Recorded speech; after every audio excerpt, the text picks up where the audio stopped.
A fresh breeze was blowing through the open window, and soft sunlight was falling when he woke up. He looked out the window and saw the familiar outlines of the royal palace. Then, the boy realized that he was in the game he had played 3 years ago. Archon's Heroic Adventure. That was what it was called. It included various dangers that arose within the walls of the academy and endless incidents. Floods, fires, and other disasters constantly befell the player. In the end, there was even the end of the world. It was a very large-scale story. But everything will be fine, because the main character will take care of everything, the guy thought. After all, in this world he is just a minor character, Corvin. A simple bot, whose peasant the hero saves in the initial quest. If everything goes as in the game, there won't be any problems, Corvin thought, and went out to look around. He wanted to take a look at the main character, a happy Korean who will soon become rich and famous in this game. When Corvin found the starting point, a strange man was already sitting there talking nonsense about potatoes and sweet soda. Of course, in the game world, there were no such things that would give away a stranger as a time traveler. The guy jumped up from his seat like a madman and shouted that he would live for himself. Corvin grabbed his hand and supported him.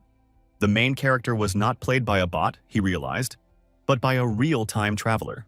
Corwin joined Peter as part of the hero's retinue, and there was little difference between them. The difference is that Peter had the privilege of being a game character. That same status window, which in terms of design is almost more complicated than the entire game. But the problem was that Peter had not played this game before. But Corvin could help with this. He went through the whole game, and Peter was able to figure out thanks to him what to pump first. Corvin used to be a pro in Arkan's game. He unlocked all the story endings. An assistant like him was an invaluable asset, he thought.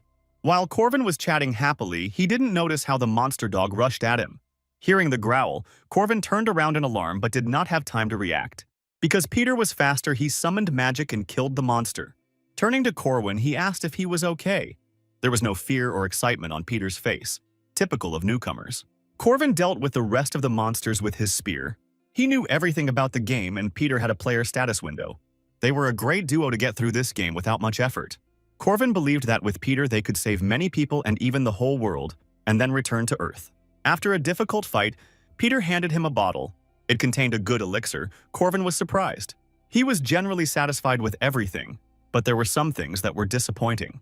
The hero's retinue consisted only of sweaty men, and this was strange. The charm of this game was that it had fantastic action and rich fan service, with dating sim functionality for nerds. Peter didn't communicate with the girls. He only accepted them into the team for quests, but at the moment only guys remained in the ranks. Corvin asked thoughtfully why their team consisted only of handsome guys, too well-groomed for a military campaign. He should have realized this back when the Sword Emperor's granddaughter died on her way to the opening ceremony, or when Marietta went missing. Mysterious murders and disappearances haunted them, and the plot deviated greatly from the original story. But what was more important was Peter's own strange train of thought. His real personality, which he carefully hid behind a mask of benevolence, was worth doubting even then. He found a strange place and couldn't believe his eyes. Marietta Dan, one of the heroines of the game, but neither Corwin nor Peter met her, since she disappeared, but now he saw her staff. Corwin followed Peter because he kept disappearing every night and found this place hidden underground. It was a hall, a secret storage room for the hero's inventory. Here lay Odashi, Alicia's sword, which had gone missing after her disappearance. Here were all the items of the characters who had disappeared during the game, but one thing horrified Corvin with its cruelty.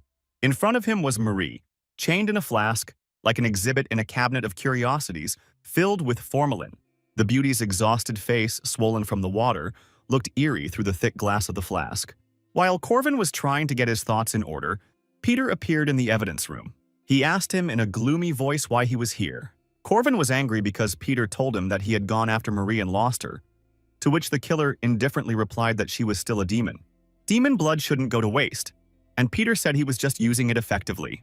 He added that Corvin himself had drunk quite a bit of it, which stunned him. Corvin remembered the elixir that was given to him after a difficult battle. He fell to the floor with nausea, and Peter said that he had spent a whole month trying to catch her, setting traps in the forest. Corvin could only wonder why, he repeated over and over again, gritting his teeth. Peter responded coldly. All for the sake of speedy progress in the game, the path that Corvin chose was too tiring. In the killer's opinion, he recruited too many weaklings and tried to save everyone, not kill the idiots, and save those who are of no use. Peter's methods were far more effective, unconstrained by morality, and so he declared himself better than him in this game. And then Corvin realized that he had been lied to from the very beginning. Peter was not a newbie. He asked the scoundrel how much was on his conscience. With the face of a complete sociopath, Peter estimated that he was 3 souls short of 100,000. And then Corvin realized that he was not a human being. He grabbed him and called him a monster. But Peter did not admit guilt. For him, everyone was a gamebot. Besides, Corvin himself had killed quite a few. But the secondary character was outraged, because he only killed bad guys who wanted to destroy the world. If Peter was so obsessed with efficiency, then why did he need Odashi's sword since he was a mage? Corvin asked and pinned the maniac to the wall. Elixirs could also be obtained from the status window without causing any mischief with the farm, Corvin said. He screamed that the scoundrel simply needed a bag of sand for his sick inclinations. But the main character couldn't stand this anymore and smashed his head against the wall in one go. Corvin nearly passed out, sliding down the wall with a broken head. Peter, in the voice of a maniac, answered him that after everything he had done for him, Corvin could not speak to him like that. His thoughts were only about Corvin, because he should have been his world, but instead, he did nothing but look at women. And Peter declared with a wild look in his eyes that he would not tolerate this any longer. The flood of delirium that fell upon him made Corvin even forget about the pain. They had been together for almost 200 levels. Why only now this psycho decided to change the genre? Corvin did not understand, and quickly crawled away. Peter replied that he had removed everything that could hinder them from their path for the sake of their future. And then it finally dawned on Corwin why there were only guys on the team. Peter said not to pay attention to the others, they were just for show because he was the only one who mattered. Corvin didn't let him finish. The last thing he needed was a confession from the guy and punched Peter in the teeth. And he ran away. Peter scared him to death. Just think, Corvin didn't even have a girlfriend yet. But then he was grabbed by the dark tentacles of the main character. Corvin screamed in despair. He definitely didn't like this genre. Peter grinned an unhealthy smile and said that he couldn't escape. He would be with him forever. In this fake world, Corvin was the only real one for him. But Corvin didn't listen. The crazy scoundrel irritated him terribly. The magician sealed him in a snares and said that soon everything would end. He went to fight the main villain and promised that they would be together forever. The final episode had begun, Corwin noticed, lying as if on the bank of a river, waiting for Peter to defeat the final boss. He didn't know what would happen to him after that, but he received notification that the mission had failed. Corvin woke up in his bed, breathing heavily, as if he had had a terrible nightmare. It was the same spawn point where he appeared last time, as if those 3 years he spent with the sick scoundrel he had to kill had never happened. During a mission to subdue a water monster, the dam was destroyed and the village below was washed away by the flood. Thousands of monsters and humans died that day, creating a horrific scene of destruction.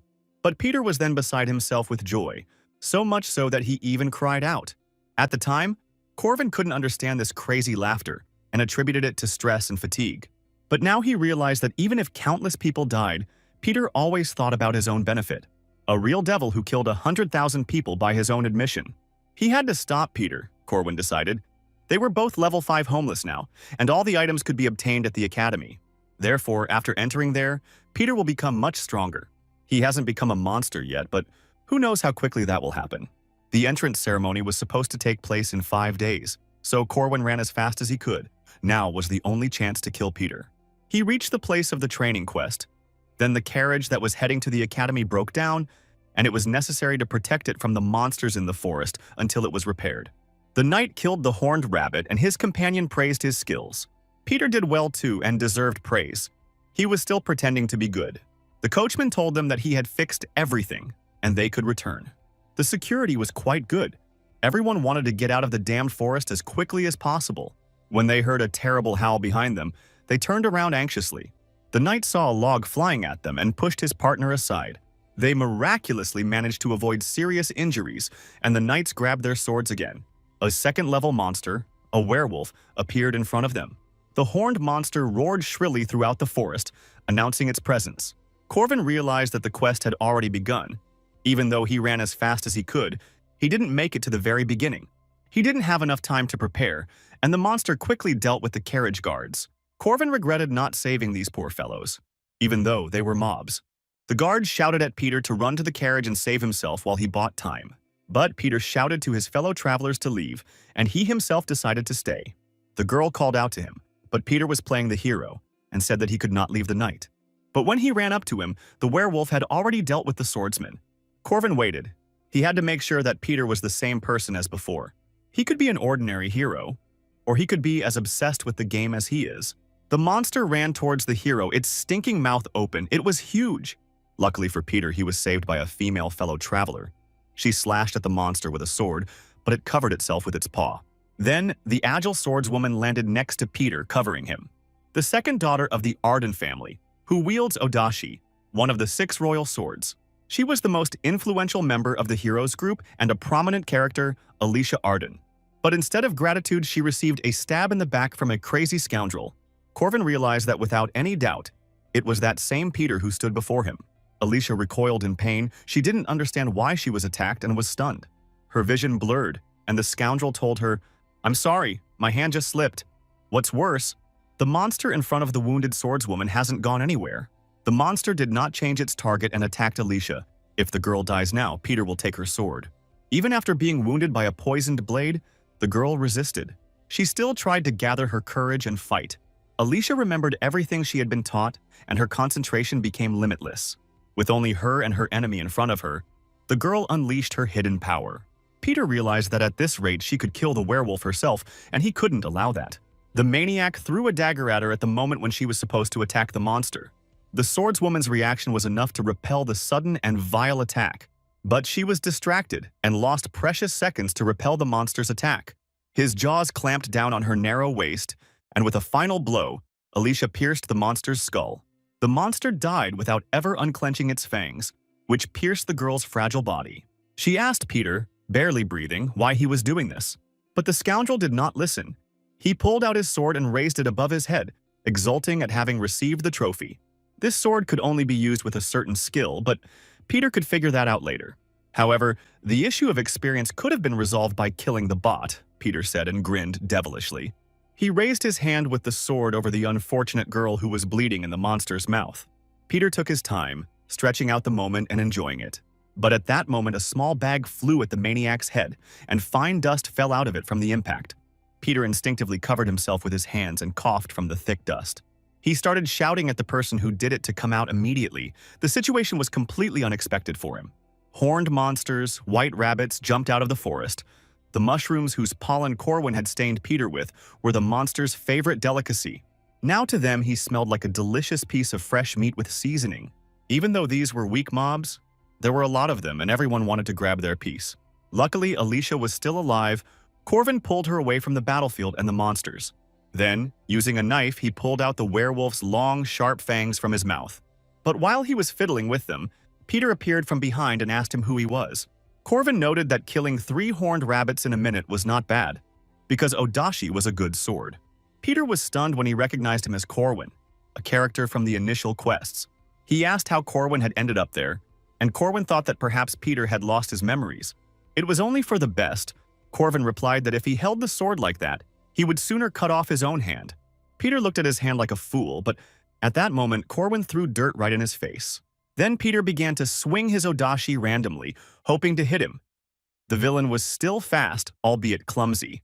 In physical strength, Peter was superior to Corwin, so Corwin had no choice. He waited for the moment and swung his fang, almost catching the jugular artery. As expected, the thought of this thing being in his neck scared Peter, and he recoiled. Corvin made him focus all his attention on the monster's horrible tooth so that he would look only at it.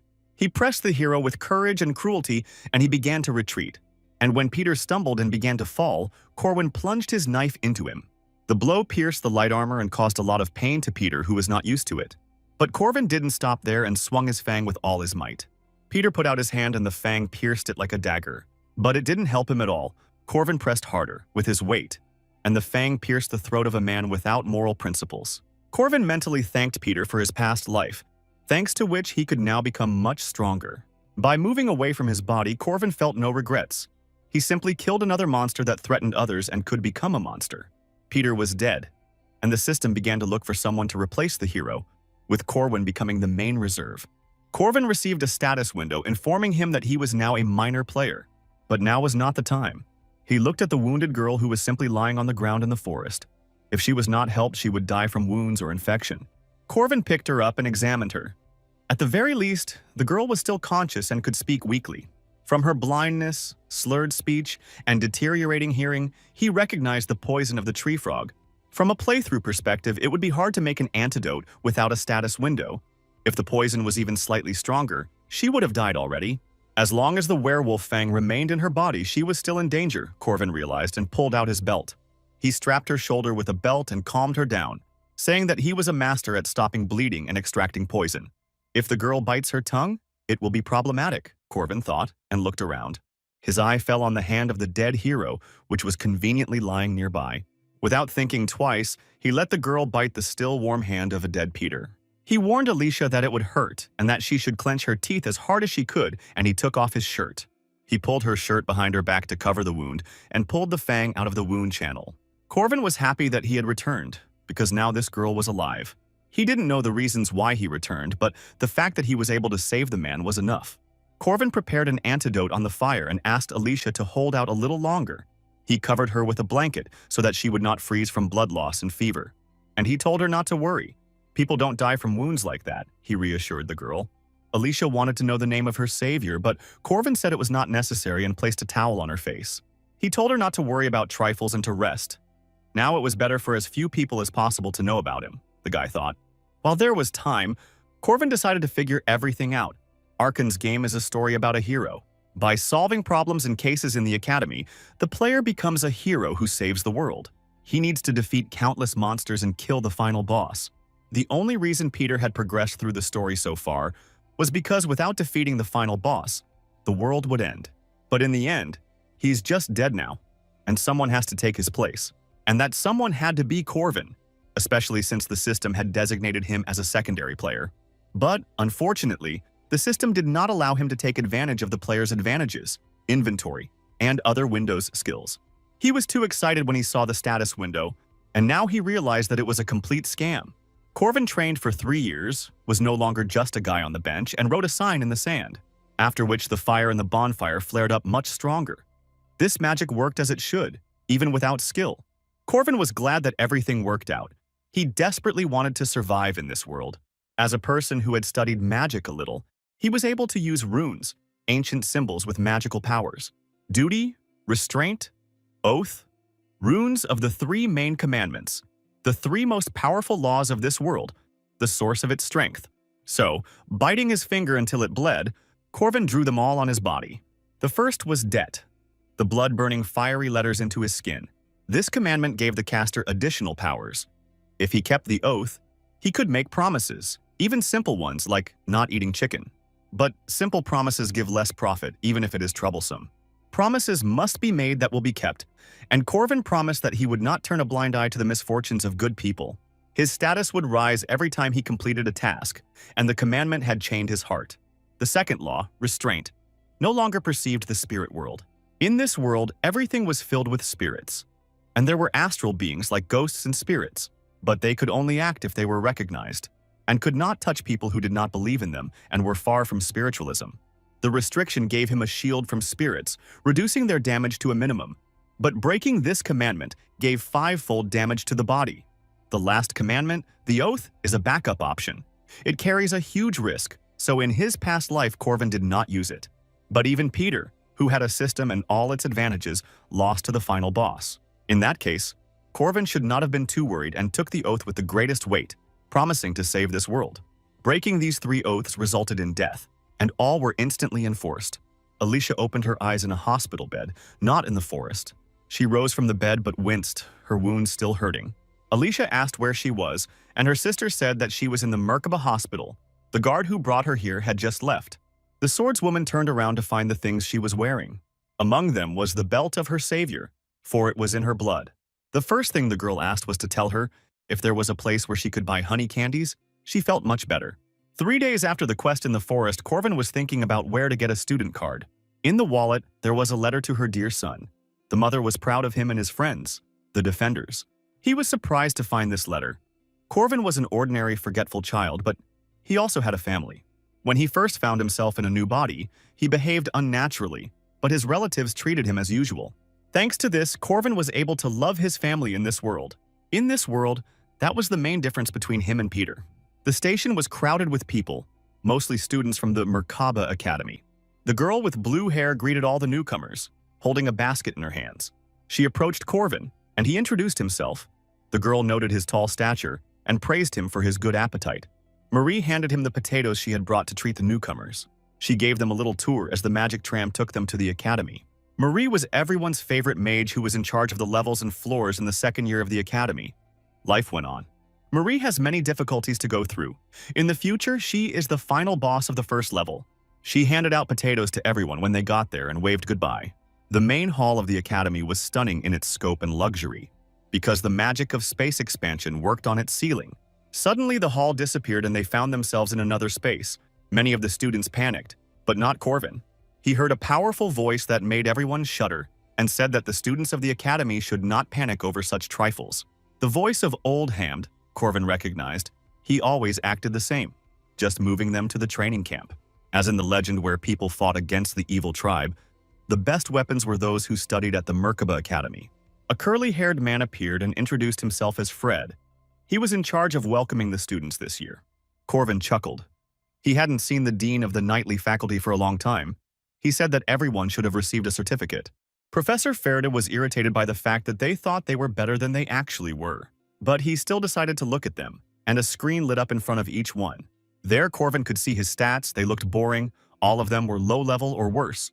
Their overall level was designated by a number from 1 to 6, where 1 was the highest rank of power. The academy had a restriction on admission, and Corvin was at the very bottom of the list with his rank. Fred wished them luck in the battle and smirked. He enjoyed weeding out the weaklings.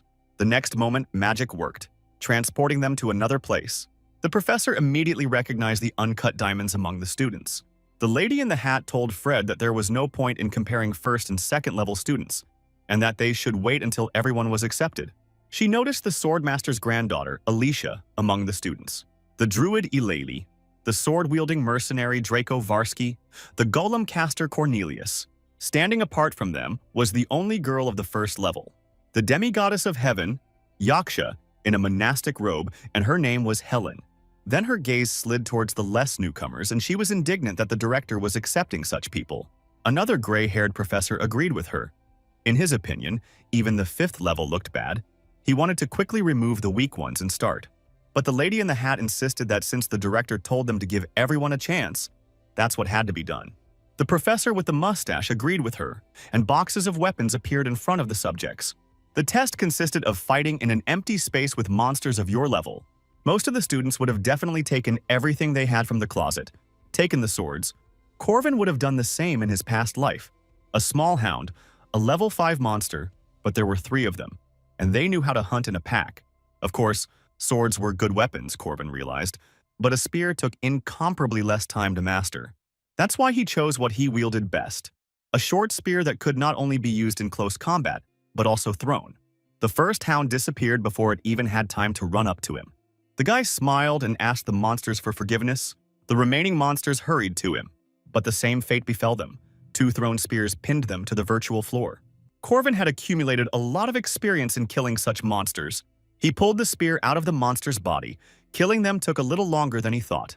In his past life, he would have died before he could reach these monsters, but this time everything was different. Now he could kill everyone and increase his level, the guy thought, and began to wait for the next wave of monsters. But he waited for 5 whole minutes and the monsters still did not appear, and he began to think that perhaps the system had failed. The professors watched everything through their screens, the beating of inexperienced and weak students, most of whom couldn't even kill their opponents. Even the 5th level was weak, so the mustachioed one decided not to look closely at the 6th. But one of the students was chilling in his room, and there were no monsters around him. Then the professor thought it was some kind of bug and called the same hounds for him. All these students were such pathetic nobodies in the eyes of the professor that he did not want to waste his time on them. The first ones who passed the test appeared, who killed their monsters in a minute, of course. He did not see how Corvin dealt with his enemies twice already. The 3rd level would need a couple more minutes, and he turned his gaze back to the 5th and 6th. But the little rascal was idle again, to the professor's greater indignation, and he thought that there had been a glitch. Another colleague recalled that Madame Josephine's instruments never failed, so there could be no mistake. The mustachioed man's colleague immediately understood what was going on, because he didn't even see how the monsters were summoned.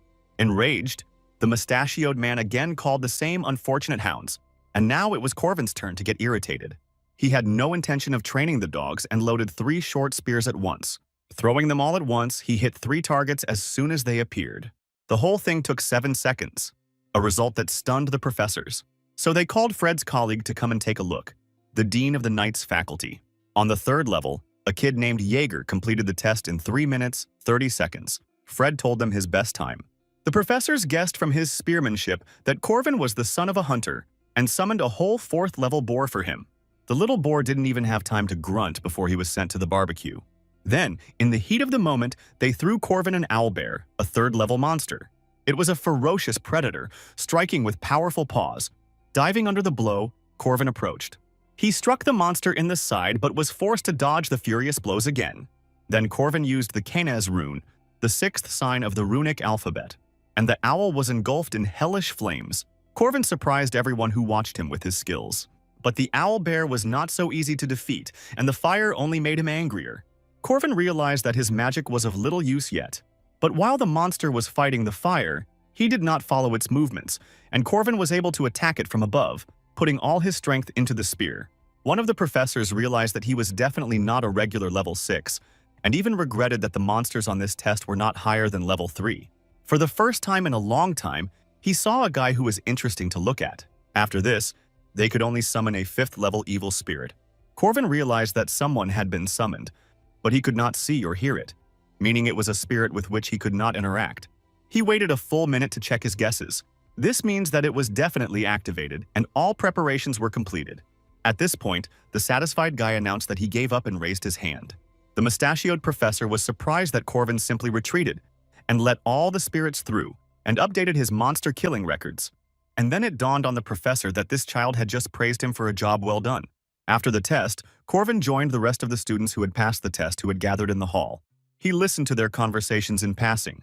Everyone was sharing their impressions of the fights. One guy who looked like the boss of the gym stood out among them and was clearly proud of himself. His name was Jaeger.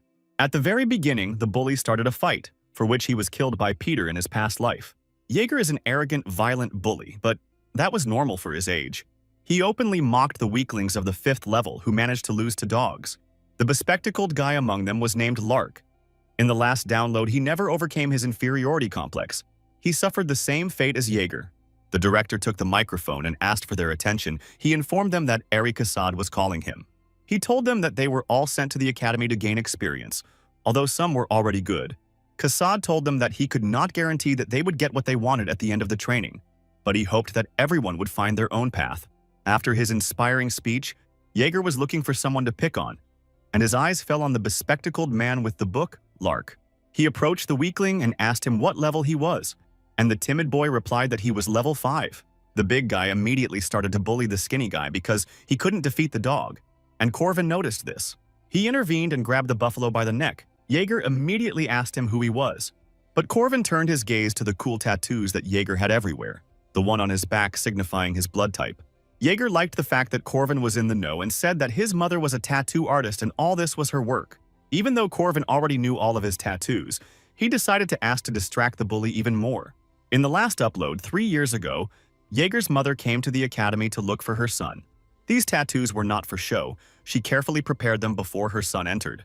Jaeger began enthusiastically showing each tattoo and talking about its purpose. That's how they met. Corvin also introduced himself. Then they turned their gaze to Lark, and he also said his name. The atmosphere was already different. They didn't know that Alicia was watching them. She liked how Corvin casually helped his classmate avoid bullying. Corvin seemed like a good guy to her, and her gaze didn't pass by his pendant. But the secondary character's goal was to make a good impression on Lark, who had the ability to remember. For Corvin, this guy was a free walking skill book. It was interesting that Alicia found his smile cute. Most of the amenities at the academy were provided for free housing, cheap food, and of course the best training facilities. The reason is simple. By training here, the impossible became possible. Corvin worked his spear through the air, trying to hit the glowing dove. Fighting with spiritual bodies was out of his reach in other places. Even other students came to see the newcomer. Usually, this kind of training is done by second-year students, so the students thought that Corvin was being overconfident. They laughed when he got hit on the head by the dove spirit. Corvin breathed heavily and caught his breath. He hoped that he could cope with this task. An instructor approached him and asked why a newbie needed such training, and Corvin replied that he wanted to hone his spear technique. The instructor asked if the boy was sure he could beat him, but Corvin had no doubt. He was a little nervous that this old man approached him and thought that something had happened during the exam. But the instructor praised him for his good attitude and handed him a dozen food coupons. He invited Corvin to come see him when he had finished his investigation and promised to praise him. This made the guy nervous for no particular reason, but once he got approval, everything was fine. Corvin continued hunting with a stick at a small, very mobile target. But the pigeon constantly counterattacked him into open places and moved very quickly.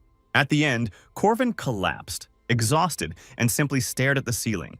The goddess of freshmen, Marie, appeared above him and asked him how she was. His training was grueling, and she poured him some water, which she summoned from her finger. The girl gave him a towel and held out a glass, expressing words of support, saying that everything would work out for him. But Corvin didn't have another time 3 years ago. They had a status window, skills, potions. Now all this was gone. He killed the hero and had to do everything himself.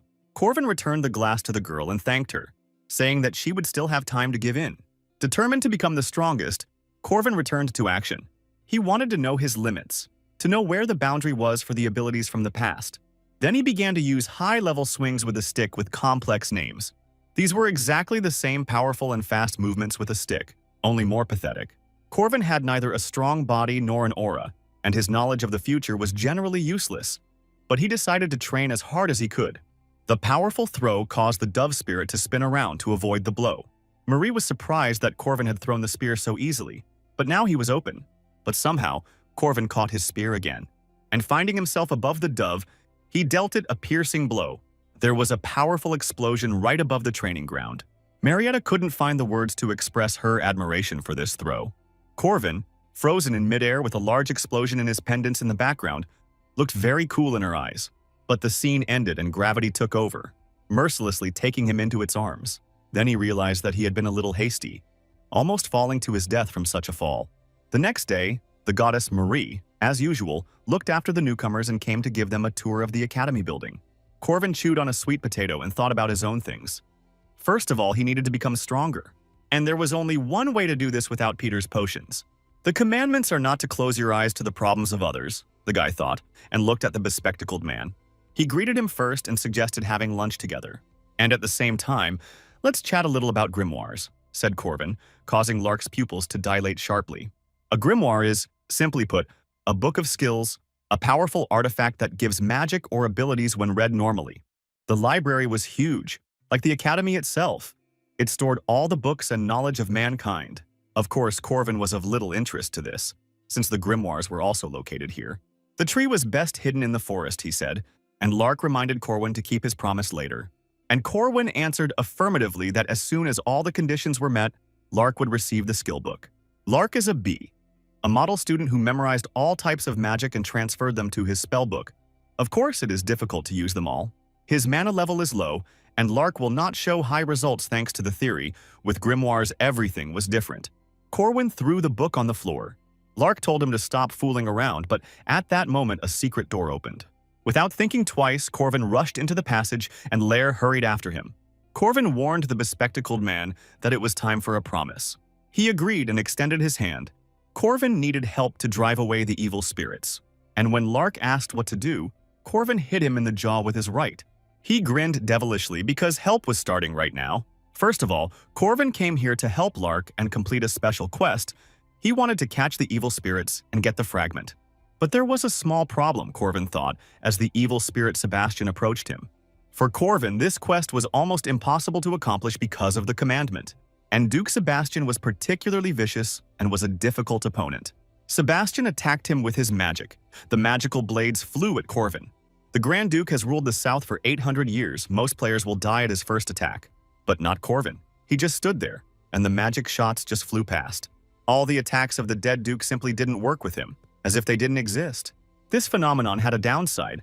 Corvin could not defeat the Duke either, so he turned to the Duke in the void and asked forgiveness from the angry spirit for not seeing him. He suggested using Lark's body, and the spirit thought about it.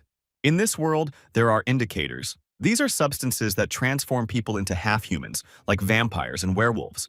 One day, Duke Sebastian awoke as a vampire and killed his servant. He tried to suppress his instincts, but he couldn't, and he became afraid that he would kill his wife and daughter. That's why he sent his entire family and servants out of the castle and locked himself within its walls. To avoid becoming a bloody monster, he used magic and sealed himself in a book, in this very grimoire that lies in the library. Lark screamed as the demon took over his body and even transformed.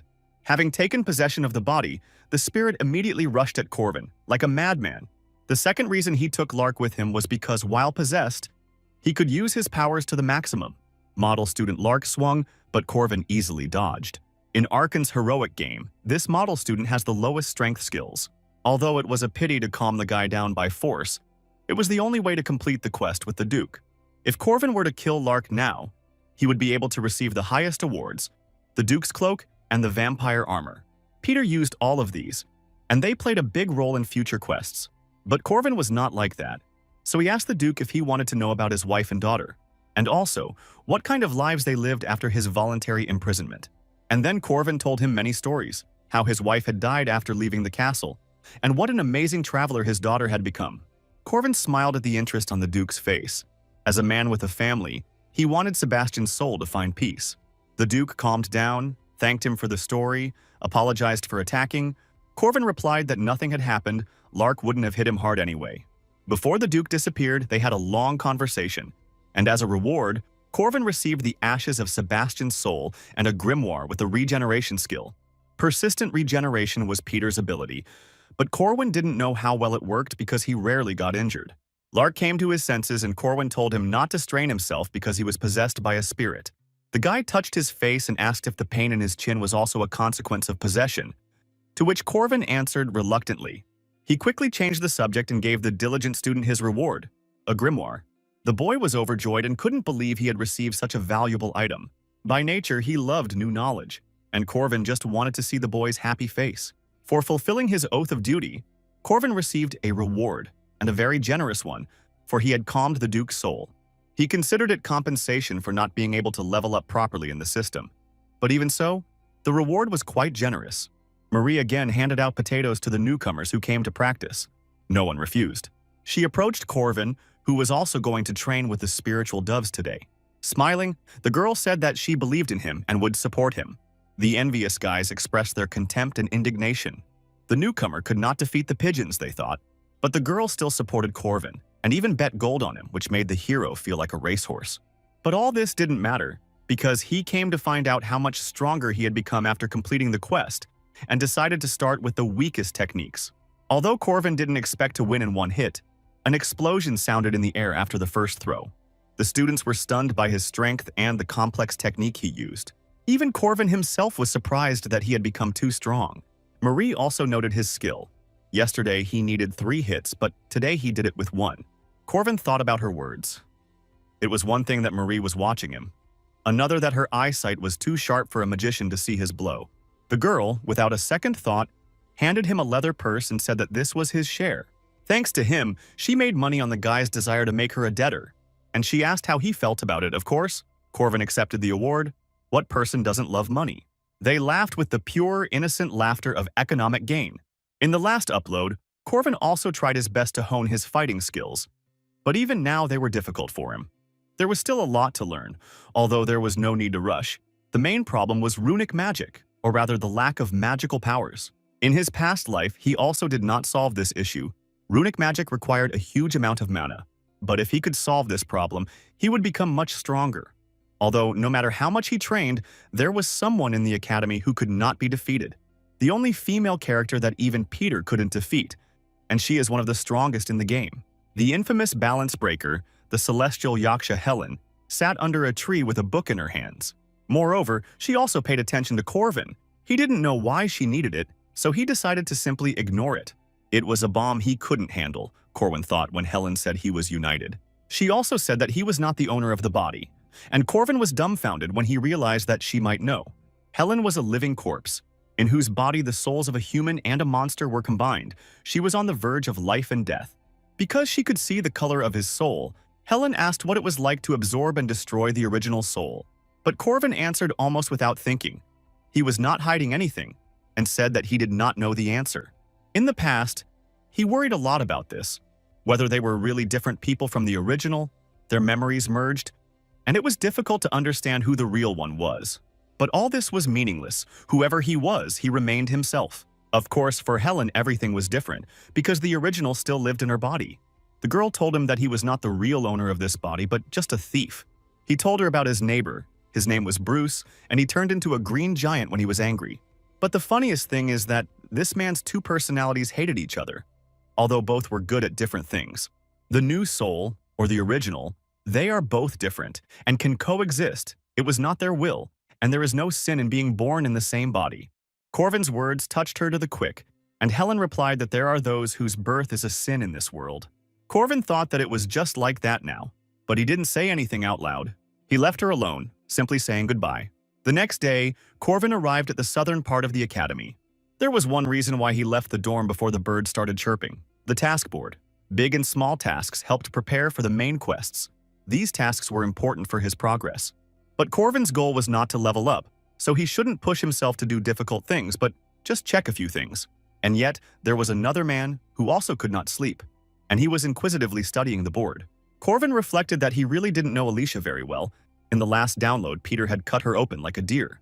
He greeted the girl, and she bowed back. Alicia was in second place at the academy, which meant she wasn't interested in experience at all. The girl admitted that she needed money. The support fund was not of sufficient level. Corvin was surprised, and Alicia said that the fund refused her because her family's income was low. It was like his own school, Corvin thought, where they didn't help poor kids either. Her parents were proponents of permissiveness, so Alicia had to earn the bare minimum herself. Corvin decided to help her with advice and offered to take on the task of a sentry. The pay for it was not bad. Alicia saw that there was a need for up to 3 people and invited him to join, but Corvin refused. He had other plans. It was his weekend. He wanted to get everything done quickly and relax. The first task was to find a cat named Butterfly. Experience and payment were not important to him, since his goal was the commandment. If you find and save a butterfly that almost died from monsters, you will save the owners from the grief of losing their pet. And as a result, he received 5 points to his characteristic points, which were divided equally. The commandment is active, which means even simple tasks will bring him great benefit. Corvin laughed, which frightened the girl. He walked around the city and collected all the easy quests. The glasses were his charm, which he could only obtain through the commandment system. But then he remembered that the mission was more important than the points. He even left a note before leaving. In his hut, the master cook was indignant after yet another failure. He made a sauce from more than 10 ingredients, including carrots and garlic, but never achieved a result that would make even cold chicken taste good. When a random guest advised to simply add starch syrup and the problem would be solved. At this point, he said goodbye to the cook, which even made him think he was crazy. Who in their right mind would do such a thing, the old man thought. But he followed the instructions anyway. When Corvin had already left, a cry of Eureka was heard in the hut, and the guy was happy, because in this world there is no way without tasty chicken. And even for such help he received points from the system, although he was pursuing personal interests. This was simply wonderful news for him, and Corvin screamed like a madman again. One girl in chains and with a book watched his crazy adventures. A professor in a hat appeared behind her. Although Helen could go out into the city, she still had to ask permission. The girl said nothing. She remembered the words of the strange guy that there is no sin in being born. Her life was completely different, and she was told the opposite. That's why she walked thoughtfully along the rooftops and looked at people. It was time to evaluate the first years, and they were taken out to the academy's hunting grounds to test their survival skills. The task was to reach the hut on the other side of the forest. The main thing is not to remove the bandages on the shoulder. They can be returned in the hut. Depending on the time spent on completing the game, they will receive points which can be exchanged for a prize. Corvin looked at the participants and noted that Helen was not there, which was logical because she would break the balance of the entire competition. Alicia approached him and thanked him for helping her choose the task. She was able to earn money. Corvin treated her to a candy that he supposedly took for his sister, but they were too sweet. Of course, Alicia couldn't resist because they were her favorite. At that moment, the professor in the hat struck her whip and announced the beginning of the test. Corvin had seen many mages, but the only spatial mage of that level was Madame Josephine. The Great Witch moved them to random locations at the starting points of this rat race. As soon as the test began, someone already started fighting in the bushes, Corvin heard. They were in a hunting ground, a difficult terrain even for a pro, and they had to survive a battle royale for the headbands. But he didn't need these weaklings, so Corvin ran on. The most dangerous one right now was Alicia, and since Helen wasn't here, once he defeated the swordswoman, the rest would be nothing to him. On the candy he gave her, Corvin had carved a tracking rune, and it would help them meet again, he chuckled. With a mad face, Corvin ran through the forest, pushing through the undergrowth with his spear and blocking Alicia. Josephine told the director that she would also go into the forest because it was better to be on the alert. And only then did she notice that the student she was supposed to be keeping the best eye on was missing. Kassad told the professor that he did not send the girl. She went on her own. And right now Helen was chasing Corwin. For some reason, the girl changed her mind about participating in the battle. Alicia screamed at the stupid guys who attacked her that they didn't know the word honor, since they all attacked her in a crowd. But the weaklings objected that her abilities were beyond honor. Another dummy attacked her from behind, but screamed loudly. Alicia could have taken care of him herself, but at that moment, a flying boulder knocked down the poor guy. Alicia turned around and saw Corvin, who had just saved her like a noble knight. But the guy, calling her Sweet Alicia, suddenly attacked to take away her bandage. The girl cried from resentment. She thought that he was a kind person who gave her candy. Alicia had not yet fully mastered her keen sight, so her abilities as a swordswoman were mediocre, which Corvin was glad about. Now the girl was incomparable with her genius sister, but she was still among the best. Up until this point, she had easily dealt with a bunch of third-level opponents, and therefore did not consider Corvin as such. But the girl had to quickly change her mind when she felt his speed, strength. He constantly counterattacked and played with her. But she found holes in his technique. All she needed was to time the interval between blows. The girl made a sharp, stabbing attack that passed Corvin's defense. But she relied too much on her abilities. She lacked experience, so Corvin easily transferred her attack downwards, knocking the girl off balance. He charged her with a simple combination, threw the weapon aside, and attacked the open body. The spear struck the swordswoman in her uncovered chest. Block, grab, throw, she flew back, missing a clean hit. To make matters worse, the girl lost her precious sword, Odashi. If she hadn't blocked the blow with her aura, distributing its force, the injuries could have been more dangerous. Corvin was not that strong or fast, but his skill was excellent. Alicia didn't understand what kind of monster was in front of her, who said that he was only level 6. Since the girl was completely defeated and surrendered, Corvin took her bandage. He grabbed it with his teeth when he was nearly destroyed by a thrown heavy sword. It was a magic sword, 4 times heavier than normal steel. The strike would be effective even against boss-level monsters.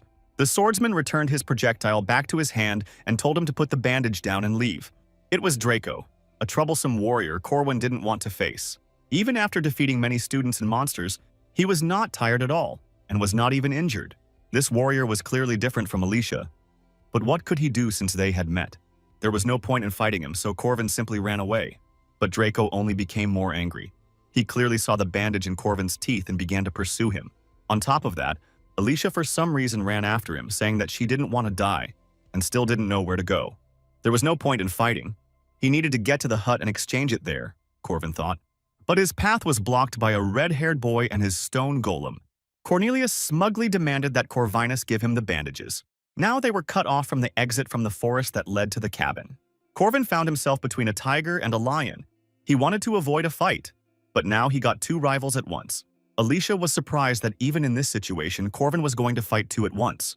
He couldn't avoid the fight anyway, so he decided to meet them head-on. And so he became the first to come to the house and brought 3 bandages at once. The manager of the exchange shop praised him for the 3 bandages. Corvin said that he was just lucky and told how it happened. He intercepted Draco's sword before it reached its maximum strength, using telekinesis to grip the ground more firmly. The swords that he was unable to reflect passed him by and were directed at Cornelius's golem. And then he hid behind Draco's back to protect himself from his counterattack. And while Draco had to hold back the golem, Corvin smashed its core. His reaction, his speed of judgment, did not go unnoticed by Alicia. It looked like Corvin had participated in hundreds of battles. Basic spear skills, and techniques compensated for weaknesses. Alicia felt like she was watching her sister. She remembered Corvin's words that she only had basic skills and relied on talent, and decided that she would train harder. Draco thought. He was attacked so quickly that he didn't even have a chance to show his skills, as if Corwin knew about his abilities in advance. Leaning over Cornelius, he told him that golems were easy opponents for strong but agile enemies. He needed a friend for cover. But the boy whined that he had no friends, and Corvin realized that his advice was more of a slap in the face. 3 distinguished first years remembered Corvin differently that day. Now, of the strongest students in the forest, only the druid Alela remains. However, she was confronted by the strong Marie, who summoned a huge water ball. She was the strongest of those present in all the academies. Since the older students took on the role of monsters and helped with training, Ilele was given a completely unequal opponent. And so the trial in the hunting grounds ended, After the battle, Marie warmly welcomed Ilele. They thought it was all over, but Helen appeared behind Marie. Marie looked at the lying fighters and realized that Helen must be looking for someone specific, choosing those who looked like Corvin. But Helen made no reply to the polite greeting and rushed away. A huge ice wall appeared in front of the nun, summoned by Marie. Even though the students might have ignored her presence, she is now a monster according to the rules of this competition. Corvin had earned a lot of points and could count on a generous reward, the most valuable being bear bile. But he had another plan. He took the mandrake seed and the shopkeeper praised him for his good choice. Corvin still had a few points left, and he was offered to take something else. He chose food supplements and headphones, little things that were useful to him. He was pleased with his successful investment. In the past, he had not been able to get such a good outcome. Moreover, for the first time, he saw that everything ended well for others too. Lark and Jaeger worked well together and were able to get their points. The bully suggested they practice tonight. Corvin told Jaeger that if he had the strength, he should help find the golem's core, and Cornelius was surprised. The core was expensive, and Corvin promised to help. The red-haired boy began to refuse, but he said that in such moments you just need to say thank you. In his past life, he worked a lot with Cornelius.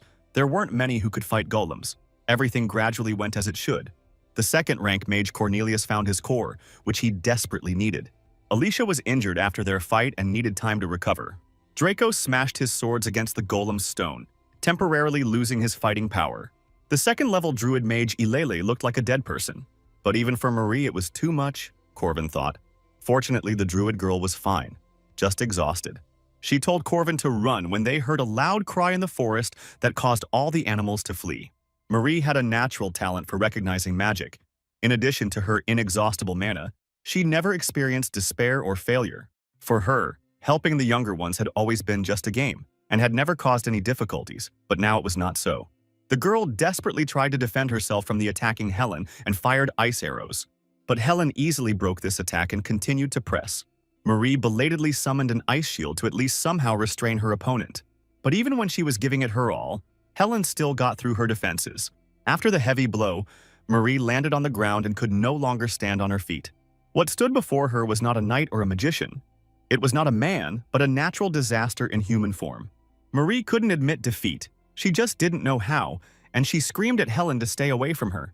The nun stopped only when Professor Josephine appeared and covered Marie with her body. Even though the girl said she was okay, she fell down exhausted. The training brought some unexpected results. Corvin took first place in points, and Marie lost. This scared Corvin. He thought that Marie had already woken up as a boss, now she was fine, and he hoped that the game scenario had not changed. He decided to think about it later, because Marie was supposed to come to her senses only in 3 weeks, and now there were things that he had to prepare. Corvin returned to the forest to meet the creature that lived there. First, he made a few drops, which caused tears. He pretended to slip dramatically and drop a mandrake seed into the pond. And when he began to cry hysterically about how he regretted the lost thing, a voice asked him why he was crying. There was an Easter egg in the game that only appeared once: the golden axe of the Taoist hermit. One day, a woodcutter dropped his axe into a lake, and a hermit appeared who asked him whether the axe was made of gold or silver, and it made no difference which he dropped. You could throw anything, expensive, into the lake and get a leveled result, but Corvin threw a seed there. The old man offered him increasingly valuable mandrake seeds in turn. But Corvin knew he had to refuse every time. The Taoist always admires honesty, and therefore in the end gives away all 3 seeds. So objects can be multiplied even if only once, but Corvin was incredibly happy about it. These seeds increased the level of mana. In the past life, Peter ate the gold one, and he ate the silver one. Now both improvements belong to him. In 3 weeks, there will be a mission after which Marie will awaken as a vampire and a boss. Corvin believed he had time, and so he gradually became close to important characters. Otherwise, they would not have wanted to join his party. In a week, the important heroes will be restored and ready to raid the first boss, and Corvin will be able to unite them. Marie was a special vampire, and she had a few weeks left before she would awaken. When she woke up, the girl who was sleeping next to her bed also stood up. The friend was worried about Marie, who got it in the fight with Helen. If Corvin had enough preparation, time, and people, he could easily save Marie. Until then, he must train Alicia, in whom he has already ignited the fire of rivalry. And to take the rest, Draco, Ilele, Cornelia, if they are properly prepared, it will be easy to defeat, exclaimed Corvin. Marie's eyes were swimming as she stood up. Her friend looked strange. The neck seemed so inviting and I was terribly thirsty. Josephine said only that she shouldn't have been sent, and offered to share her knowledge. She told Helen to remain under arrest and think about her behavior. She did not know what she should have done with Marie and why she was punished. The girl flinched when Corvin suddenly appeared at her window. Corvin said hello and brought her some treats, and reminded her that they had seen each other recently. Even though it was an unexpected visit, he handed her a cake. Helen said that what he did was against the school rules, but the boy said that since Madame Josephine was not there, everything was fine. But I still thought about it. At first glance, it was clear that Helen didn't have a scratch. Even though she wasn't human, locking her up for a week was harsh. And Helen complained that Josephine was not only not there, she had not come to the girl for a whole day. Hearing this, Corvin fell from the tree and collapsed below. Fortunately, he had regeneration. He shouted to Helen that they would see each other again.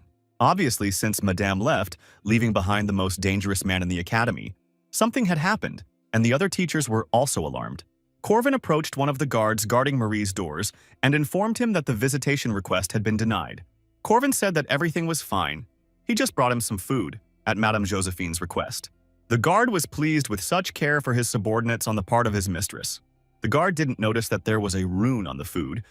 He was forbidden to see Marie, and her friend disappeared, which aroused even more suspicion. Corvin noticed that the guard's stomach was twisted and said that there was a restroom nearby. He asked him to keep a light eye on the door while he ran back and forth to relieve himself. Corvin assured him that he definitely wasn't going to go in. There was still a month before the main events. Corvin really wanted to be wrong in his suspicions. And when he lifted the sheet, he found another girl there. Isabella was lying in Marie's place, and on her neck were the characteristic marks from fangs, which was exactly what Professor Josephine was trying to hide. The worst happened. Marie woke up as a vampire and the boss of the first part of the game. And it happened much earlier than expected, just when he was least prepared. To defeat her, you need to go through 4 stages. In the first phase, you need to deal with a wave of monsters. In the second, Marie's power must be contained with the help of magic circles. The third phase is a battle against a powerful enemy that rages in a sea of blood. When an enemy is knocked down, the last scenario switches. Even without the cheater protagonist, just with a team of famous characters, the battle was easy, until the third phase. However, Alicia is out due to the injury he inflicted on her. Draco's weapon is broken, as is Cornelius's golem. They were one step away from failure, and all because of his interference in the plot, Corvin realized. In a past life, Peter deliberately let Marie escape into the forest even though they were waiting for her. And now everything is going downhill thanks to his actions. Cornelius lost his golem and was largely useless in battle. Helen could have been considered, but there were too many variables that could have happened in the fight if she had intervened. Corvin suggested that Draco go on a boss raid, but he began to resist because he was left without a sword, so he had to offer 20 coins. He offered the mercenary the vampire's ashes as collateral, and the boy immediately agreed. In the library, Corvin found a druid girl and surprised her with her knowledge of ancient symbols. He promised to teach her this alphabet if she helped him in the raid. Ileli also quickly agreed because for her, it was comparable to the ancient heritage of the family that had been lost. Corvin came to Jaeger and Lark with the same thing and said that a raid was coming up, deadly dangerous and unprofitable, and that the weak-minded and the brave were needed. He so confidently told them a story of reading and glory that he himself was amazed at his own impudence. Fortunately, the young and wild found this raid worthy of knightly romance and agreed. So he assembled the minimum necessary working team, where everyone had their own role. Corvin remembered Peter's words that Marie hid in the forest and was crying, and it was difficult to find her. They were lucky that there was only one forest in the academy. A normal search would have taken a century, but they just had to ask.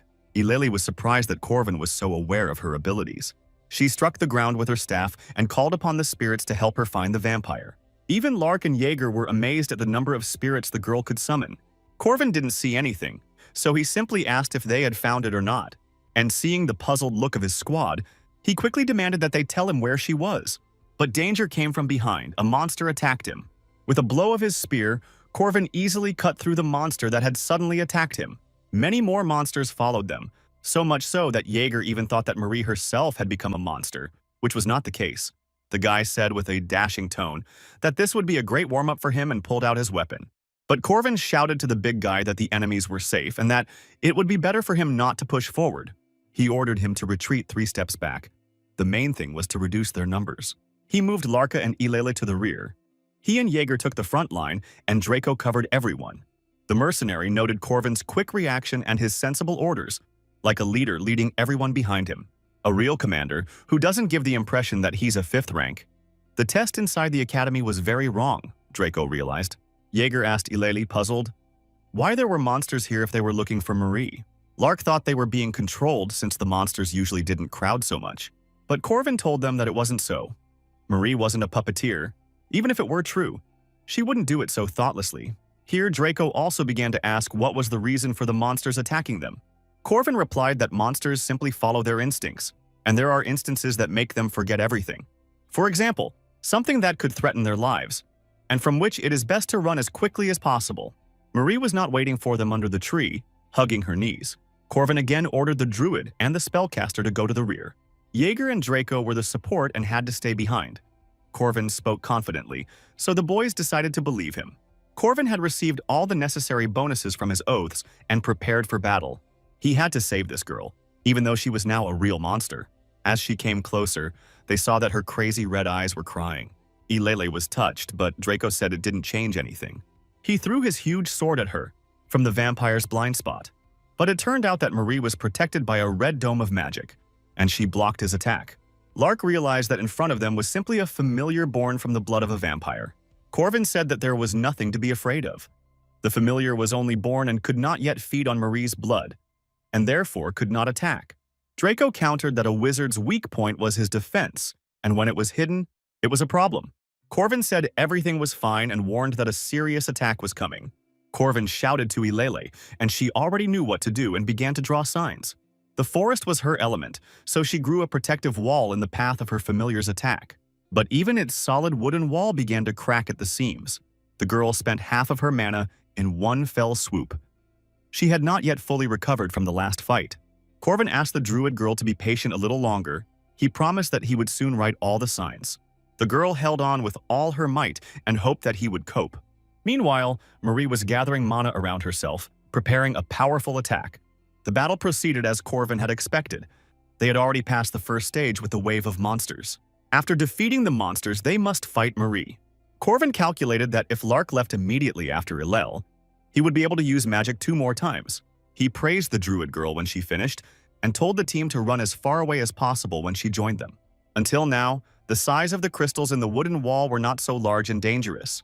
But then they started to grow rapidly. Alchemical magic was close. Everything was collapsing.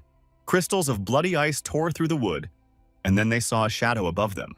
Ileali read the spell in the ancient language, using the letters that Corvin had drawn for her. Although he engraved the text, only a true druid could activate the ancient magic. It looked like a runic text that could only be obtained by completing the quest with the druid girl. The forest sages, the protectors of nature, kept this text for thousands of years. They froze when they saw it. The Wicker Man, a huge willow doll, grew out of the ground and came together. The druid girl exclaimed, happy that the spell worked. Corvin smiled. Even though he helped her, he had no other choice. He shouted at Jaeger to throw the surviving owl to the wicker giant. Corvin planned it all while they were fighting, so the boys didn't notice. Jaeger did so and threw the still-living monster into the giant's mouth. When this happened, a reaction began that became the source of energy for the Wicker Man. The golem will move until the victim inside the wooden prison is completely burned.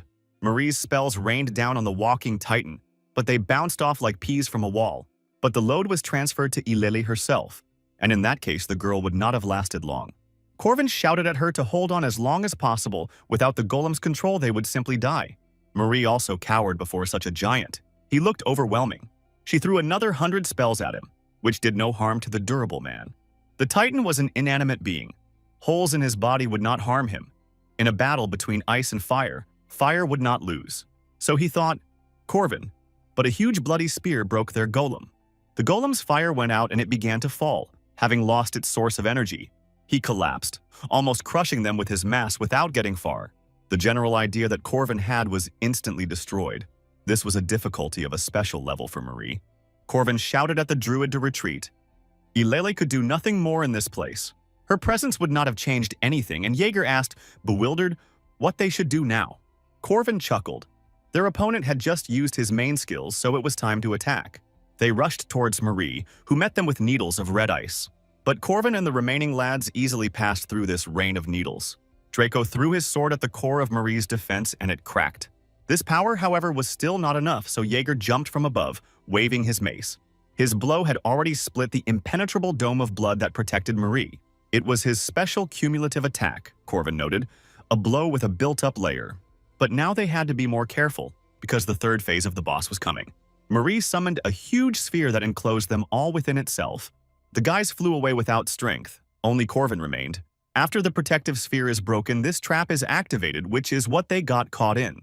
Now he was under tremendous pressure, and a werewolf made of blood appeared in front of him. The sphere had forcibly taken Marie's mana and blood to create this creature, and Corvin had no idea that he would be the last one left. The third stage required at least 3 more people, but that was no longer important. A person is able to distinguish cattle from people.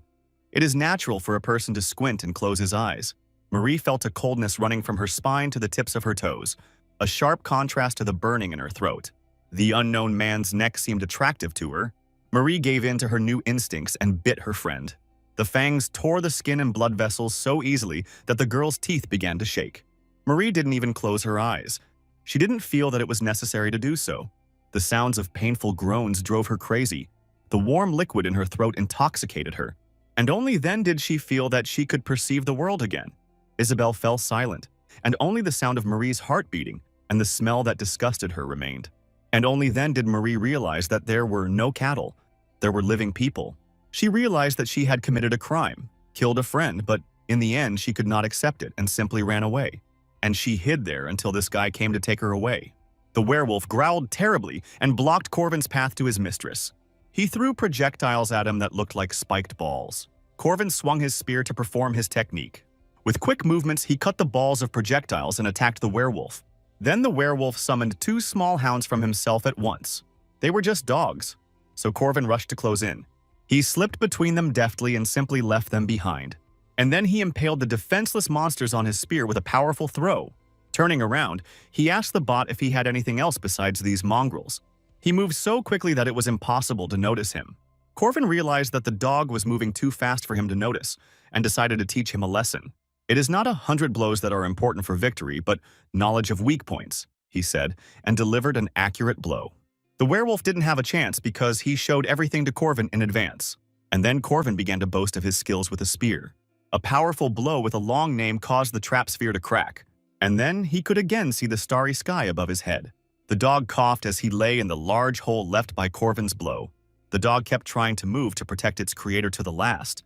Such was his sin. Corvin told the dog to just wait and promised to protect his mistress. Marie, in a mad guise, slowly approached him. The final stage begins as soon as Marie deals critical damage to one team member, which is why she cannot be dealt with alone. Usually, to save the victim, everyone stays close to the wounded person to stop Marie. But now no one will help him. Corvin let her bite him, and the girl began to regain her strength. But thanks to his strong regeneration, he could withstand all this. Corvin clenched his fists. He was simply returning to the girl the kindness that she showered on everyone. That's what adults do. He gently stroked her head and told her not to rush or she'd choke. Marie pulled away from him, as if awakening from her obsession. Sebastian, after awakening, killed his servant by drinking all his blood. Even he could not resist his thirst.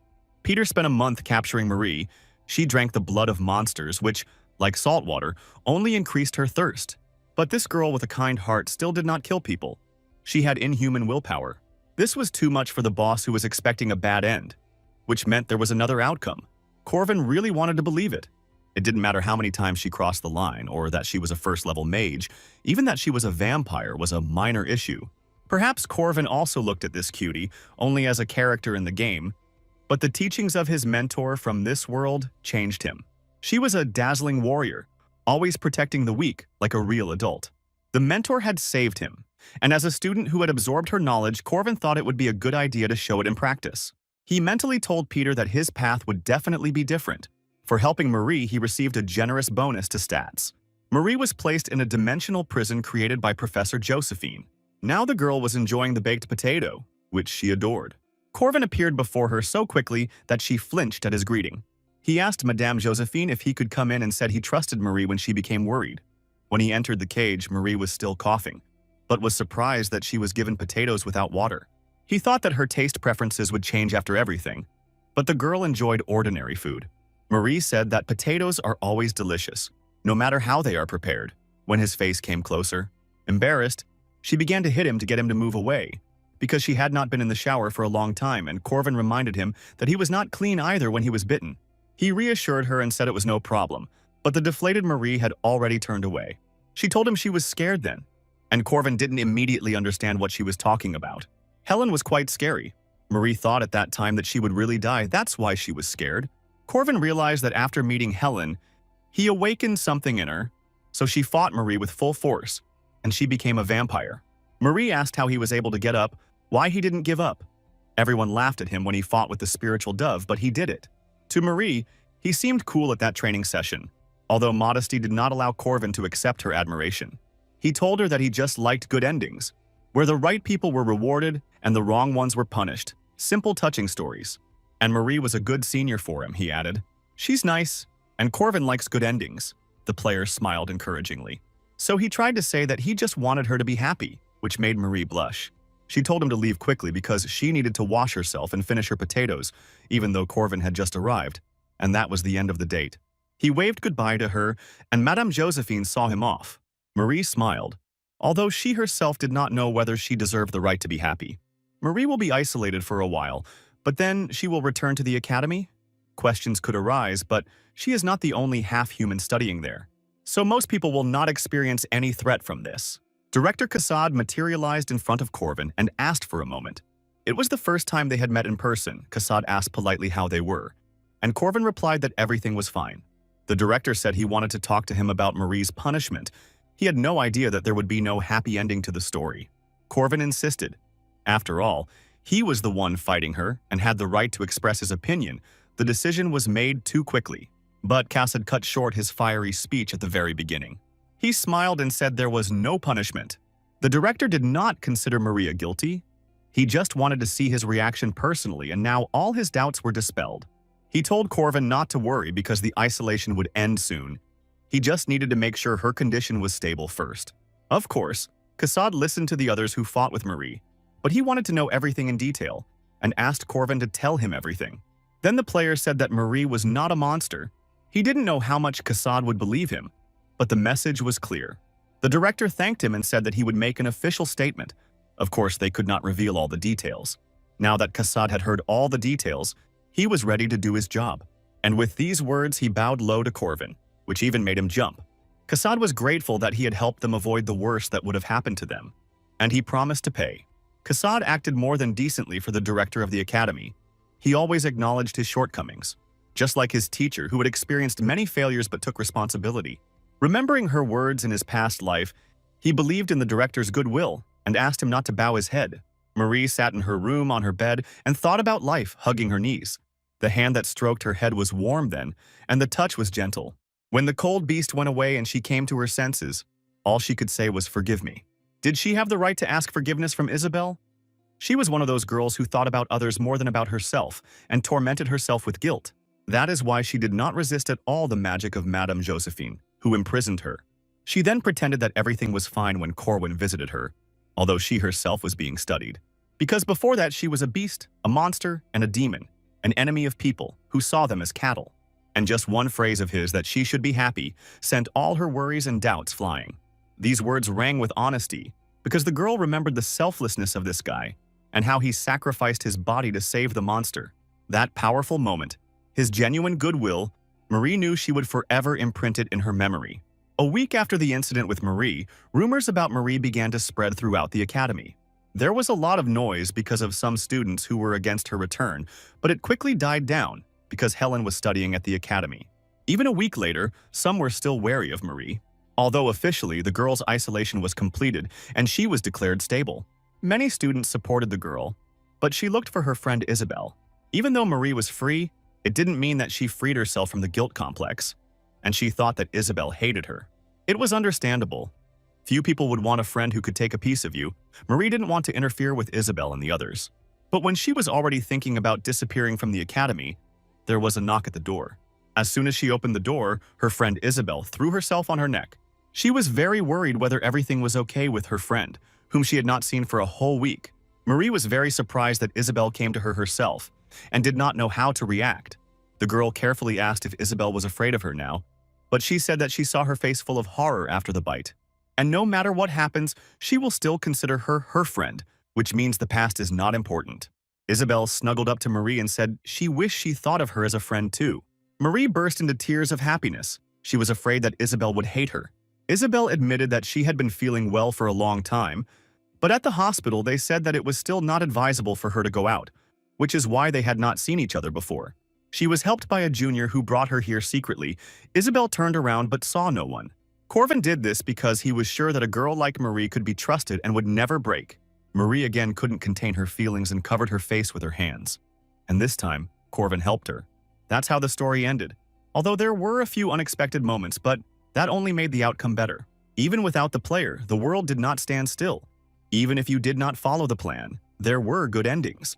And this moment could mark the beginning of a new world. And Corvin smiled with satisfaction. His schedule consisted mainly of classes, training, lunch, training again. It was pretty routine, but he had to get stronger, and given what was coming, he had to do it quickly. Corvin continued to practice simple spear strikes, for which he, for some reason, came up with long names. Marie clapped her hands. She was impressed, either by his movements or his bare torso. Corvin had worked hard today too, she noticed. The girl said that he deserved a reward for his hard work and set a whole table with delicious food.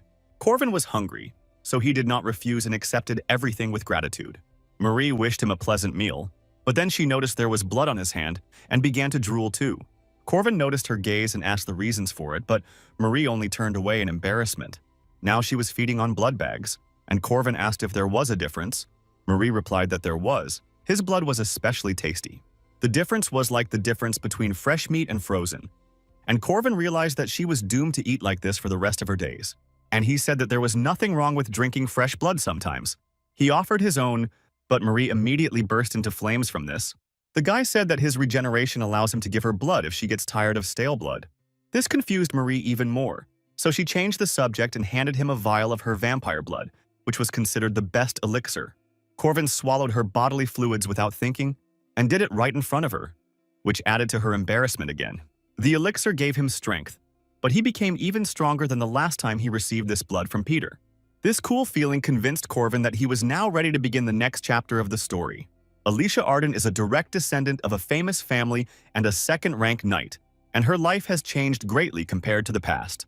After she felt the insurmountable wall between herself and a simple fifth-rank knight, she realized that she had something to learn. Of course, there is a time for work and a time for play, so Alicia indulged in gluttony without a twinge of conscience. Alicia was quite lazy by nature and didn't care much about her skills. She was just a genius without any zeal. At the academy, she didn't have to go through hundreds of battles and grueling training, and most importantly, there was no sister here. So she enjoyed those moments, and Corvin asked which ones.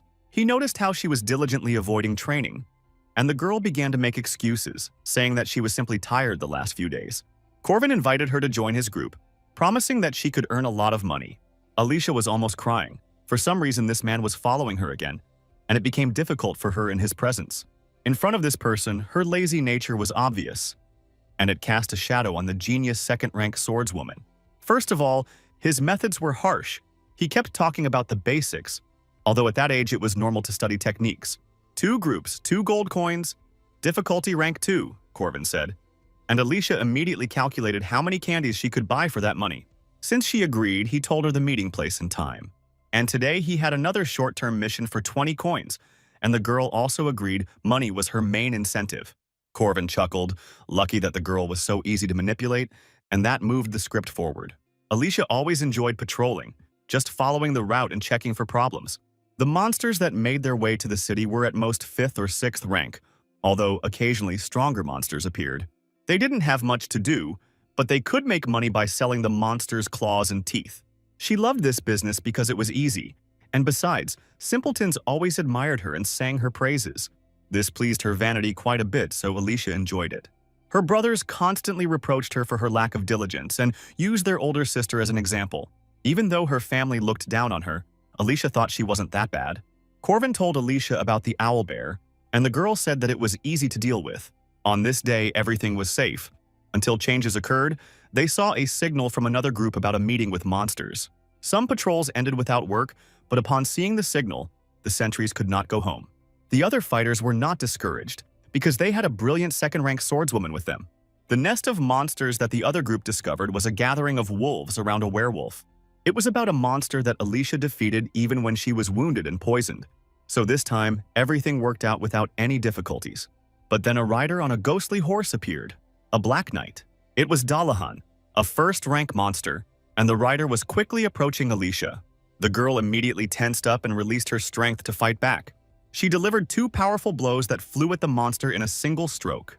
Imagine her surprise when the monster changed its body, and he grabbed her with a tentacle, like some kind of octopus.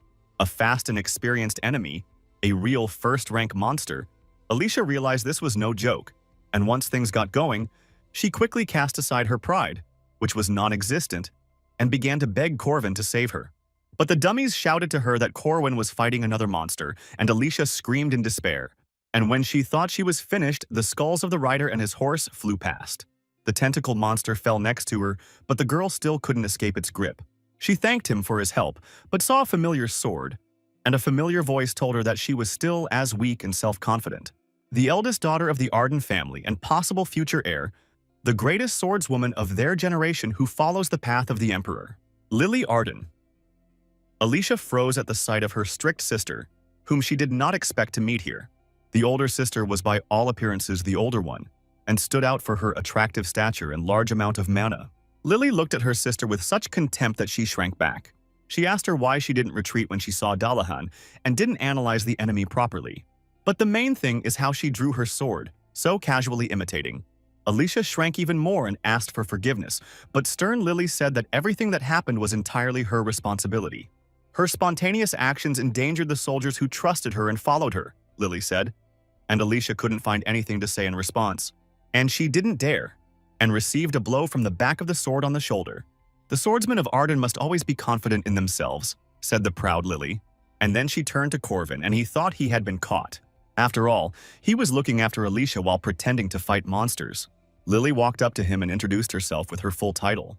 Corvin also introduced himself by stating his name and fighting style, and that he was Alicia's friend. Corvin saw the question in Lily's eyes, but he couldn't tell her that he had a skill that only a few people in the world knew about. Besides him, there were only 2 masters he had not yet met. Lily reassured him, saying that he didn't have to talk if he didn't want to. Her elite retinue reported that the monsters were finished. They were 5 swordswomen, all of Alicia, rank or higher. Lily said that there was no point in chasing the scattered monsters and wasting time on them. And when Alicia was already thinking of slipping away, Lily told her to follow her. Swordsmen travel in groups, somewhat similar to a gang organization. They follow their leader, unite into groups based on interests, often consider themselves a clan. 60 years ago, a leader appeared who began a new era.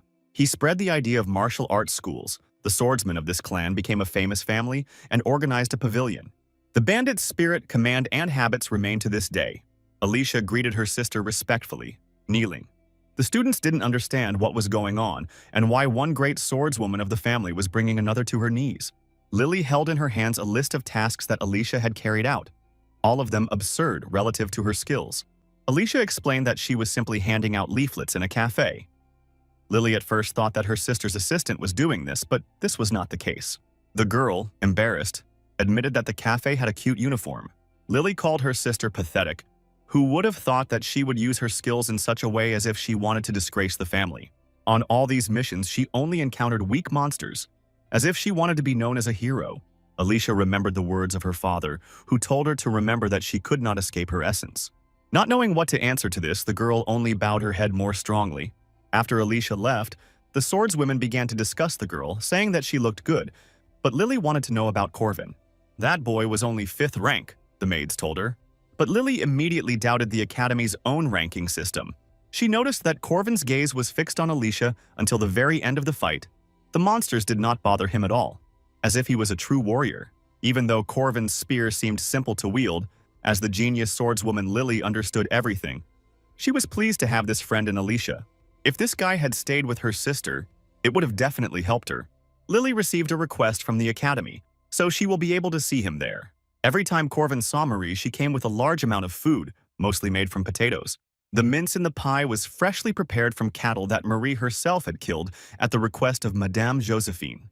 While the girl lived the tasteless life of a vampire, Corvin could enjoy such wonderful food and almost cried with happiness. Since he liked it, she promised to bring beef next time, and Corvin grabbed her hand. He thanked her sincerely and said that he really liked the proposal. Marie agreed.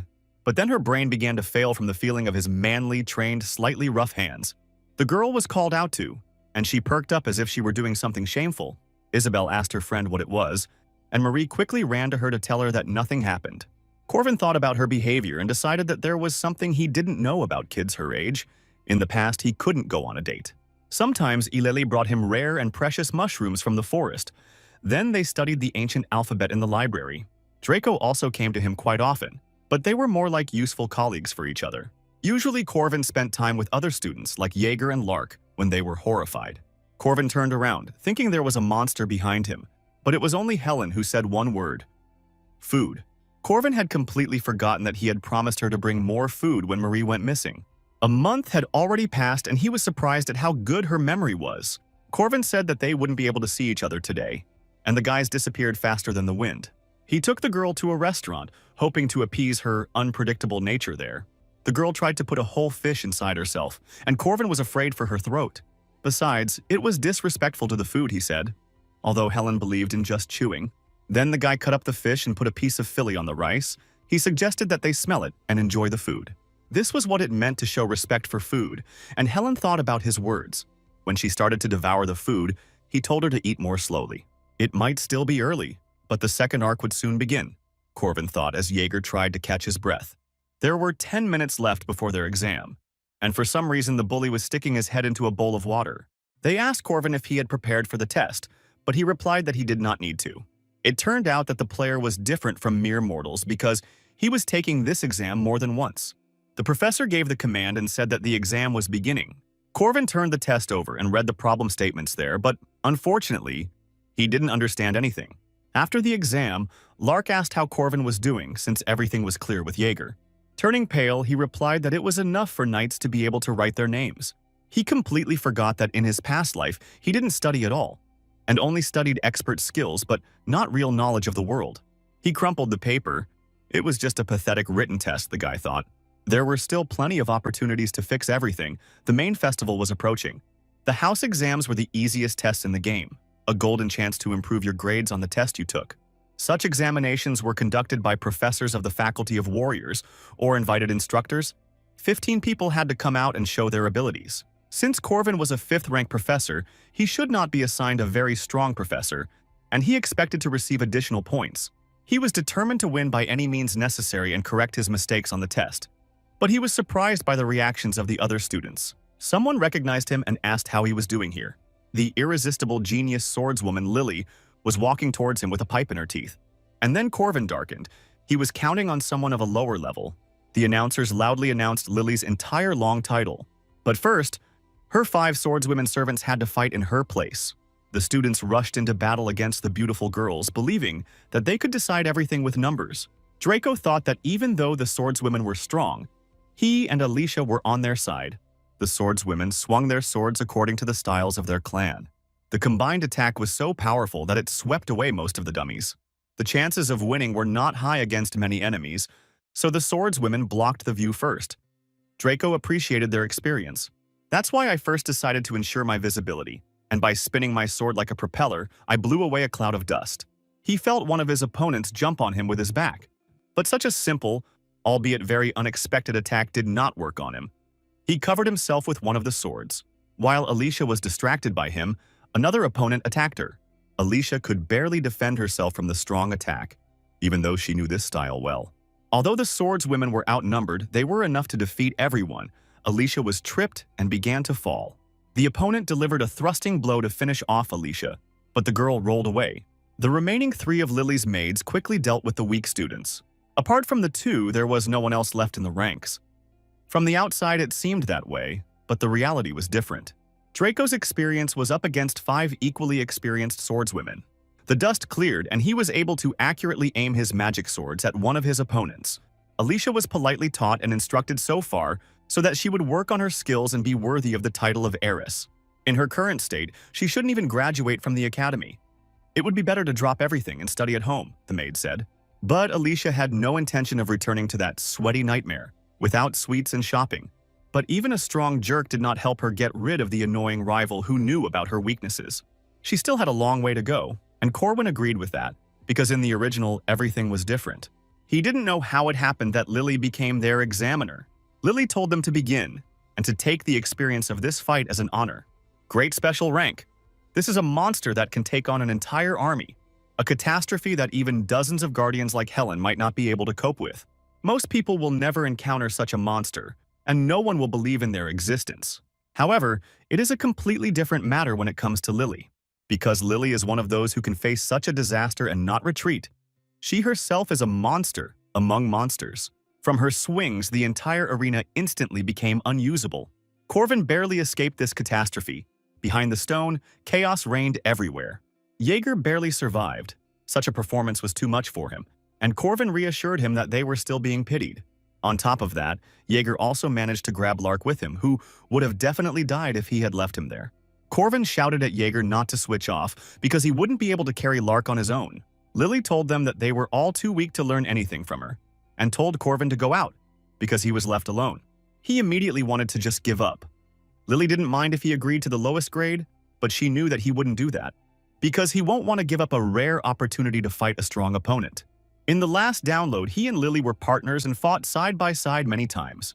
The master taught him how to fight with a spear. Lily gave him real fighting techniques, but even at the end of the last download, he was no match for her. This is a wall that he would have to break through at some point, and since he wants to take the player's place, he must overcome it. Lily saw the determination in his eyes and attacked first. They crossed their weapons, sparks flew, and Corvin held on with great difficulty. But the swordswoman's attack did not end there. She continued to shower him with powerful blows. But to everyone's great surprise, he was able to stand firm with his 5th rank against the Grandmaster.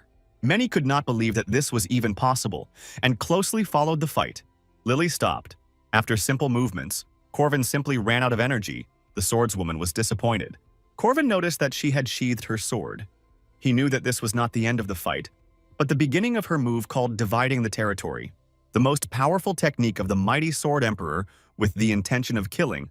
Lily decided to test it, and Corvin clearly felt his sentence in the aura she emitted. Even the teachers shuddered, because she really could have killed a simple student. Everything seemed to freeze. Lily's ghostly movement slowed down as if in stop-motion photography. Corvin attacked at full speed. Her sword was like a transparent crystal to him. This world did not allow him to move, he could only watch. Corvin thought that perhaps that incident in the fight with Marie's dog was just a coincidence. But he pulled himself together. He needed to take one less than perfect step forward, and he was able to stop Lily's attack. Knowledge. Not instinct. The feeling that you are the center of the world, she pointed her sword at him. This was Corvin's response to her division of territory, and Lily was satisfied with it. It was time to finish. She cut Corvin's spear in half, and he was lucky that the swordswoman stopped in time and did not cut off his hand. The sister turned around and saw Alicia frozen without moving. The test wasn't that important, Lily said. He accepted the challenge to show off his territorial skills, she supposed. She realized that he also knew about Alicia's talent, and so it was. Corvin lost the battle but achieved his goal. Lily said that she had some work to do in the city, and he shouldn't be impudent and interfere because nothing would change. Because she would crush Alicia with her own hands, the proud swordswoman declared. But Corvin chuckled. After today's demonstration, he was sure that nothing would go according to Lily's plan. After this, the teacher awarded him the highest score in marks. But for many, it all looked like a farce. They could not believe that what was happening was real. The mustachioed professor remembered the guy he gave food coupons to for his successes. The curly professor was also indignant. He recognized the techniques that Corvin used. Even before Lily's advice, Corvin already felt the lack of quality weapons. He came to one master whom he knew well. Corvin had high-quality raw materials with him. Weapons were usually created with quest rewards. However, all he had at his disposal was special soul dust, a runestone of the 1st and 2nd ranks, and the support of the director. There weren't many weapons that could be created on the Academy's premises, and this was one of them, the Silver Spear. Alicia was horrified.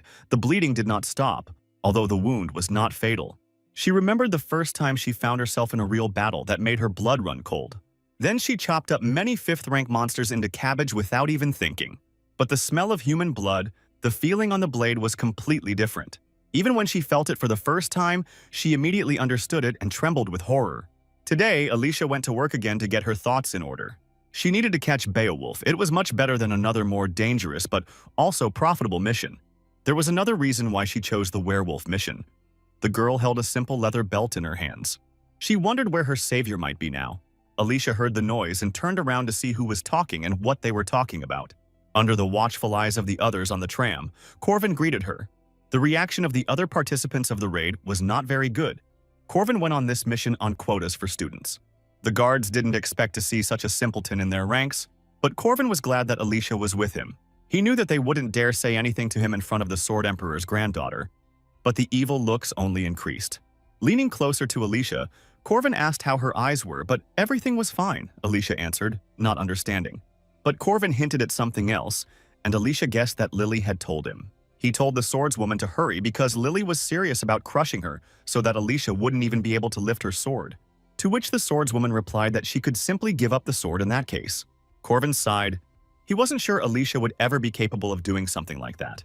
The capture group quickly and skillfully dealt with the monsters and even managed to catch one. But then the situation took a different turn. There were more monsters and they attacked more furiously.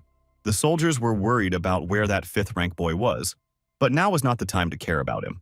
They thought how lucky they were that Lady Alicia was doing so well. And then another wave appeared. This time they were ghosts. Usually ghosts were not attracted to places where there were few people. It looked as if the place was artificially created. Alicia sensed danger and turned around. Someone was approaching her. She could tell by the weight that it was not a ghost but a knight, asking to be saved. Alicia didn't understand why she was being attacked and warned him that she would kill him if he did it again. But a second possessed ally attacked her from behind. He raised his heavy mace to finish her off, and the girl froze. But she was still forced to attack, and with 2 swings she wounded the knight. When she came to her senses, he was already lying dead and cut up. Alicia realized that she had just committed real murder. Fear pierced her, and another possessed knight jumped after her. But Corvin threw a stone at his head and asked Alicia why she was sitting there for so long, because these are not people. He explained to her that these were ordinary dead people who were raised with the help of magic. The main event of the second part of the story arc, the subjugation of the bloodthirsty killer from the Foggy City. In the original, the heroes group is pursuing the maniac that Marie missed in the first episode, but it was possible to choose this task with werewolves. Then you can meet the killer earlier and fight him. A few more dead people ran up to Alicia, and behind them she saw a figure in a cloak with an angry look. Corvin told her that everything was fine and that she should prepare to run. He himself swung and threw his spear at the ghost that hovered above them. The blow pinned his robe to the tree. The dummies from the squad thought that he was some kind of weakling because he went limp in one blow. Of course, this was not the case. Then he would not have become the boss of the next episode. Corvin alone would not have been able to cope with this monster. The spirit said he was impressed that he was able to kill the puppet and promised to meet again, his secrecy being the main problem. Everyone saw how ominous smoke began to pour out from under the red mania. Crimson haze. When the undead mage's life indicators reach 0, a death fog appears. What Corvin destroyed was just a doll, just an undead creature using the corpse of a mage. The real puppeteer was difficult to catch because he hid in his puppets and blended into the fog. Corvin shouted for everyone to run, as the fog looked dangerous. Alicia asked if it was okay to leave the spear there since it was expensive, and he said it was okay. Corvin used the Rune of Return, and the spear fluttered into his hand as if alive. They heard someone scream and turned around, because their comrades were running behind them. One guard named Charlie Lucky tripped over a tree root in the forest. Alicia was the first to reach him to help the blockhead up, but he shouted at her to dodge because he saw a huge hand reaching out to the swordswoman. A hand grabbed the girl and dragged her back into the fog. Corvin picked up the lagging oaf and told him to get out of the forest but demanded that he give up his cloak. Grabbing the red cloak, Corvin rushed to save Alicia. He didn't think he'd have to do it again.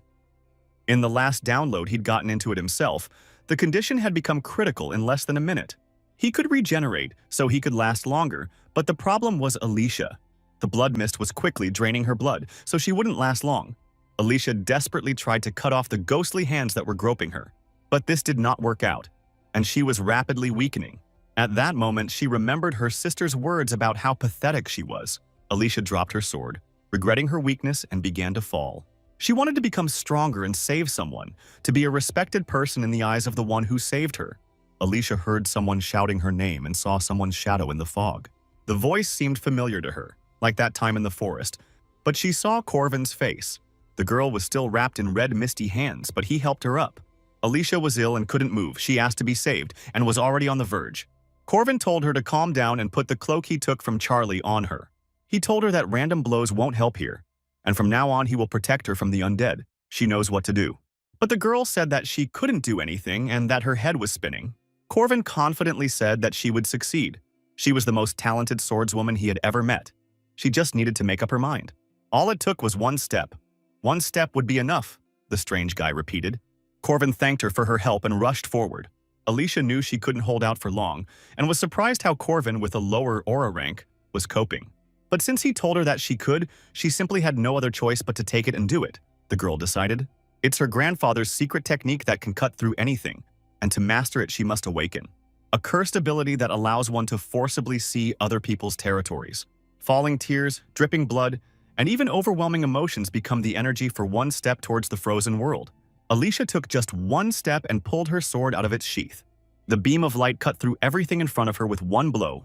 This was the division of the territory. All the monsters in front of Corvin were cut in half. Like the entire forest in the path of the blow, together with the main boss, it became a moan clearing. After this swing, the bloody fog that was taking away her strength dissipated. Seeing what had happened, the other guards returned to help them. The murderer from the foggy city lay dismembered on the ground. The guards did not believe that the entire forest could be cut down like that. Even Corvin was confused. He thought she would use the third form, one cut or iron wave. But the girl was able to deliver the ultimate blow. Alicia ran to him for praise, and he wanted to tell her that she shouldn't be able to do that yet. Rumors began to spread among the guards that Alicia would now definitely become the heir, since only the Emperor and she could use the division of territory. They began to praise her, and Corvin realized that once again his plans had gone awry. He became despondent, not understanding why everything had turned out this way again. This news was so impressive that it was even written about in the newspapers. But the journalists' speculations about the future heir did not satisfy everyone. Lily's maids were angry and wanted to get rid of all the rumors. The mistress of Lily herself sat on her throne, sipping tea and thinking. The Arden family operates within the swordsman faction and operates according to the logic of power. While they were led by the head of the family, they waited for a worthy heir. The division of territory exists depending on the stage of the path of the heart, an area inaccessible to most martial artists. Lily trained, bleeding and sweating. But even she, being a genius, could not satisfy the head of the family. Her sister was younger and weaker than Lily, constantly complaining and whining from training. She was the illegitimate daughter of a leader brought from outside, and they fought only once in a friendly duel. Lily never considered her a worthy opponent. She pressed the girl to know her place. But then Lily saw a light in her eyes that could not be confused with anything else. The wound was not fatal, but the bleeding could not be stopped for a long time. Just one blow turned the tide of the battle. Lily didn't even have time to see him before the blow that finished her off. It lasted much less than a second, one flash of an eye, and Lily was defeated. It wasn't even about speed, it was something else, the deepest path of martial arts. And Alicia took a step into this space. Bleeding, Lily did not understand how this was possible because Alicia was a small, lazy child. There was no doubt that the girl herself was in shock. But now Lily understood what the head of the family and her father were talking about. A twisted nature that mere mortals cannot understand. The talent of a demon. After seeing this fight, the chief appointed Alicia as a promising candidate for the inheritance. Alicia grew up completely neglected by their father, while Lily pitied her and stroked her hair to support her. All these memories remained somewhere far away, Lily thought. Her swordswomen called out to their mistress when she withdrew into herself for a long time. It was obvious that they were worried about her. Lily told them not to worry. She wanted Alicia to reveal her talent. She hoped that if she could see that sword again, she might be able to reach it. Lily stood up and ordered her servants to prepare the test of the sword. The doctors told Alicia that she would need 2 to 3 days of potions to recover, and she offered Corvin a candy when he arrived. The girl was so carefree, but he came to ask her how she was able to use the territory because it was not a simple technique. The girl replied that it was because he believed in her and looked away, embarrassed. If she tries, she will succeed, Alicia said, and Corvin almost choked with envy in front of such a genius. But another visitor came to the hospital who was worried about his younger children. Marie entered the room screaming. Marie and Alicia met for the first time, so they introduced themselves to each other. Corvin asked Marie if she had come to visit Alicia, and the girl stuttered and said that everything was like that. She was worried about her. But then her tone changed and she asked how close they were. But at that moment, there was a knock on the window, although they were not on the first floor. Leaning over like he once had, Helen demanded the raw fish she had eaten last time. Corvin immediately noticed that Marie might be uncomfortable with Helen's presence. Marie forced a smile when she heard that he and Helen had already eaten, and Corvin didn't know what to say. He quickly reassured her by saying that he had prepared a delicious meal for her too, and Marie immediately thawed out. But at that moment he thought about how many famous participants had gathered in this room. Corvin thoughtfully informed Alicia that since rumors of her successes had spread, Lily would soon come to her to test the sword. It is a tradition among swordsmen to test the pavilion master, but it has been a long time since this ritual was used to eliminate disputes. Alicia burst into tears. She was sure that she would die because she couldn't even defeat Lily's 5 servants. Corvin told her that he had an excellent method and promised to tell her on one condition. Alicia immediately grabbed at this straw. From now on, if he even offered to go and deal with monsters or train, she would have to follow him without complaint. Alicia immediately vowed to be the faithful companion of the true just hero. To the surprise of the other 2 girls, Corvin accepted her loyalty as a vow and spoke solemn words. Late at night, one of Lily's maids was heading somewhere when a knife plunged into the wall in front of her at great speed. Someone stepped out of the darkness, recognizing her as an opponent, and the swordswoman grabbed her weapon. Even in the darkness, she easily recognized the academy student Helen. Helen said that she was a master of the knife and attacked the swordswoman. It was just someone promising to treat her to sushi if she caught this target. Corvin was fighting another swordswoman at that moment, and the night was filled with the ringing of steel. The girl did not understand the reason for such a sudden attack and barely fought back. Corvin introduced himself to her as the master of the Alicia clan and named his style. He asked permission to train under her as a sword master and attacked again. And so, overnight, they formed an entire clan, where each was the bearer of his own style. Helen was a master of knives because she couldn't be given anything more dangerous than that. Draco was hired to pose as a master of flying blades. Alicia was a master of alchemical magic and transformation. And of course, Alicia herself became a grand master of this school that was created on her knee. And so, Lily's elite sword squad was routed by Alicia's squad. The swordswoman who fought Corvin asked him why he was doing this. He replied that their young clan needed followers and wanted to raise their status. And now they were sticking to offensive tactics. In the order of the clan, there is a sword test, an exam to choose the head of the clan, which answers all questions. But everyone understands that this is simply a legal way to eliminate a competitor, so Corvin proclaimed that he would change this order. That's why he created a clan. And in the subsequent battle, he defeated experienced swordswomen.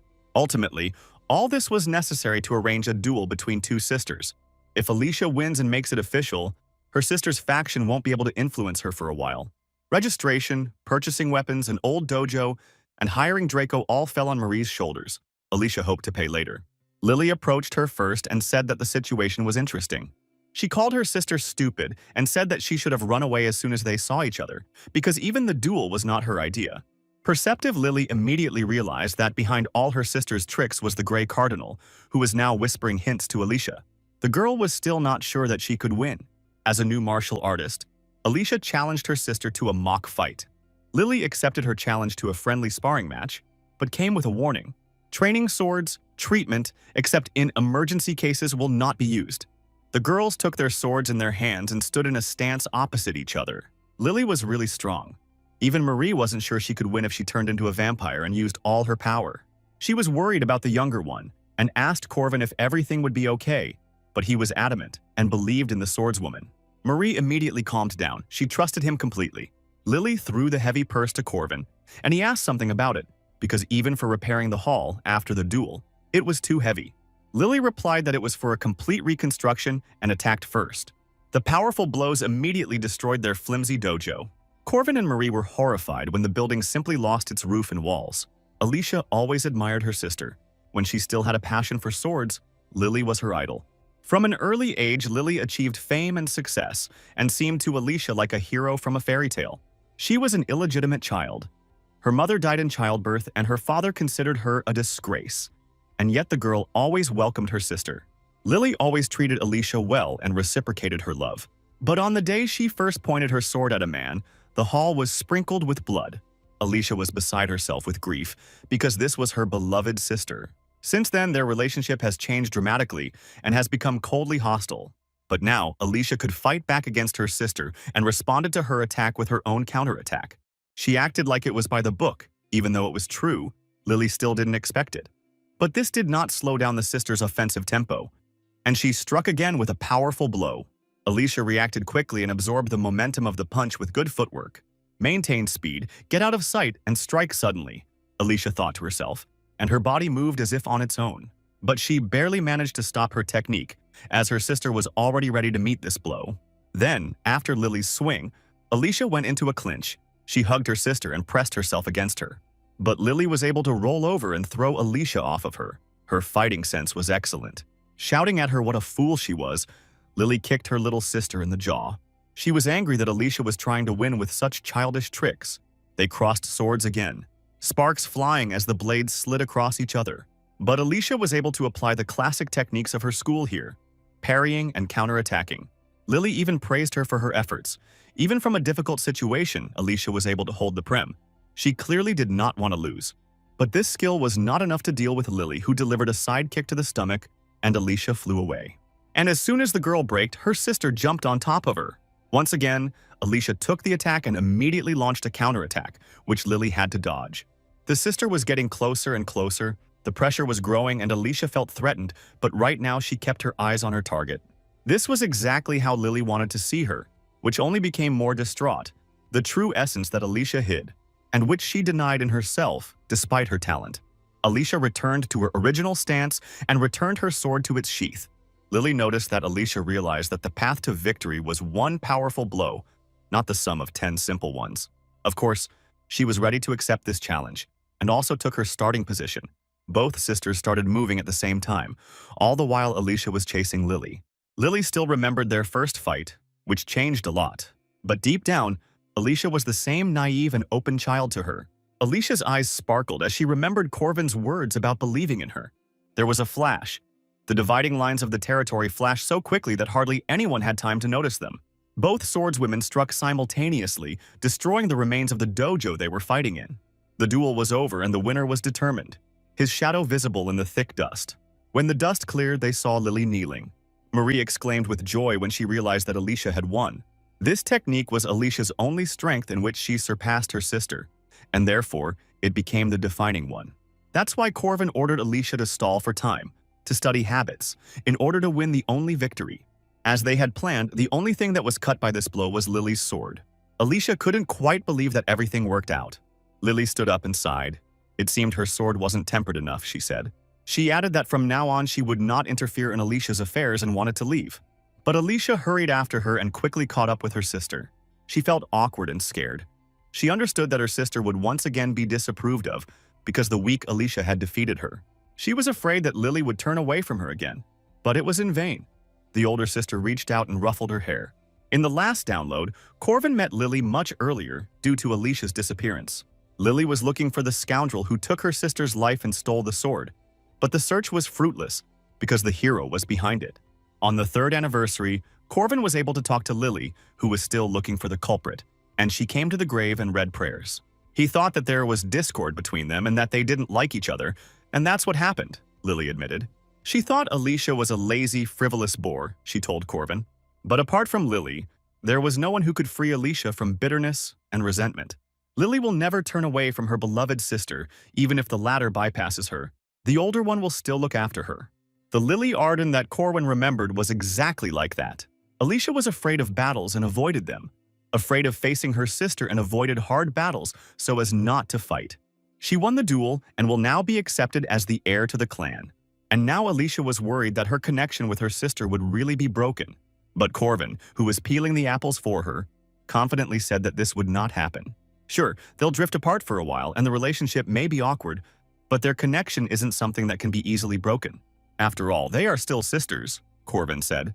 And she's really a good girl because in his childhood, all he did was get kicked by bullies. Later, it was not this that tormented him at all, but the fact that he did not dare to fight back and was angry with himself. Alicia called him strange. He spoke like an old man.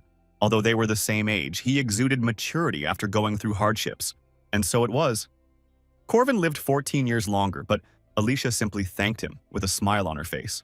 For that incident, and for that fight in the forest when he saved her, she stretched out in bed. After all, it was he who saved her from the werewolf the first time, the girl said. Corvin was surprised how she was able to find out, and the girl said that it was thanks to his voice, his waist, and her intuition. The guy just waved it off, but the girl thought she owed him a lot and said he could ask for anything. Then Corvin asked to be his friend and surprised Alicia. The girl was embarrassed. She didn't have any male friends yet and agreed. Corvin smiled too and said he hoped they would get along. Alicia responded in kind, happy that she had such a loyal friend. Punishment for the wicked and a good ending for the good people? That's how it should be, Corvin thought. Thanks to his actions, the sisters were able to get along for a long time. Isabel peered anxiously around the corner. Recently, her friend Marie had a problem. The girl was the center of attention before, and now even more so. Many fans tried to offer her their blood and feelings. Of course, Marie refused, because she received it from Madame Josephine, and Isabel was angry because her friend was being put in an awkward position. This happened every day, but she was more worried about Corvin, in whose presence Marie always felt lost, and her face invariably blushed when she saw him. Corvin was a well-known newcomer and often hung around Marie. It didn't matter that he was a 5th rank, since he could fight on par with Lily, meaning he was capable, but that made Isabel even more worried. When Corvin offered his blood to the elder, she immediately accepted, and they retired to a private room. Isabel's imagination immediately painted a passionate picture of what could happen behind the closed door. Isabel listened carefully to their conversation. Corvin asked if Marie had thought about his proposal. Corvin suggested that Marie build a hotel on the site of the destroyed dojo and offered her to invest in this project. Isabel was biting her nails. The scoundrel was trying to do business with Marie and was behaving very impudently. Later, Corvin saw Alicia in the training room. The girl was much more willing to attend classes now. Even though these were just the basics, Corvin had no intention of deviating from them. Alicia also agreed to do simple exercises, which had never happened to her before. As a reward, Corvin gave her a voucher to a nice restaurant, Holy Panda, and Alicia's motivation immediately jumped. Isabel, who had been watching him the whole time, immediately lost her temper. Because this was an establishment for couples, the scoundrel did not miss a single skirt. Alicia heard a noise like someone had fallen from the roof, but Corvin didn't notice anything. Not only did he run after 2 girls, but he also constantly asked about their wallets. Isabel was indignant.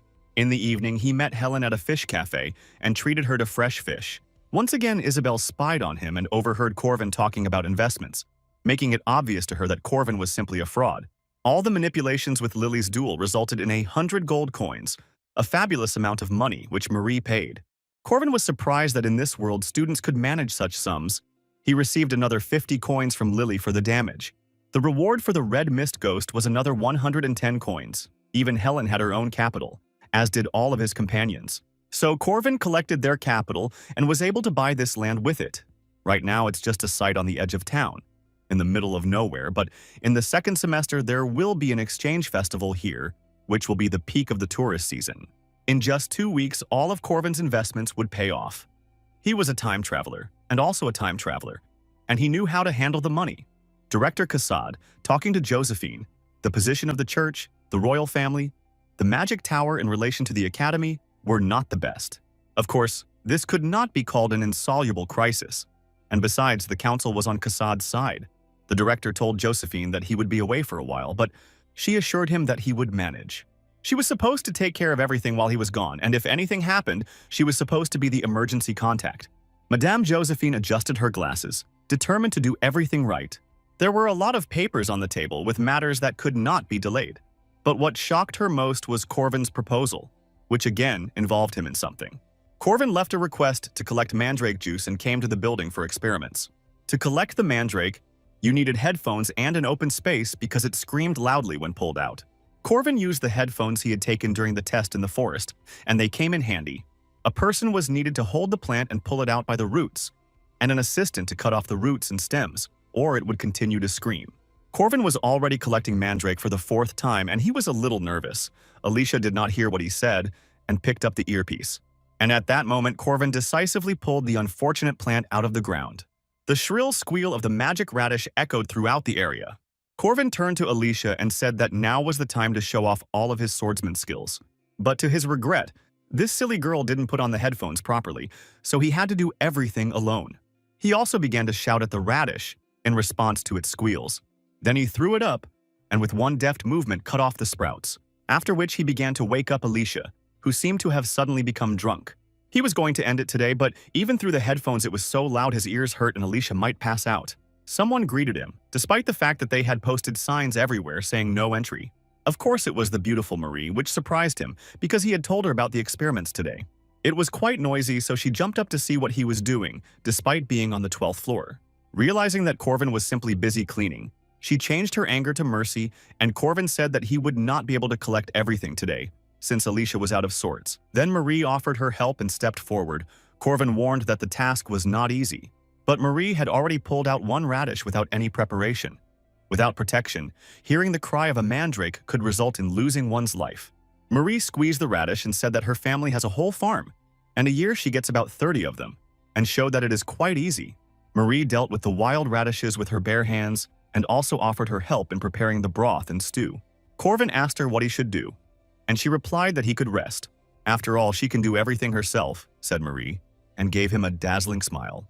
Corvin did not refuse such generosity, and who would have done so in his place? One way to use this radish was to make a decoction with many ingredients and simmer it for 10 hours. If done correctly, it will be ready. It may seem that this game has obvious ethnic inclinations. Marie said that everything was ready and all that was left was to wait, and asked what he was doing. Corvin was bored and was drawing runes. Marie had seen them in culture classes, but she didn't know the full meaning. She asked him where he learned it, because runes were like a dead language. Just a year ago, Corvin was studying spear and runes under his teacher. She left behind the unhidden runes and the primordial ones, the first he mastered. But the others were different. The primordial runes were written on a person's body, and only he could use them. Even the final boss of the game wanted to get them. The teacher tried to pass them on to Corvin, but died first. And all because of him, Corvin recalled the dark shadow of his past. Marie assumed that Corvin's teacher worked in a magic tower since he knew so much about runes. But she was an ordinary person, the guy replied. A simple good man who did everything in his power to help others.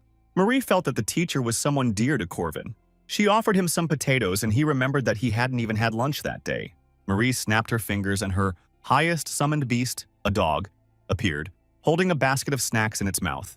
Corvin praised her for training the dog well, all thanks to Corvin, since he shared blood with her several times. Marie was delighted with her cute pet.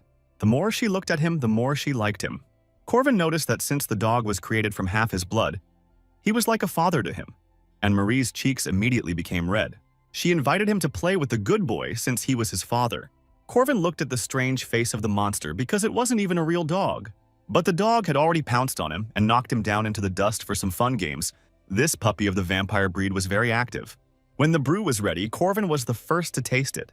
This brew increased the ability of mana to recover, and also added the maximum amount of mana. Corvin told them to drink too, since the brew didn't bring any bonuses more than once anyway, and he saved the rest for Eulalie and Lark. There was only the silver mandrake left, which he decided to take up. This guy should have been chewed raw, all parts included. This thing helped create an aura core. Usually for this, you need to be at peak power. Later, he will be able to get a second core. Even the girls were surprised by his rapid progress. The silver mandrake was cool, and Alicia suggested eating the gold one right away. But Corvin saved that for later. Good medicines also could not be overdone, he said, although he had another goal. The mustachioed professor said at the meeting that the 5th rank of the Corvin Knight was something that needed to be reconsidered. Many teachers did not understand why they had to revise, since Corvin had low characteristics. But they just didn't see Corvin fight against Lily, the curly-haired professor told them. Another bespectacled man suggested that Lily simply gave in to the student, since she couldn't fight with all her strength against a student. Then the mustachioed man asked if anyone among those who saw this fight thought that Lily had given in. There were none. However, despite this, without achievements and successes, it was still impossible to raise the rank of a student. Such are the rules, others objected. Then the mustachioed man suggested that the establishment of association ranks be entrusted and that the true rank be established when issuing documents to the guard. Since Professor Harmon was the initiator of this process, he was also assigned to do it. That was exactly what he had hoped for, the mustachioed man replied. At this time, the curly-haired professor thought about the name Corvin, which constantly popped up everywhere. In terms of stats, even rank 5 was a luxury for him, but he showed an amazing sparring with Lily. Besides, Corvin had a special spear technique that man had, the curly-haired man thought. Alicia met him in the library and said hello. Today they had the same lesson, so she asked to sit next to him. Corvin didn't have time to object because the girl had already sat down, only it was Jaeger's seat. But as soon as he saw who sat on him, he immediately decided to sit somewhere else. Corvin noticed that the guy was angry and asked him what he was unhappy about. After all, Corvin was surrounded by beauties everywhere, the kindest of them being Marie. A scary but cute demon girl in a nun's robe, too. And also the granddaughter of the Sword Emperor. Jaeger was simply dying of envy. It was a personal dating simulator, only in real life. He suffered from his wasted youth because there was always emptiness around him. A curly-haired professor entered the classroom and said that even if they were not ready for the lesson, it did not matter today. As was said, today they had group work planned. Many students were despondent, and the professor cheered them up. Since they all studied at the Knight's faculty, he would not force them to solve difficult problems. He snapped his fingers and an image made up of fragments began to appear behind him. The topic of the group assignment was spear handling technique. Corvin felt the scenario change again. In the last download, it was a fist fight. Alicia said he was lucky. Fermat was a boxer, a fighter who could control distance, use a dash. Thanks to his shadow, he was a first-class knight. Known for engraving magical runes on his gloves, he must have already guessed, Corvin realized. The professor wanted to test him, the boy had no doubt. The curly professor told them that the goal of training was to choose one spear style and learn it, and show their techniques. Of course, for some of the students who had already practiced the spear, this task was too easy, and Fermat promised to adjust their grade. All groups are determined by lottery and include 4 people. The purpose of the task is to find out the degree of cooperation between students and to promote its development. But the reality is that the most diligent students always lose. It was a game called Carry It All on Yourself. Corvin remembered his past years at school. Everything ended exactly like this. He was always surrounded by only lazy and useless people. But now everything was different. Corvin chuckled. After all, he had a dream team at his disposal that was capable of much. Jaeger's physical skills were high. He was a third-rank knight. He was good at assessing the situation, and he reacted quickly. It's not worth talking about Alicia, a brilliant swordsman with good physical abilities. She knows how to learn quickly if she's motivated. The last in Helen's group, she didn't have the best manners, but she was one of those who worked hard and could concentrate in class. Who would have thought that this time he would end up on a team with such hard-working guys? Corvin had already reserved a hall for them and began to expound on the theory. So he thought. They came to the hall, which they had been going to for 2 months already, and the walls of which were covered with a special material. They were unbreakable and expensive, but that didn't save them from a duel between 2 battle monsters. Moreover, all the destruction was done with just 1 blow. Corvin paired them up to give Alicia some practice, but Helen just smashed everything and didn't even realize she was to blame. Naturally, they were kicked out of the training hall and were left without a place to practice. The team then went to church, where Corvin told them to think about their behavior. He told the guys not to be shy and express their opinions. Alicia apologized for not being able to control her powers, but Corwin told her that she did a good job. Jaeger was not yet confident in his spear skills. He had difficulty spinning and could not use any technique. He turned to Helen to hear her opinion, and the girl brought them grape juice and bread. The game included a culture so similar to the earthly one that it brought them everything for the sacrament. Helen was a volunteer at the church, so they were able to gather there on a day when there was no service. Corvin asked her about her religious affiliation, and the girl replied that it was not of her choice. There was much to learn from holy people, and he advised her to read the Bible after all. There were many useful things in religion, words about love. Love your neighbor as yourself, said the commandment, said Corvin. Alicia agreed. She really liked the commandment about love. In any case, Corvin asked Helen if she understood the reason for the previous failure, and the girl answered categorically that it was because of their weakness. It was only necessary to apply a little force against them, and they broke. Even training did not help them. The weak will always be weak. Corvin agreed. There was sense in her words, but only the truly strong had the right to speak like that. He offered the girl a bet that he could bring her to her knees in a minute, and if he won, she would treat him to dinner. Helen agreed, but said that she didn't want a reward if she won, because she would break something in the process. Corvin said they would start on Jaeger's signal, and the boy was stunned by what was happening. But there was no choice. He asked them if they were ready and gave the go-ahead. Corvin rushed forward to use his first class and secret techniques from the very beginning. A flower bloomed in front of Helen from the blows of his spear. She took the blow as if nothing had happened, simply covering herself with her hands. The girl lived up to her name as a goddess, but Corvin wasn't going to stop there. Unfortunately, his spear broke, and he looked at the fragment in confusion. The girl said she could handle him with her bare hands, and moved so fast that her movements blurred into the air. She had warned him that her specialty was destroying things. In the fist fight, Corvin had to dodge every blow she threw, but he even managed to tease her about the fact that she couldn't hit him. This irritated Helen greatly. Her eyes flashed red. She charged with a powerful blow and advised him to run if he did not want to die. It was a direct blow that could really destroy him. As she advised, he should have dodged. But Corvin still decided to block her power and extended his palm towards her, in which he had gathered strength. He felt his muscles stretch from the tension. Helen was surprised that he didn't evade, but then her head began to spin and the girl fell to one knee. Corvin smirked smugly. It was his victory. Helen immediately wanted a rematch, but Corvin refused. He had won. There was no need to fight anymore. The girl flared up, although she was usually indifferent. She insisted on a second duel. Instead of answering, the impudent guy began to tease her even more. After a few days, although it did not last long, the students' rebellion was suppressed. Corvin already thought that he would have no trouble teaching them, but he received a note from Helen that she was ill. He had no other choice but to use a special trick, and they came back to the restaurant. Looking at Helen's satisfied face, who was already drooling, he expressed hope that this medicine would cure her illness. The girl immediately accepted his offer and put the fish in her mouth. Corvin told her not to rush because cooks spend a lot of time preparing food, sometimes 10 years. It usually takes a chef that long to learn how to serve food, but it took Corvin 3 years to bring it to its knees. The fish she loves so much and his fighting skills are similar. Everything starts with the basics and little things in any business. Everything starts small. He remembered the words of his teacher. Approaching Helen, he asked her if they were now reconciled. The girl hit him in the face with a book because he was too close. Corvin was delighted to find in the notebook the research he had asked her to conduct on spear techniques. Without thinking, he stroked her head as if she were a child. Alicia and Jaeger are training, and thanks to Helen, they were able to understand the theory, which was enough for the presentation. The time before the exam flew by, there was only one group ahead of them. Corvin's team was just waiting for their turn.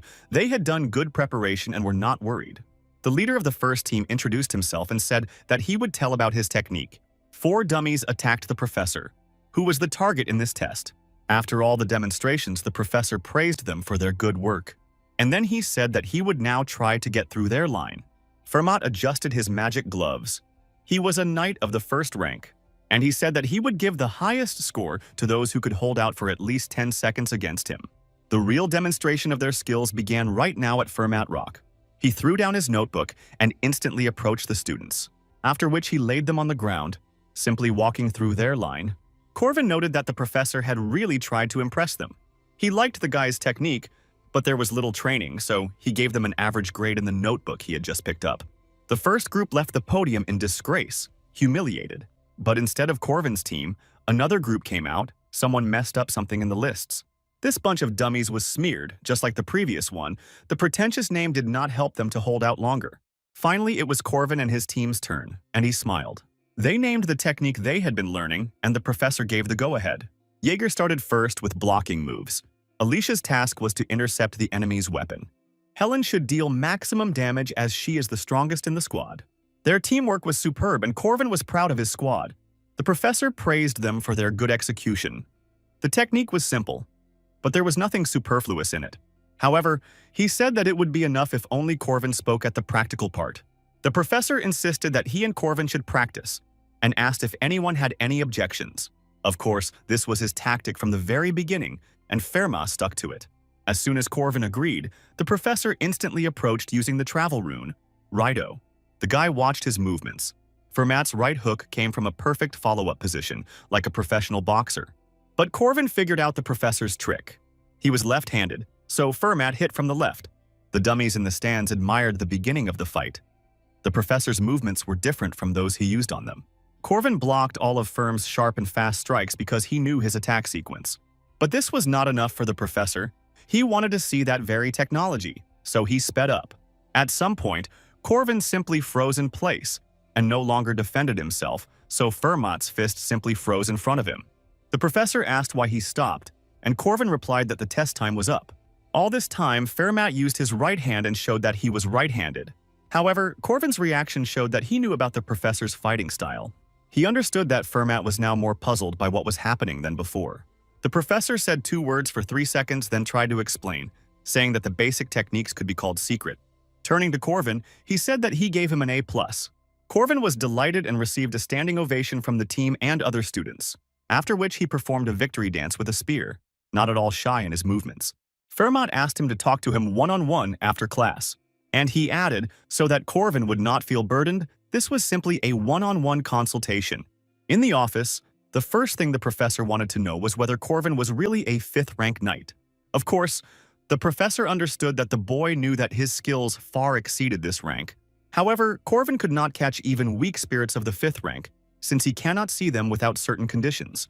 The professor told him about a recent faculty meeting, the topic of which was, among other things, to review the boy's rank. Therefore, Corvin will be given several missions, and with their help his rank will be measured. The tasks are difficult, but he has something to show. There was nothing wrong with that. Even though the task was difficult, the reward was high, and he would be able to choose where to start. Corvin agreed and asked what to do. The professor said that he needed to defeat the monster and the spirit, of course alone. There were currently 4 missions in the Guardian Association, Corvin thought. The timing for this was not the best for him. The professor handed him sheets of paper with descriptions of the problems and told him to choose. Later, Corvin met with Professor Harmon, and they chatted cheerfully about the teacher's youth as they walked through the forest. The old man liked to talk about his adventures, although he could not tell everything. The first prey was a 2-headed ogre, slow but quite dangerous. He was demoted because the monster was young and bred dogs. This meant that an open attack on the ogre was out of the question, Corvin realized. Being a guardian requires more than just strength. The supervising instructor will be evaluating all of Corvin's actions, the professor warned. Along with Harmon, other observers also came out.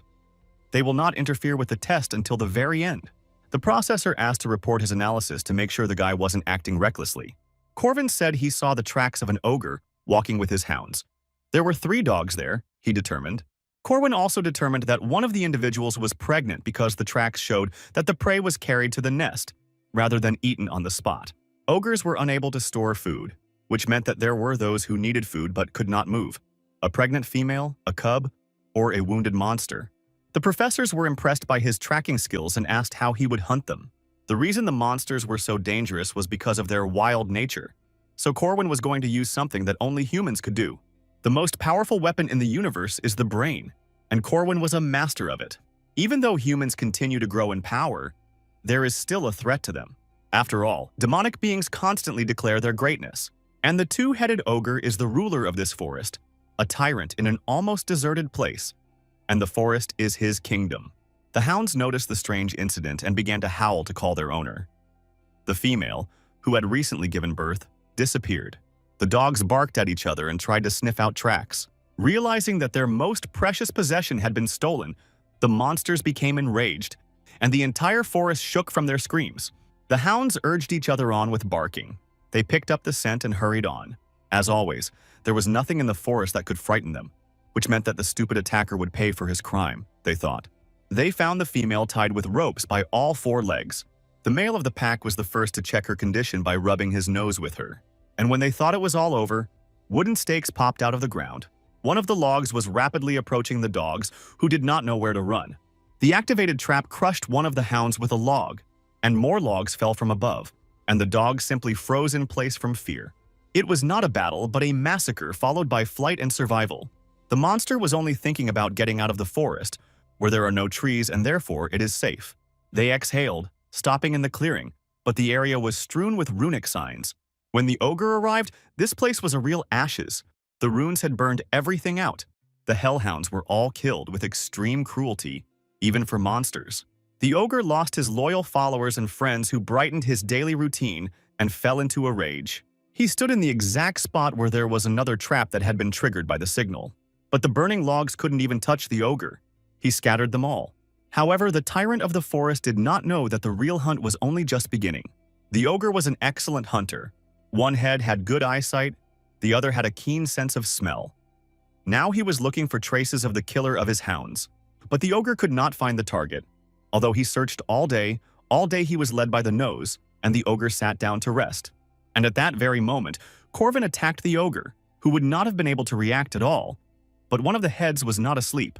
That's why the ogre was able to dodge the hail of blows from above and deflect some of them with his stick. Although the attack did not cause any damage, Corvin constantly bothered the monster, preventing it from sleeping. In addition, he constantly set fire to the forest so the ogre could not stay in one place. Thus, 3 days passed, during which the monster was unable to rest and was constantly subjected to sudden attacks. And only then did the ogre realize that he himself was prey, and all that remained of his rage was bitterness and anger. And when he was already weakened, the culprit of his condition appeared. Corvin also yawned and told the monster that he wanted to figure it out quickly. Using the last of his strength, the ogre rushed furiously towards the enemy. This time, Corvin did not run away but also ran to meet them. The guy jumped, and the ogre figured out where he should land to slam him to the ground. But even in flight, Corvin threw a spear at him using a special technique, so it hit the unprotected monster straight in the chest. When he landed, a huge hole appeared in the ogre's body because the spear had gone right through it. Jumping up to the defenseless monster, Corvin used martial arts against it and sent it flying. The tyrant who ruled the forest was defeated and fell to the ground. Corvin was a little disappointed. He filled his mana core to the limit but never used it. 3 days ago, he met with Marie and asked her how much she trusted him, and the girl was ready to believe everything. And since the guy stunned her with the question of how long she could be with him, Marie crushed the bag of blood with her hands. She replied that she would follow him to the end. The guy had a plan, and without her, it could not be realized. He began to explain, saying that from tomorrow she would need to work with Alicia. Marie was indignant. It was only their plan, when suddenly the name of another girl surfaced. Even though Marie had a full life as an experienced guardian and a special vampire, she was still an ordinary girl. Corvin always showed up where he was needed, preparing in advance for what was about to happen. But Marie didn't understand how he knew so much. She couldn't help but wonder. But her sympathy for the guy was so strong that she was blind. The professors looked at the wild boar, which could not be killed, and so it was sealed in the building where the academy experiments were conducted. Professor Fairmat asked what kind of research she was conducting and whether it concerned the alpha energy of monsters. All that was required from the curly-haired man today was to write a few runes on the monster's body that he knew. Runes were almost a dead language, and in practice they were not easy to use, Fairmat said. Besides him, another person was invited for experiments, or rather a vampire with enormous power. It was a meeting of 2 special species. Their first meeting, Marie said hello. The boss of the second arch, a wild boar nicknamed the King of the Iron Mountain, sensed her approach. Next, Corvin had a mission with a ghost house. It was a simple task, which in the original was available from the second semester. However, to defeat the spirit, you need to avoid its attacks, dodge furniture, destroy the magic circle in the basement, and so on. Like all spirits, this spirit had entered the house, but Corvin still could not interact with it, because of the commandment. Of course, since the spirit had a body, it could not be ignored. It could attack Corvin. She made a leap, dodging the creeping roots that wanted to catch him at the entrance. Then he ran forward with his spear at the ready, knowing that the window on the terrace would break and the fragments would rain down. You just need to dodge them, which is not difficult if you know the right time. Once inside, Corvin easily bypassed all the traps because he had done this many times in the game.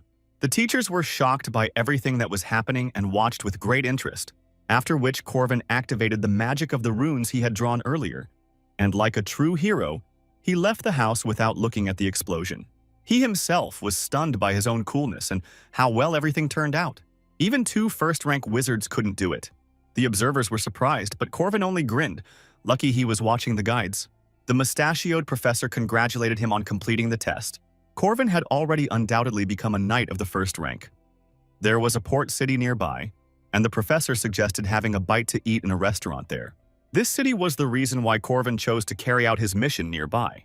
The professor was glad that Corvin liked raw fish. It was definitely a great establishment. Out of the corner of his eye, he saw Marie's dog following him, as previously agreed. 80 years ago, many resources were developed in the mountains. There were so many mines that the place was called the Iron Mountain. And then, many prospectors who were looking for gold, iron, and silver here witnessed an amazing spectacle. The huge boar greedily devoured the ore, literally gnawing out vein after vein. Alicia was in a hurry and was afraid of being late because the task was entrusted to her by none other than Corvin.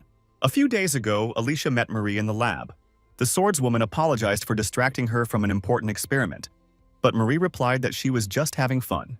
Alicia asked why she was called, because it was the dog who called her to the meeting, and it was again about one guy. It was Corvin who asked Marie at this time to convey a message to Alicia. In the meantime, Marie offered Alicia something to drink, something like an elixir. If it was good for one's health, the girl was all for it. So she drained the bottle instantly. Marie said not to rush because the potion was hot, and she also wanted to check if it was safe or not, and these words made Alicia cough. But surprisingly, the potion was delicious. Like the taste of home, Alicia was satisfied. Marie made notes in her notebook. The taste was confirmed, as was the safety, toxicity noted. Meanwhile, Alicia asked what exactly Corvin wanted from her, and Marie said that she would explain now. Corvin asked to tell her what would happen in the near future. Hearing this news, Alicia ran at full speed, pushing the students aside. The devil boar that was sealed in the building for experiments. Alicia didn't know what happened, but she hurried there after hearing this information. The professors asked Marie what the monster's strength was, and she said that strength was a natural passive skill, like the power of control. The power of control was one of the most powerful abilities. Some monsters emit a special energy. They are called alpha individuals. These are the ones who are stronger than their brothers and can give them orders. While this may come easy to them, it does not apply to all creatures, only within a species. However, a special kind could give orders to all demonic creatures of lower rank, Marie added. Marie remembered that when she ran into the forest, she was able to manipulate monsters into giving her their blood. But after thinking about it, the girl said that she couldn't call it control. Rather, she was using the monster's fears. A lot of it had to do with what family she belonged to. Monsters, spirits, humans. The influence was different for everyone. Marie thought about it. It turned out that she could easily give orders to demonic people, although this area required research. The professor clapped her hands and said that that was enough theory. It was time to move the plot forward and move on to practice.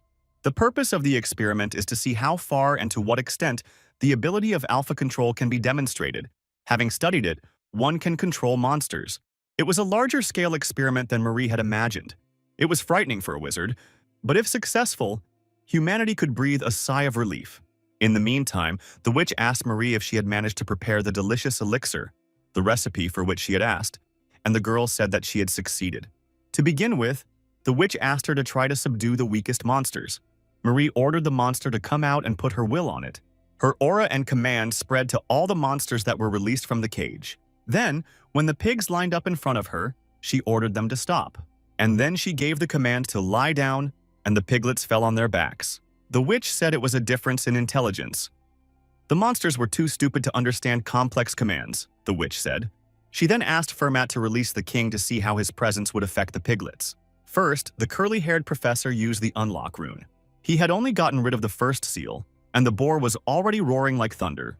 The younger boars immediately turned against Marie, although they had previously followed her orders, and the witch shouted to return the seal. Since the experiment was planned by amateurs, naturally no one thought of protective measures, and the wild pigs attacked the scientists. Marie quickly calmed the pigs down, and the witch was surprised that they lost control so easily, apparently because they were the same species. But then an emergency happened. Another monster escaped from the cage. It was a manticore, a cross between a lion and a snake's body that attacked Marie. The girl released her bloody spear at him. But the monster was so fast that it dodged, so it was up to Fermat to stop it. With a powerful blow, he destroyed the monster and told the witch Dane that something strange was happening. All the monsters in the cages were fighting like crazy and trying to get out. Dana's assistants shouted at her that she needed to leave. The first thing to do was to seal the king again. Even though the experiment had already failed and they had lost money, safety was more important. The magic group reported one loss of control, and the others said the same. Someone damaged the magic sealing circle and it stopped working. And no one provided a backup, of course. Before Dana's eyes, the magical chains began to crumble. The king of the Iron Mountain was freed and was incredibly happy about it. Meanwhile, Corvin arrived in the port city of Sar. There was bustle everywhere. Workers were unloading cargo. Sailors were walking around with a drunken gait. Old Man Harmon brought Corvin to a restaurant to celebrate his success. Corvin suggested they have some tea, and the old professor reminded them that their relationship was that of teacher and student. Corvin wanted to drink tea all the time, but the establishments in the city were very strict about checking documents. Corvin came from the country that consumed the most tea with delicious chicken, and now he had no opportunity to indulge in pleasures. He told the professor that they had a saying at home for this occasion. Tea is something you learn from adults, so Corvin hoped that Harmon, as an elder, would teach him about life. Seeing the look full of respect, Harmon melted. The guy didn't just want to drink tea, he wanted to talk to him. And then he was caught, Corvin thought, holding out his teacup. But then he heard barking, and the visitors also perked up, as if someone had brought a dog with them. The dog stood over him like a warden, and did not allow him to violate the school restrictions on tea consumption. Fermat shouted to student Marie that the monster had to be stopped. The girl summoned a crystal ice spear and gathered a block of ice on herself. The boulder hit the boar king straight in the head. Its size made it impossible to miss. But the action had no effect. The spear simply broke. But Fermat shouted to her that she had done a good job anyway, since this way, he could run up to the monster. But even his super boxing punch didn't leave a scratch on the king of the boars. Moreover, the boar himself could use the ancient runic language and spat in Firm's direction, causing him to fly away. Dane saw that the wall was damaged, which meant that the magical circuit was broken. Hundreds of monsters that they kept in cages in one building predictably broke out when the defenses weakened. A signal was heard in the laboratory building to evacuate and activate everything that was there. The second line of defense, the defensive golems, have been activated. The iron blocks met the monsters in formation and with a synchronized attack. But then a first-rank monster, a whole dragon, burst out of the wall. And behind him there were more. There was a feeling that someone had arranged a deliberate sabotage and placed all the dangerous creatures in one room. Soon the monsters had a huge army, led by an invulnerable boar. Dana gave permission for chain strikes in public areas. She was afraid of what would happen when the monsters broke out into the academy. The monsters were struck by magical lightning bolts, and the smell of roasted meat began to waft through them. But one of them, with burning skin, broke into the chamber with the control panel. But fortunately, 2 swords pierced him at once and saved Dana. The professor was extremely surprised to see Draco there, who told her that he had simply come on a tour. He ordered her to leave, and his blades began to mow down the monsters like grass. Some demon was breathing fire like a dragon, but Draco didn't flinch. After all, he was covered by a reliable ally who summoned a huge golem. Cornelius was happy. The formula that the scoundrel gave him turned out to be correct. A few days ago, Corvin gave him the formula for golem magic, but in exchange, he made him train his endurance and come on an excursion today. The battle between Godzilla and a huge mechanoid golem began in the arena. When the golem Cornelius had problems, he was subjected to fortification magic and became entangled in druid magic. Ilele did a great job and was amazed that Corvin knew everything in advance again, and even this method of controlling magic. Dana screamed that the gray dragon was climbing up to the 3rd floor, but he was immediately killed by an experienced swordswoman who could cut through anything. Alicia jumped to the side as snake sashimi rained down next to her. Dana was also amazed that an entire emergency rescue team had appeared here at the perfect time. But she couldn't ask why they were all in the building for experiments, because they didn't have clearance. Of course, the guys replied that they just came for an excursion. The plan was made by a boy who wasn't even at the academy at the time, but everything worked like clockwork. Marie summoned the blood sphere. As Corvin told them, they prepared magical barriers, and now the monsters will not get beyond its boundaries. Ice pillars rose from the ground, limiting the king of the boar's mobility, but Marie said that it was too early to relax, even though she belonged to a special rank, like the king boar. The huge lizard that the others were fighting could destroy everything with its actions, so Draco shouted for them to do something. Cornelius asked Ilele for more reinforcements, even though they were already barely moving. The Cornelius golem was assembled from the fragments of other golems, as well as from Corvin's formula, and enhanced with druid magic. His potential was huge, so he gave the huge lizard a good punch. But the lizard was not so simple and had already counterattacked. Cornelius asked the druid girl to direct the entire fortification into his hand. He was going to explode all 5 absorbed cores and release their power. The 2 giants collided with enormous force, causing the entire hall to tremble.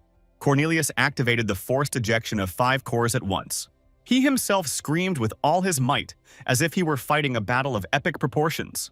His elbow gave a boost like it had a jet engine, and he propelled the Roboglem's fist so that it hit the lizard. It was a blow that touched the hearts of all gamers. Cornelius even managed to give it a name. The reason Corwin chose the haunted house, besides its predictability, was because he wanted to come to that place. He came to the church and asked to use the prayer room, and the nun allowed it, because he was a guard. Corvin sat at the table and waited for the game script to start. Because of the current situation, he wanted everything to happen quickly. As expected, the correct reaction began from behind. Professor Josephine held a magical blade to his throat and asked him how he knew about it. Corvin had many questions, but first he had to deal with an urgent matter. Golem Cornelia was still fighting, with the lizard regenerating well. Alicia froze in place. It was the first time she had seen something like this. But now was not the time to be distracted. Another huge snake attacked her. She had to confront him alone, the girl thought, looking into his open mouth. Moreover, she remembered Corvin's warning to Marie that Alicia should not use the division of territory. Therefore, the swordswoman had to cope with her normal abilities. Even though Corvin saw potential in her to make such a request, the girl doubted that she could do it. Then, there was an explosion, and the sphere of blood in which Marie was enclosed burst, and the girl herself flew away. Her barrier could not withstand the onslaught of the awakened king of boars. Marie lay motionless, badly hurt, although she was the strongest among them. Everything was as Corvin said. Most likely Marie will not be able to defeat the boar. The reason was that the boar chewed the steel itself, and also used the primordial runes. His power of resistance made him invulnerable. For this reason, the boar was sealed because they could not destroy it, but Marie was not going to give up. Alicia was distracted again and didn't look at the snake's head that was quickly approaching. But all she could do was just take it and deal with it on her own. Dana held her breath as she watched the battle unfold before her eyes. Marie used snow alchemy magic, and the boar's face was covered in explosions again. But he was a legendary beast, and that didn't stop him.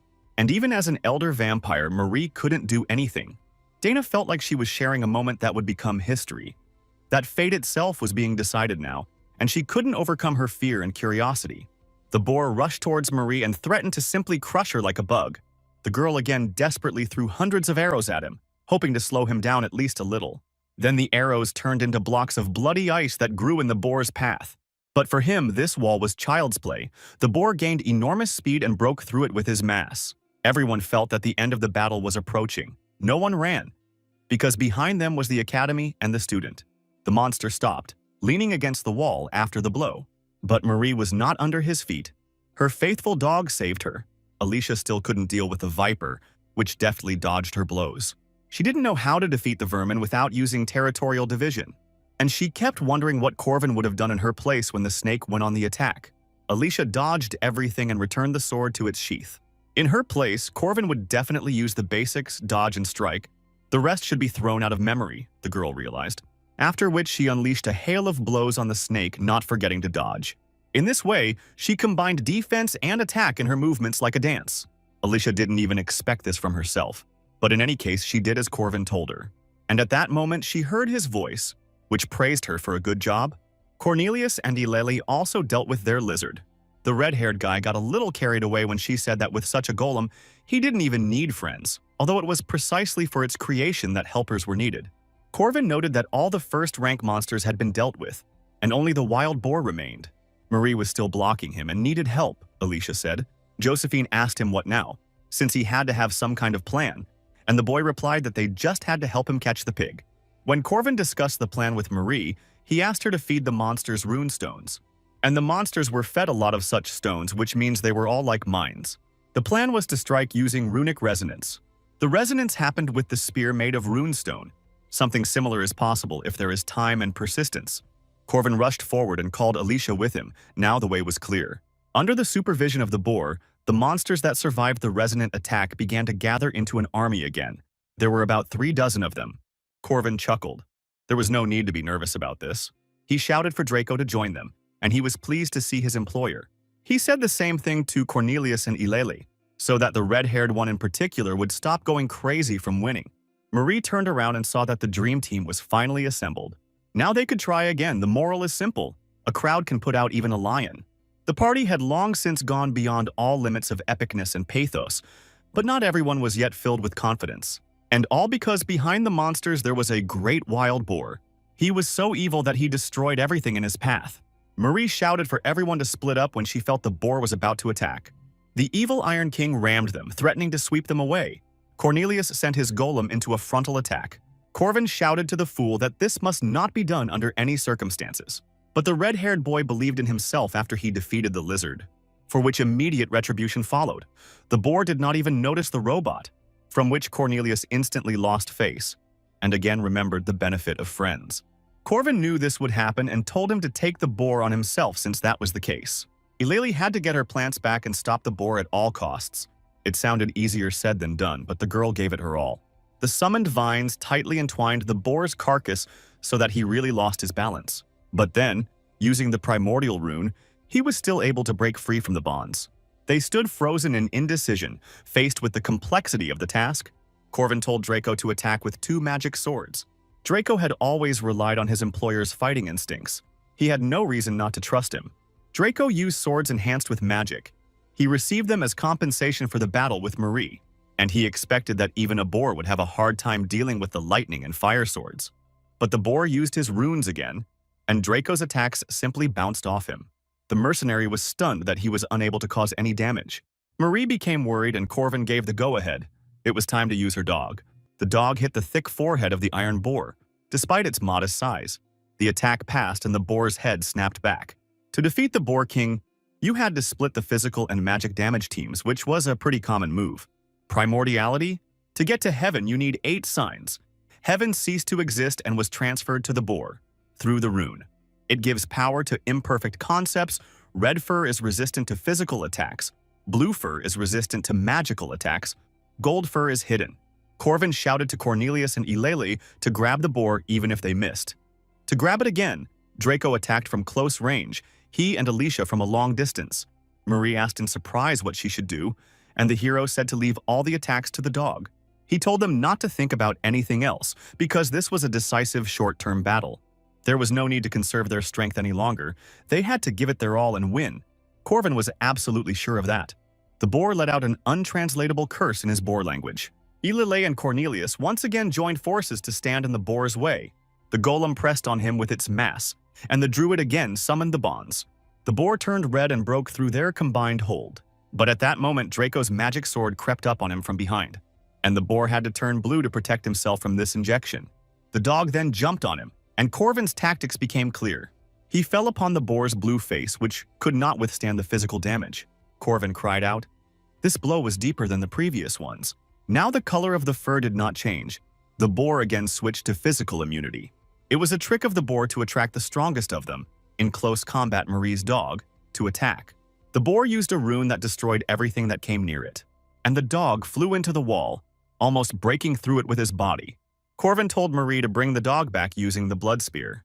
Red crystals began to appear around, and Marie directed them at the boar. She gently tickled his haunches to distract him from the dog, and then, as if from the start of a competition, Corvin himself took off. The little boar stared at him in surprise, wondering what to do, and Corvin used the aura to charge his spear. He made a powerful throw that hit the boar like a harpoon shot from a cannon. One blow smashed everything into pieces. Everyone was impressed by it.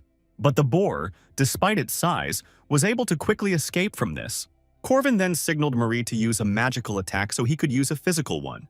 Conversely, if the boar decided that the main threat was physical damage, it would be hit with magic. But Corvin hit the wall after colliding with the boar. As they thought, the boar would repel both attacks and pull out its main trump card. Complete resistance to all types of attacks, golden indestructibility, appeared on the boar's fur. This invincibility was limited to 5 minutes. With this power, no one could resist the king, and the boar attacked again. There was no way out, and Corvin told everyone to retreat and said that from now on nothing could touch the boar. Even Draco felt agitated and told him that it was impossible. They were pinned against the wall with nowhere else to run. The building they were fighting in was completely destroyed. The boar laughed with the corners of his mouth because he had driven the nimble mice into a corner. The golem Cornelius and Eulalie went into battle since damage could not be inflicted, but it was possible to slow down the boar. But this did not give them even a second of time. The boar became so much stronger. Marie summoned her red ice, which also gave no hope. Of course, the boar broke through these ridiculous barriers. Now he was sure that he would escape from his prison and become free. It was the final phase for this boss, and Corwin was holding a spear while standing in thick smoke. Many users of the game were disappointed with such a strong boss at the beginning. But there was a secret strategy here. Corvin shouted to Alicia that her seal had been removed. The girl fell down. No matter if it was magic or physical damage, her technique was beyond it. The boar looked at the blue glow. He was sure that he would survive. In her hands was the best demon-slaying sword, Odashi, and the best separation technique. A huge shockwave hit the boar as Alicia landed. Corvin congratulated her on a good hit, although Alicia was worried that the monster would go on a rampage again. But Corvin reassured her that it was time for Madame Josephine to act, and a huge magic circle appeared over the boar. This sorceress was able to restore the magic circle in a short time.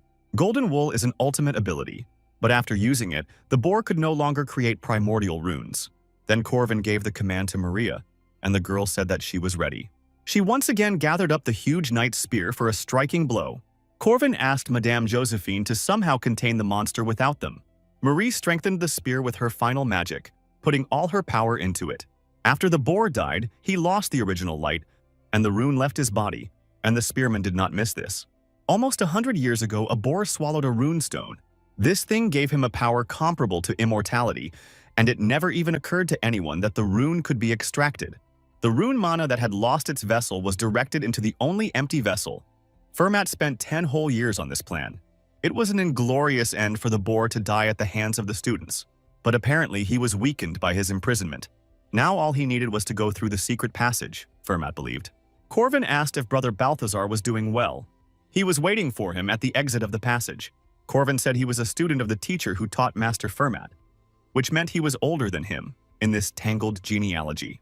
Fermat realized that his true nature had somehow been discovered. Fermat had good reason to suspect Corvin. After all, they used similar techniques. The only person who also used a spear was Fermat's teacher. So when he saw Corvin, he decided that he had also studied with him. That's why he was suspicious of him from the very beginning, since he worked undercover at the academy. So I made the safest move and simply ignored Corvin.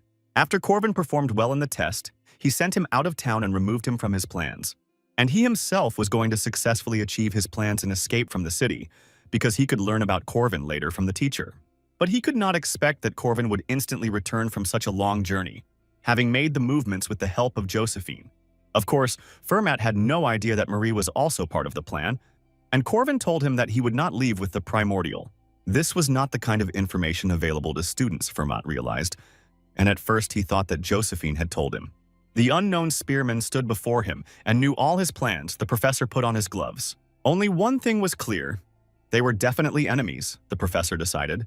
Although Fermat was known as the First Knight, it was all a lie. In fact, it was he who damaged the boar seal and was later supposed to return with the King of Heaven. This was the fourth boss, and its strength was on par with Lily's, given the right conditions. Fermat looked at Corvin with disdain and summoned his shadow clone. It was Fermat's deceptive characteristic. She doubled his attacks where there were many shadows, but Corvin knew where they would fight. Belatedly, Fermat noticed that a sun rune had been drawn on the ground. The natural enemy of the shadow system, Corwin explained. But the professor should have known the weaknesses of his techniques anyway. Shadow techniques required shadow, just as water magic requires water. The professor jumped forward sharply, hoping to close the distance earlier. But they were in a wasteland where everything was covered with wounds of light, so he fell into Corvin's trap. Fermat realized the obvious. Corvin knew about the secret passage and this wasteland, and had been preparing for battle for a very long time. Corvin never received any praise for his preparation. They understood that the professor was angry because of the shadow servant, who was very expensive in mana. Then the professor recognized his persistence and instantly became close to him. He covered 10 meters in an instant, and Corvin barely had time to raise his spear. When he swung his spear, his blow cut through another shadow clone, and Fermat himself ended up in a different place. Meanwhile, Fermat attacked him with his signature left from a blind spot. Corvin barely dodged this ninja-style attack. The professor didn't expect that his trick with the acceleration rune, shadow clone, and even his signature move wouldn't work. Corvin went on the offensive, the spear allowing him to control the distance perfectly. Balance, experience, reaction. Fermat was impressed by Corvin's movements, deciding to become a professor, although his teaching turned out to be a farce. Corvin told him that no matter what he did, only death awaited him here, but Fermat objected that they would not be able to determine a winner here. Corvin understood that the professor needed to get out of the city immediately because he was afraid of the rest of his colleagues from the academy, who thought that he was dead. If he escaped, then Madame Josephine, who possessed the magic of displacement, would really need to be dragged into this matter, Corvin thought. And before the professor could slip away, Corvin challenged him to a duel. The boy didn't want to let the teacher go, but the teacher didn't want to answer this challenge. But Corvin said it would have to be done, because it was his limiting commandment. High risk, high reward. That's the method of the Shadow Warriors of Paradise. The commandment is never to refuse a fight. For Fermat, who had inscribed these words on himself, there was no option but to refuse them. That's why Corvin came here alone, the fake professor guessed. Everything was exactly like that. A duel is a one-on-one fight, Corvin answered. It is an honest and sacred judgment of the gods. Therefore, fights conditioned by the restrictions of the commandment are conducted only in this way. Corvin waited, but the professor couldn't leave without destroying himself. Since he came alone, the duel rune was activated. Fermat officially greeted his opponent. Corvin responded in kind by calling himself the first spear of the Queen of Paradise, Erin. According to sacred rules, they were obliged to reveal their real names. Victory or defeat. The final point of the duel is won, and it will be set here. It was essentially a street fight between a spearman and a fighter. Fermat was constantly trying to close the distance with the help of the Rune of Movement. Corvin kept him at bay with his masterful spear techniques, but Fermat still closely followed Corvin's movements and saw them all, thanks to his experience. He timed the swings of his spear just right and moved closer again. However, Corvin was an incredibly agile fighter, and after thrusting his spear into the ground, he jumped up. However, jumping in close combat only added more openings for attack. But Corvin was so skilled that he was able to strike in the air without having a point of support. He was so fast that he was able to deliver 7 consecutive blows from the jump to the landing, and they slid off Fermat's armor. When the guy landed, he froze for a second, which was exactly how long it took for the professor to get closer to him again. And although Corvin reacted in time, he still missed a powerful blow. A left to the jaw from the fake professor sent him off to catch birds. Fermat didn't even think about letting him rest, even though he himself had received a slight injury to his arm. Corvin sensed danger. He still hadn't recovered from the blow he'd taken. But the false professor attacked and did not let him escape with a hail of blows. He charged up a powerful meteor strike after a series of simple ones. It was the final attack he had put all his strength into. Corvin knew that if he stopped it, he would be able to attack again. He needed to distract Fermat for a second, but the false professor's blow turned out to be just as false, and he grabbed the guy's spear.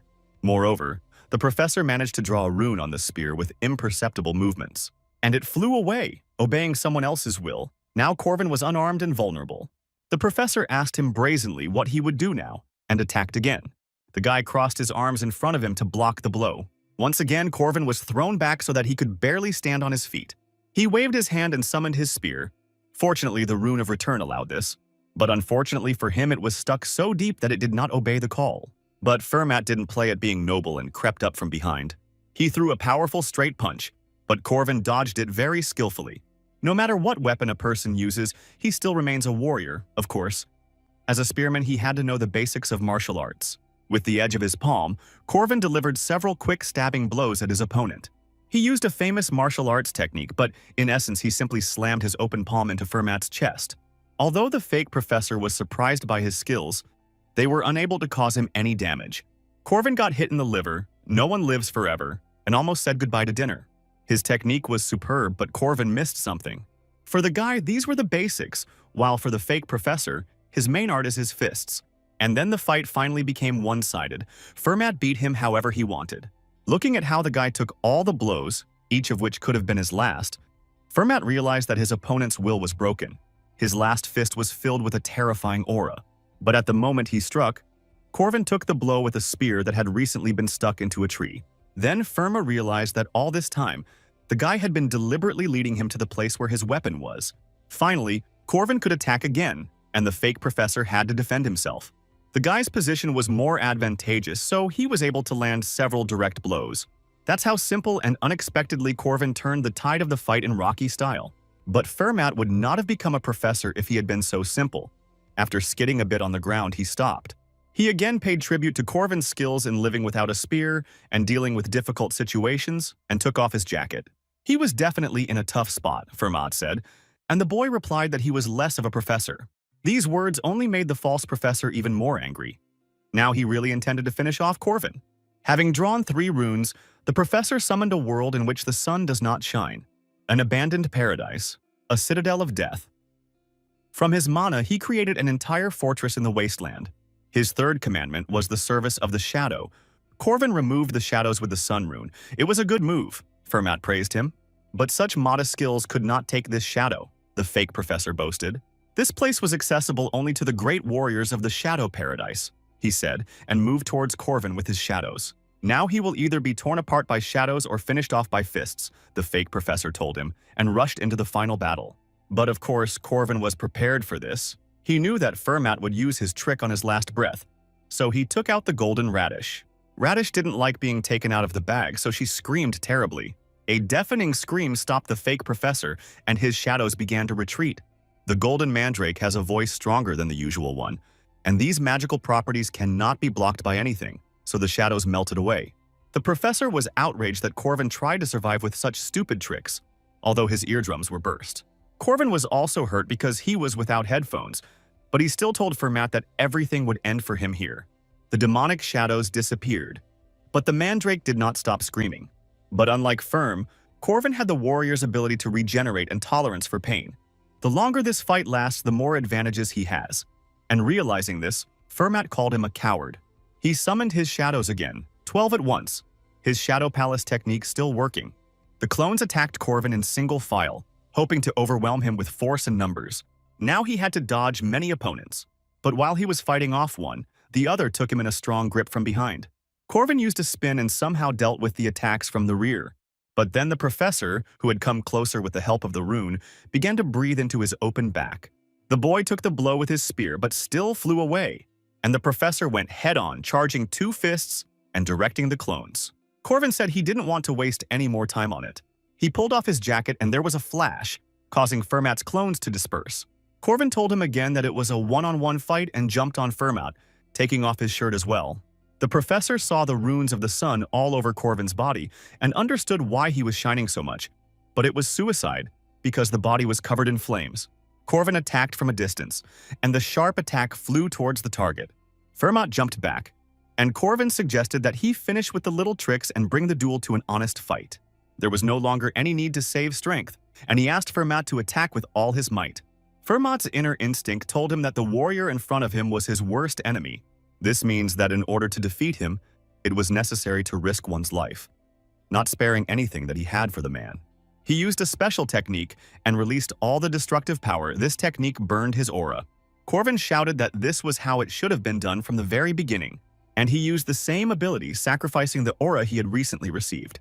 The 2 warriors rushed towards each other as if it were inevitable. Corvin aimed at Firm's right arm, and the spear slid off it.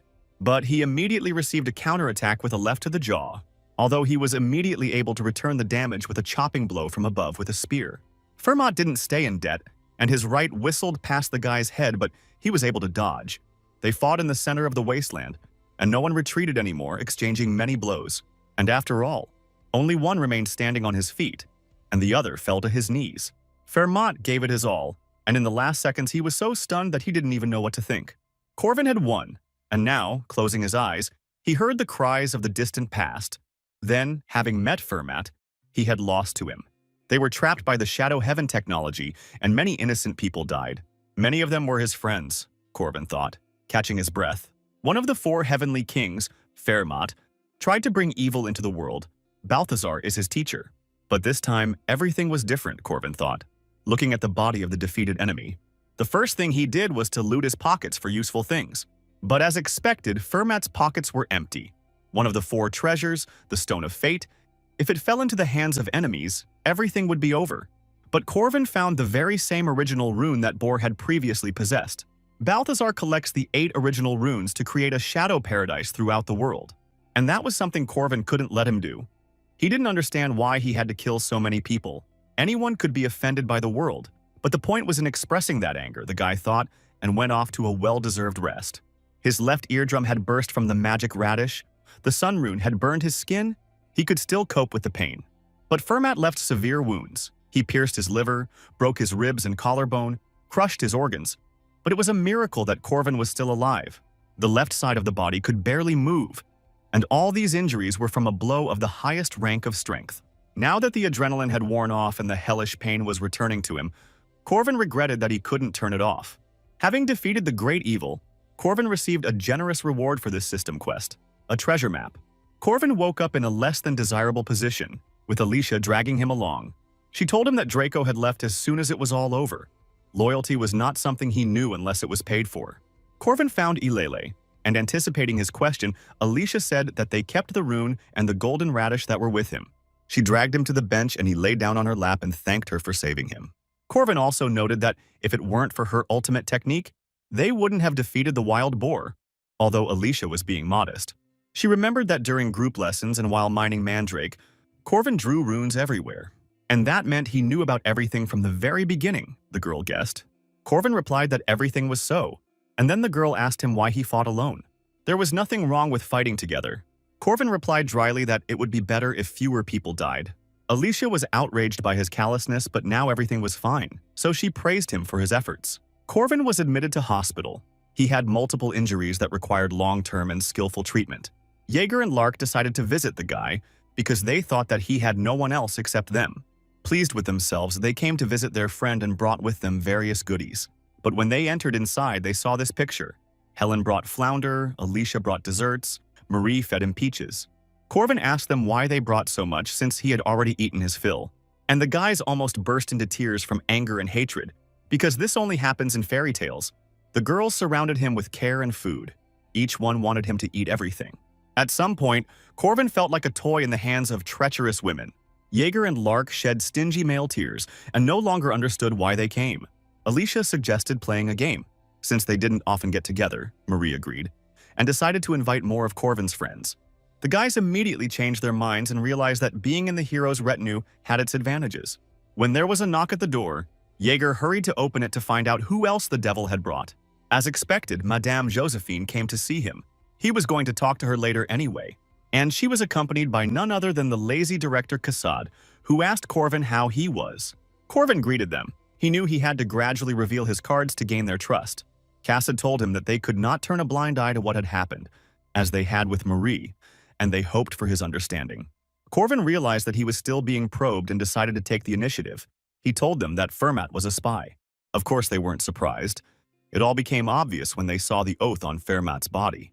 But they still didn't know that Fermat was Balthazar's student. Josephine even raised her voice in surprise. Corvin knew about this because he also studied such techniques, and Josephine took out the whip, thinking that he was also a follower of Balthazar. Corvin said there was no point in suspecting him. Besides, they wouldn't have killed him without proof. Besides, her spare body was here now. The real body is in the main castle and has no way to leave. Balthazar's disciple is still alive, Corvin told them, and he has become very strong, much stronger than before. And all this because of Cassad's indecision 80 years ago. The original runes were scattered across the world, and because of a trusted apprentice, Cassad was only able to retrieve 2 runes, and even those could have been taken if not for Corwin. Including the Stone of Fate, the other 4 treasures are most likely already in their possession, and if the coronation takes place, Balthazar will cease to be an invader. And that means she should understand what will happen next, said Corvin, and called Cassad by his real name, Aaron. Now everything has become known for what reason Madame Josephine did not become director, instead of young Cassad. Almost 100 years ago, Varain was the director. After him came Vague, now Cassad. All of them were bodies created by runestones, and they were ruled by the same person who remained on the throne. Cassad Aaron asked Corvin what he intended to do, and Corvin undressed, saying that they had one goal for both of them. He showed them his oath. He knelt down and swore to be her first spear, to protect the world, even if she treated him like a dog. He remembered her words about what it meant to be an adult, but perhaps he misunderstood them a little. Corvin still couldn't forget Aaron's sacrifice for him. Now it was his turn to defend his teacher, and Cassad thought about his words. Josephine told Aaron that she was against this decision when they were in the throne room. Aaron's face was grim. Balthazar was alive, but who knows if young Corvin can be trusted. She told Josephine that she understood her doubts, and that she shouldn't trust people easily. And since they didn't trust Corwin, Aaron said to just keep an eye on him for now.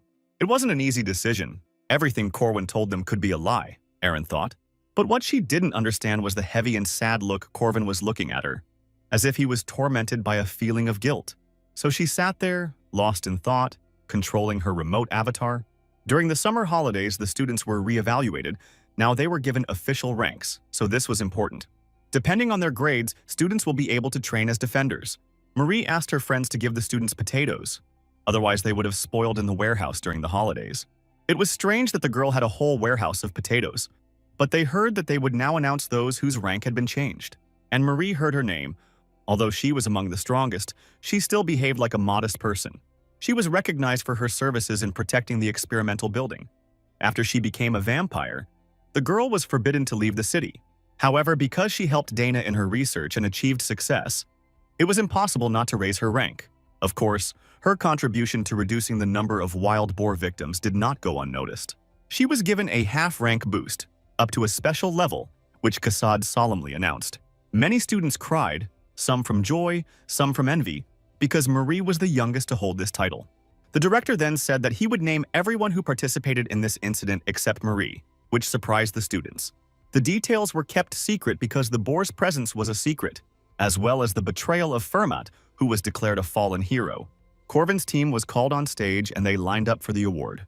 Of course, it couldn't be done without a cheater, a time traveler, and simply the main character, Corvin. Everyone was also raised to pre-first level, almost to Marie's previous level. Then it was time to tell a heart-wrenching story about what a great guy Corvin is. He made a dizzying rise from 5th rank to 1st, which excited all the student dummies. He received an unofficial rank after discussing everything with the Defense Association. His abilities were undeniable, but the reason Corvin was promoted was to keep him quiet about Firm's betrayal. An important part of this matter is the special rights of the Knights of the First Rank and the ability to directly hire defenders. Corvin chuckled. In the game, he would have come to this in the third year of study, in the last download in the second, but here he managed before the end of the year. He was going to take all the aces, all the cream, but this also gave him a bad feeling. Such power gives more opportunities. The holidays began, and Corvin decided to find out about his friend's plans. Draco will earn money. Jaeger will go home. Cornelius will look for cores. Eulalie will go to the forest. And Lark will go to the magic tower. Alicia returned to her family because her grandfather asked her to come. Corvin himself had already tried going home during the holidays, but it was a waste of time. When he arrived, the house was empty, as the whole family had left without him. And all because the letter from Corvin's parents arrived 3 days later, and Alicia said that since he had no plans, he could go with her. She was scared to go alone. This was not surprising because Alicia was timid, but there should be no problem, so he refused because he wanted to go to the east. He had to be somewhere, which meant he had to leave the academy, Corvin thought as Marie joined them. There was still time before the next episode, and if not now, he would never be able to visit there again. And so he got on the train and set off on his journey. The train had to travel through an endless field, and it would take about 9 hours. The people in the carriage were arming themselves. They took out swords and crossbows, and sour faces on serious faces. Then the bandits blocked the exit and told everyone to stay put and hand over everything valuable. The bandits said that they had better stay where they were if they didn't want to run into him. But at that moment, one of the passengers entered the carriage from the neighboring one. The bandit shouted at them to learn to read and demanded that they give everything back, holding a sword to Corvin's throat. But the fist of the just hero suffered a resounding fiasco and sent him to check the air outside. This is how the defense of the South began, Corvin thought, catching the admiring glances of the people. The library at the academy was the place where the best books in the world were concentrated. Corvin turned the grimoire of the stalwart warrior, which granted regeneration, over and over in his hands. Then he saw a warrior who was dying, the author of the book wrote. In the middle of a battlefield that was saturated with the smell of human excrement, this warrior stood like a gutted doll. And then he asked the warrior if he wanted his torment to end.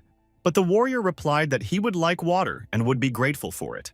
As a sign of respect for the stern warrior, the author gave him water, after which something unexpected happened. The wounds on the warrior's body healed. Corvin didn't understand where the ancient people got such cruelty from, and the book was a country, but he liked it. Lark asked Corwin if his castle in the south was intact, and he replied that it was. Lark said that if Corwin had reason to be in the south, he should look into Lark's office. The boy was possessed by a vampire spirit, and it told him about the rune mage Sebastian had met in his past life. After all, with this book, nothing will be impossible for Corvin.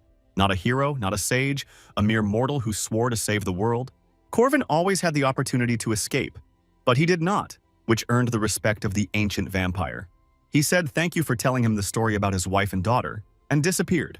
Following Sebastian's words, he went south, and since Marie was from those lands, she went with him.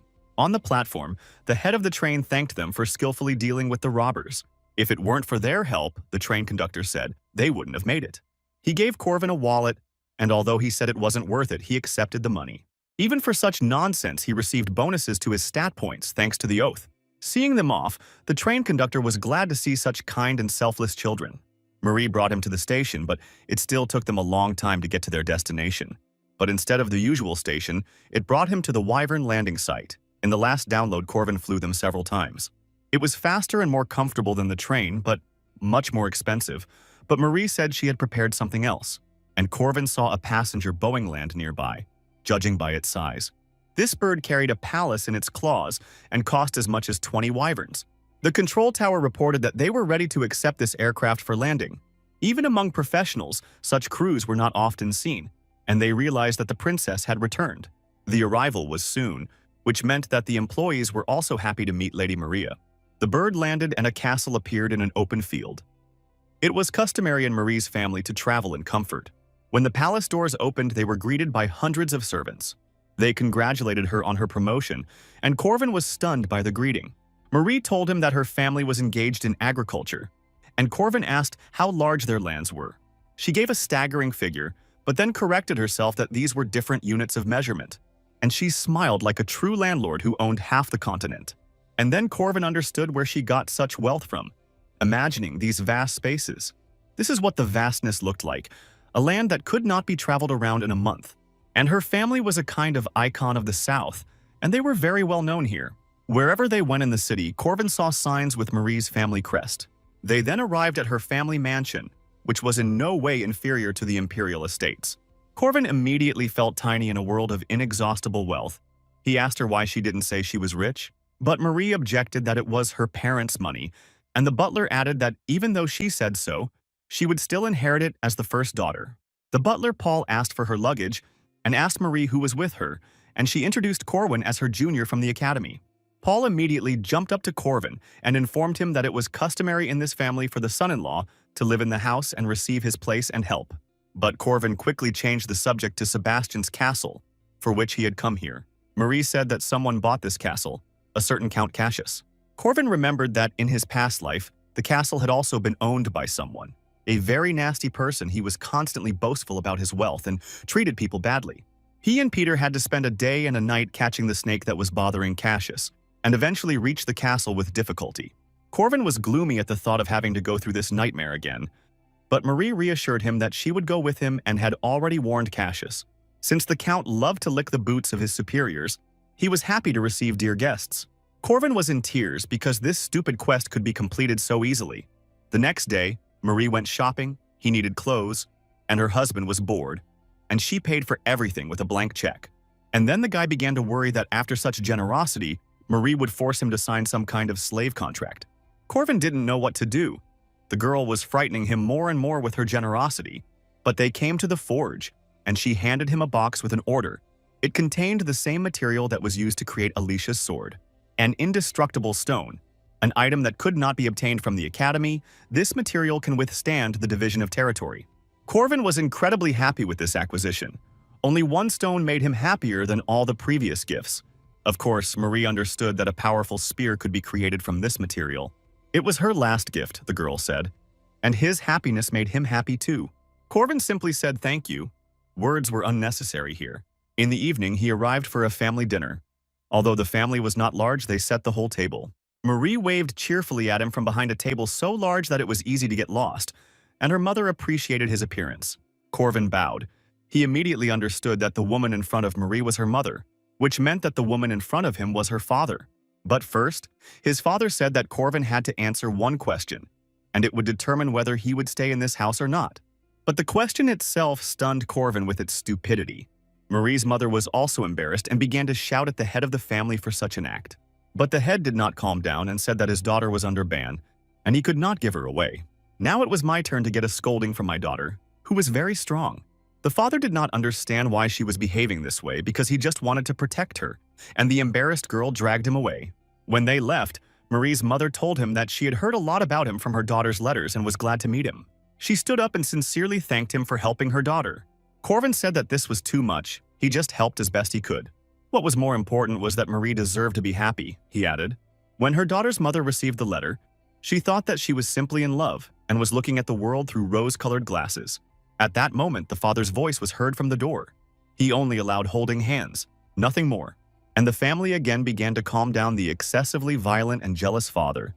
The mother's views were more free on this matter. Then Corvin chuckled, and they really were a very cheerful family. The next day, they arrived at Sebastian's former castle. The Count owner, as expected, groveled before Marie and personally came out to greet them. He said unctuously how glad he was to see them and put on a disgustingly saccharine smile. Corvin couldn't believe that it was all the same person. Marie walked in front. Corvin accompanied her. She was dressed in a luxurious dress. Corvin even combed his hair for the occasion and was proud of himself. If he had not saved Marie then, he would not have seen her so happy that day, and the Southerners would have lost their pearls. Her presence in the castle instantly raised the status of even Count Cassius. It would not be an exaggeration to say that in the South, the influence of Marie's family was absolute. It was much more pleasant to be with her than to catch a kite in the sea. Corvin decided that before visiting the office, they could relax a little at the reception. They took all the equipment with them, and when the evening was over, they would visit Sebastian's office. Someone called out to Marie, and when she turned around, she saw some dandy asking for the first dance. But besides him, many other nobles wanted to be awarded this honor. At some point, a forest of arms from suitors formed, and the girl became confused. But Corvin, who was nearby, came to her rescue and asked for the same thing. Despite their energy, they lacked manners, he thought, looking at the gloomy, envious ones. Corvin tenderly kissed her hand and looked only at her, as is proper, according to etiquette. The first dance is danced with the one with whom you came. If there is a beautiful lady in front of you, a gentleman should ask her to dance. He recalled the instructions from his past life. Marie, burning with shame and barely hiding her joy, agreed. The music started playing and they started dancing. Corvin apologized for what he might have done rashly, but Marie said that everything was fine. It seemed as if he would turn away from his savior, because he had received so much when he arrived in the south. Looking at the beautiful Marie and her pleasant curves, Corvin felt danger for the first time. Even a veteran like him could be embarrassed, so he politely turned away. But at that moment, it became clear that Marie was not a very good dancer, and the heel in her foot quickly sobered him up. Then Corvin decided that it would be better if he led the dance. He leaned over to the girl and told her to put her left foot on his. What difference did it make if his shoes got dirty or the dance was awkward? She should just think of him as a partner. Corvin smiled. He led her in a dance with ease, telling her to just look into his eyes and watch her steps, as he had learned in his past life. Maori's eyes trembled with excitement every time they met each other's gaze. This made them laugh, and no one knew who started it. They danced and shared this beautiful moment that was like a dream. Of course, the other men did not calm down and demanded a dance with Marie. But the girl with a flushed face said that she was already tired of dancing and wanted to rest. Corvin offered to accompany her to the drawing room, and she accepted the offer, and they left the hall. Many ladies appreciated Corvin's gesture, and even considered it romantic that during the dance her leg was on his, and noticed her smile. They then changed into their usual clothes and entered the former owner's chambers. Corvin told her that they were looking for traces of him. He saw a book on the shelf called Sebastian's Story and picked it up. Neither in his past life nor in the game had Sebastian invited him into his office. But even after a long search, Corvin still found nothing. It seemed there should have been a secluded place, but nothing. Marie was hungry, and Corvin asked her why she had not eaten in the banquet hall, but they had left immediately, the girl replied. And smiling slyly, she looked at him. And Corvin immediately understood everything. This was a consequence of their special carnivorous relationship. Marie said she began to appreciate the attractive lines of his collarbone and neck and sat down on his lap. Corvin was worried that he smelled of sweat, but the girl didn't mind and wished herself a pleasant appetite, leaning towards his neck. Corvin felt a gentle, tender bite and a slight burning sensation. Marie was all ablaze with pleasure and embarrassment, and asked him if it hurt when she finished. But Corvin was as unbreakable as a rock. Due to regeneration, he felt nothing, which ruined the whole mood. And then it dawned on him that he had received regeneration along with the ashes of Sebastian's soul. Corvin asked Marie to summon her faithful bloodhound. And the girl did just that, although she didn't understand why he might be needed. And then he asked her to weaken the call so that the dog would become closer to the ghost. As before the materialization, the dog immediately became despondent from such experiments and almost melted on the ground. Corvin understood why the dog hated this. Then Corvin saw the dog disappear, because he crossed the border of spirits which the boy could not see. And now a dark shadow appeared. Although he expected something like this, he was still surprised. Corvin saw a red shadow surround him and told Marie to get ready. But it was too late. He had already fallen into an impenetrable veil. Corvin's face darkened. Old Sebastian should have warned him about this. The Academy's grimoire contained the spirit of a vampire. Because suffering from a thirst for blood, he destroyed both his spirit and body. So where did the body go? Now it was standing right in front of Corvin, asking him how it happened that a random person came here with his remains. Before him was an ancient and evil vampire who asked what brought him to this house. Corvin introduced himself respectfully and said that he was Sebastian's junior from the future. He said that he had already seen the soul of a vampire. And Corvin wanted to know, since the body and soul were separated, why the body looked so normal. But Sebastian pointed his sword at him and said that he would ask the questions. Corvin thought that everything would go smoothly, but it was not to be. Sebastian was a famous military leader of the South many years ago. Not just the strongest in his time, but the strongest of all time. When he attacked, Corvin barely defended himself.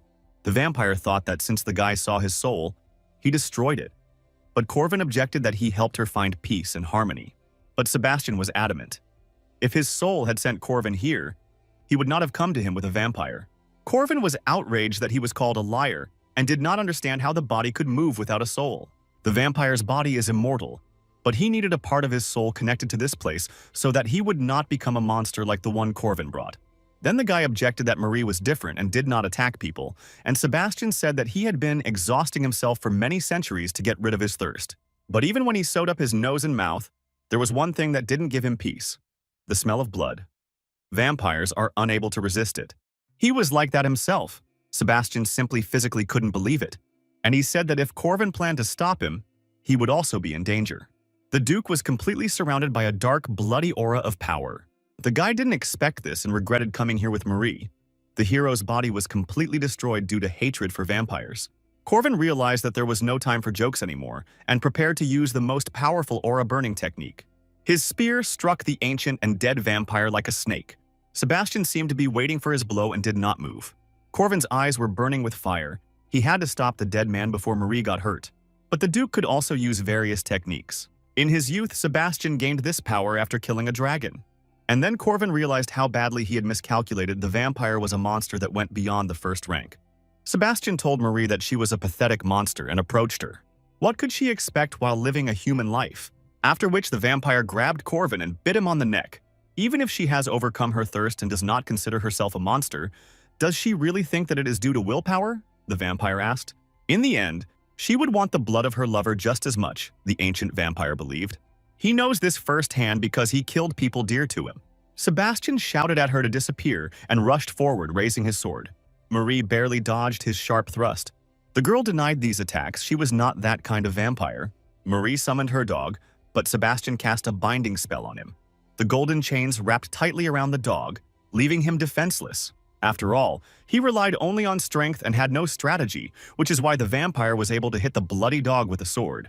Seconds before the impact, Marie canceled the call to save her pet. But Sebastian used a sealing sword from a Romanian vampire, a weapon created to seal immortal beings. And before this sword, her immortality meant nothing, and he pierced Marie's body with magic blades. He told her that he would now end her miserable life because a beast always remains a beast. Marie replied that it was all a lie, that nothing had changed then or now.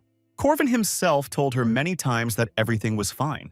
Then Sebastian summoned Corvin himself, who was unconscious, to her prison of blood. He said it was the best way for both of them, and Marie was horrified. She fell on top of Corvin and covered him, her hands shaking with despair. The girl was deeply shocked by the way her friend looked. But from the excess of emotions, her control weakened for a second, and she felt thirst. In addition, the girl was weakened from the fight, which further clouded her mind. She slowly approached his neck. Sebastian gripped his sword tighter. As he expected, vampires weren't supposed to live. Even in front of a dying lover, Marie couldn't show her nature. But then he saw that she pressed her lips tightly to the guy, as if for the last time. And then Sebastian saw that she did not drink his blood, but gave her own, which was an elixir. She clearly went beyond her capabilities. Tears streamed down Marie's cheeks. She did everything she could and asked the guy to wake up. Sebastian remembered himself and his sin. Then he failed and did not save anyone, killing many people. But these two were beyond his understanding. Even the fragment of soul inside the dead body that filled him with life was touched. Sebastian stopped and sighed heavily. He realized that he had no right to judge everyone. Then he pulled out a magic sword and struck it straight into Corvin's heart. An involuntary scream escaped Marie's lips, and the magic blade melted into thin air. Marie asked him in vain to stop, but the vampire did not listen. She screamed at him again, telling him not to take Corvin away from her. A red mist filled the room and a circle of power appeared around them. Corvin stood up and calmed the girl down. He said that everything was fine. She couldn't believe it at first, because she had just seen him pierced with a sword. Then Corvin asked the vampire why he saved him. Sebastian swung his blade over their heads in response. The vampire said that he transferred his aura core into his body because he now understood why his soul sent Corvin here. He saw in Corvin the qualities of a hero who has no greed, who does not seek power, but has convictions and pride. He managed to do what the ancient vampire could not do. He asked to correct his mistakes. And having said all these words, the ancient vampire disappeared into the air with the morning dawn.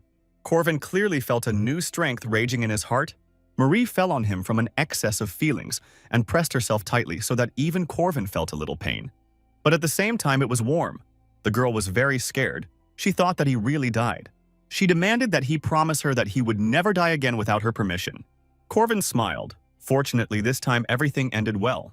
And for the guy, this was enough. He immediately gave his promise. For this fight, he received the demonic nature of the Duke. He only hoped that the Duke's body and soul, which had suffered for 8 centuries, would find peace with his family. Now the Duke could smile at the sight of his family. Corvin received a second core and increased the rank of his aura, as well as received some unique abilities. But there were some oddities. Neither in the game nor in the previous download, there was nothing like this.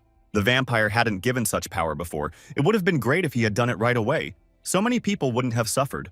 Corvin had taken off his clothes, for his were dirty, and were now drying after being washed, when a maid appeared at the door. She didn't think there would be anyone in the room and apologized. The picture before her eyes was extremely provocative.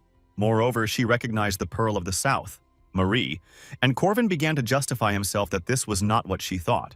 Everything was completely wrong. The guy hurried to explain, but only made things worse. But the maid's eyes caught only two young men, sweaty and naked, ignoring all other circumstances and the traces of a heavy fight. The maid rushed out of the room, slamming the door loudly, and wished them a good time, leaving Corvin puzzled. Something didn't go according to plan, the boy thought, looking at the sleeping cat on his lap. It took him many days to explain everything to Marie's family, or rather her father, and during this time Corvin hid in the forest. There he honed his aura skills. Fortunately, the misunderstanding was somehow resolved, because he almost became the enemy of the entire South. When he arrives at the academy, the third semester will begin, and preparations for the festival will begin. Marie asked how things were going with the hotel they had invested in. Corvin assured her that the entire investment would pay for itself several times over. The festival will attract a lot of people, and the abundance of demand will cause housing prices to skyrocket.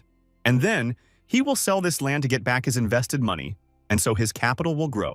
Corvin felt invincible and gave thanks to the divine festivals, but reality crashed into him with the inevitability of a train when they arrived at their destination. The weather was disgusting.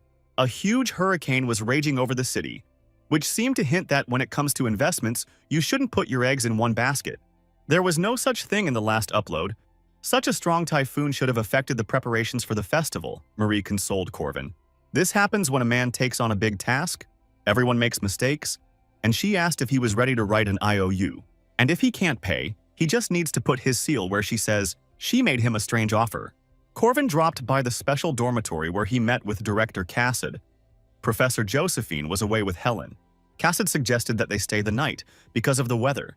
And besides, Corvin was no longer a stranger. It was obvious that Aaron just wanted to keep an eye on him, the boy realized. She and Josephine still didn't trust him completely and wanted to keep him close to themselves. Corvin wanted to know where this typhoon came from. It was so strong that the city could have suffered. The city suffered surprisingly less damage, but the suburban areas suffered more, Cassid told them. He said that the city was not in any danger. The typhoon would not move from its place, because it was not a natural phenomenon, but the work of a monster. In an ancient legend that came to life, a great serpent appeared in the sea. It drove everyone crazy and sank merchant ships. One young man who wanted to become a hero decided to defeat the monster. The son went into battle to raise his rank. He really wanted to do this, because the memories of the last ball were still alive in his soul. Then he asked her to dance with him. But instead, Marie left with another. Therefore, he hoped with all his heart to bring back Marie from the clutches of that swindler. He must slay the great serpent and bring peace back to the sea. And so it happened. He went into battle with the sea monster. Stupidity and courage intertwined in a close alliance. The battle lasted 6 days and 5 nights, and the snake was driven out. The goldfinch immediately dedicated this victory to Lady Marie. Typhoon bats become the center of a hurricane to breed in order to protect themselves from enemies. But at this time, they were interrupted by a snake, which the young and brave man drove away. They were called golden mice because their blood and bones are an elixir that even monsters want to get their hands on, and a wounded snake could not pass by. So, for the sake of her children, the female bat made a decision. She flew far to the north, and so a safe place to raise her offspring turned out to be near the academy. A huge typhoon danced a mad dance right on Corvin's land. Who could have foreseen this? Bats were a rather rare species, usually breeding on the islands of the archipelago. Corvin realized that all this was his doing. The butterfly effect. A cruel joke and irony, because it turned into a real typhoon. The builders left his territory because they could no longer stay there due to the hurricane, although Corvin tried to stop them. Despite his requests and persuasions, they left, even when he was on his knees. It is obvious that if the typhoon continues, the festival will not take place. And if another week passes, his investment will become garbage. The cost of this land was 280 gold pieces, and he invested another 300 in workers and materials. To finish the construction, he needed another 200 coins, and of these, he gave only 100. He borrowed the rest because If this business went away, he would have to pay back the 700 debt. It was a fiasco. A little later, an emergency meeting took place at the academy. The chairman gathered several professors who were at the academy and talented students. Of course, it was obvious to everyone why they were called. The problem was visible to the naked eye. The young witch suggested catching the mice, as it could be a valuable source of money for them after the destruction of the laboratory. The mustachioed professor agreed with her. The mice needed to be pacified, but there were also voices against. One red-haired professor said that there was no point in exposing oneself to risk, since the typhoon would end on its own in a month. Another professor with 2 degrees immediately began to argue with him, and she asked him what he based his opinion on. But the red-haired one knew that the breeding season of these mice lasts a month. In that case, there really was no point in exposing yourself to risk. But the dean of the night said that they should at least try to stop the typhoon. Otherwise, they will delay the return of the students, disrupt the festival, and what's more, people might think that they are sitting on the sidelines. The debate continued. Some believed that the academy was an educational institution, and that specialized organizations should deal with monsters. Corvin listened to their arguments with a heavy heart. He could hardly contain himself. But his patience came to an end, and Corvin slapped the table and stood up from his seat. He reminded them that they had taken an oath to be brave and do good, and that they would not renounce their beliefs even in death. Towards the end, he even switched to shouting, so that his appeal would sound louder. They must destroy the monster. The red-haired professor immediately objected that all this was youthful maximalism. Corvin, with tears in his eyes, asked if they didn't see the victims who lost their homes, the people who lost their jobs, and who could have become beggars. He started singing a tune about hungry children and orphans in the most pitiful way possible so that they would feel uncomfortable, and said that people's lives cannot be calculated with money. Clutching his heart, he said that there was no need to take an oath or be a knight for this. There was nothing grandiose about it. He just wanted to save people's lives, and one hotel on which people's lives depended, Corvin corrected himself. Of course, such an appeal found a response among the romantically inclined professors, although they did not understand what the hotel had to do with it. The dean of the knightly faculty immediately suggested assembling a squad. Cassid told them that they had come to a decision, and it all worked out thanks to Corvin's acting. They immediately assembled a detachment to conquer the typhoon and set out for the location without much preparation. They just had to wait for the right moment. Corvin was barely breathing, and the dean of knights noticed this and thought that the guy wanted to save people so much. Of course, Corvin sincerely wanted to protect and save everyone. He is also a man with the risk of a debt of 700 gold and a slave contract. The plan was simple. To catch the golden bat that was in the center of the typhoon, it was necessary to create a window through which the others would pass. In this case, the invasion group will go inside and subdue the bat. It would be nice if everything really ended like this, but at the same time, the typhoon was already full of monsters. The monsters that came to eat the bat were locked here, and due to the prolonged hunger, they were really angry. Of course, Corvin wasn't particularly worried about this because they had the strong Professor Harmon with them, and other professors from the knightly faculty who could wield huge axes better than a spoon. Even the red-haired lazybones helped them with his magic. He had good skills to destroy such easy targets. And most importantly, with them was a second-year student, a knight from a barbarian tribe, Berserker. It was funny to think that they would not defeat the monsters. The barbarian was taller than Corvin, and he asked him if he was half-giant, but the Berserker only grumbled in response. Corvin also dealt quickly with the monsters, but it was more important for them to catch the bat. They had to get into the center of the typhoon and quell it before the damage increased, of course. He was only thinking about his hotel. The pacification team confidently moved forward, led by the mustachioed professor. But inside the big typhoon there was a small one. The mouse, sensing danger, created another one to protect itself. They were surprised that a mouse was capable of such a thing. Perhaps maternal love played a role. Red asked the knight next to him if they could go inside, and he said yes, if they could survive the pain of being torn apart.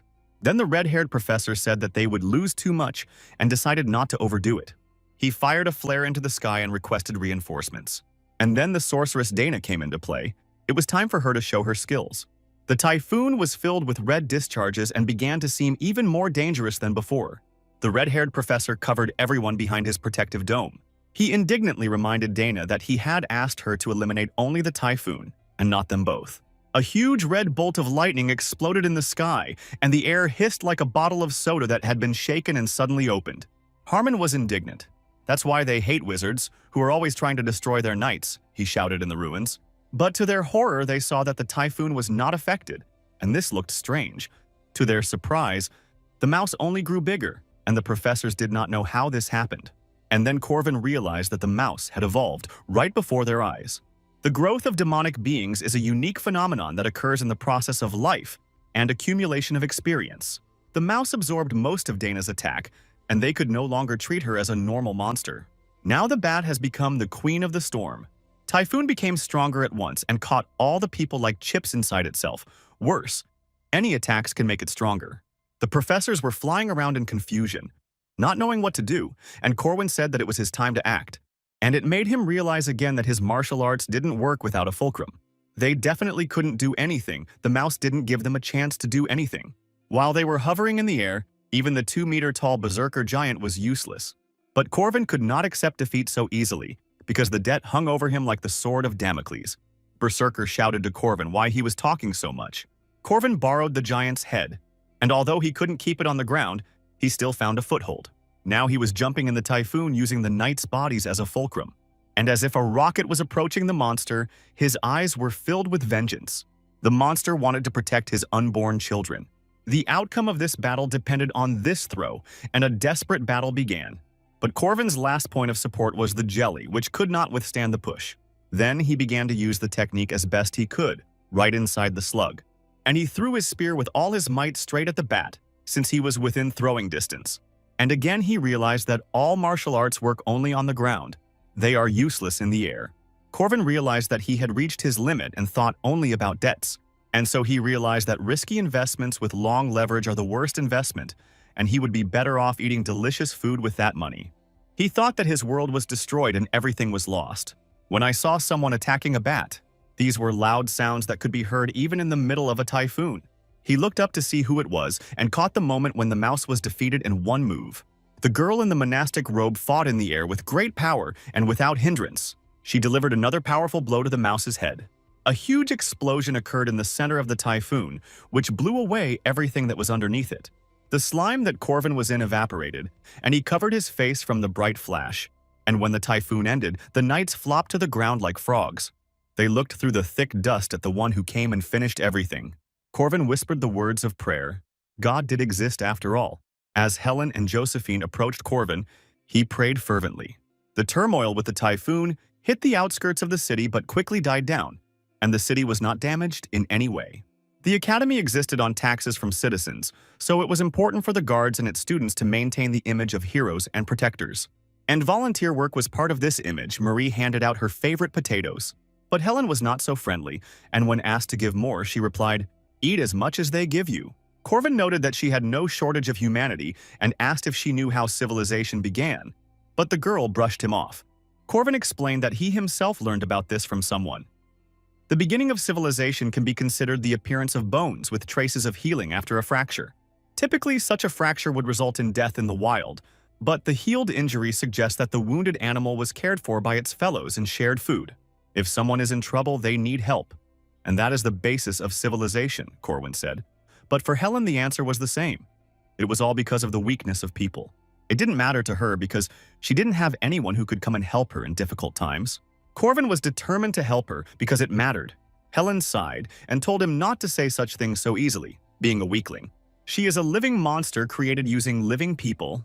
Corvin didn't know her essence, didn't know who she was. Then he would have thought differently. If he knew about it, he would be able to show his back to her so easily. Fool, Helen thought, looking at the guy furtively. The ghosts of that body still haunted her, demanding that it be returned. Helen knew perfectly well that this body did not belong to her, but she would never give it up. And was it true that Corvin could help her?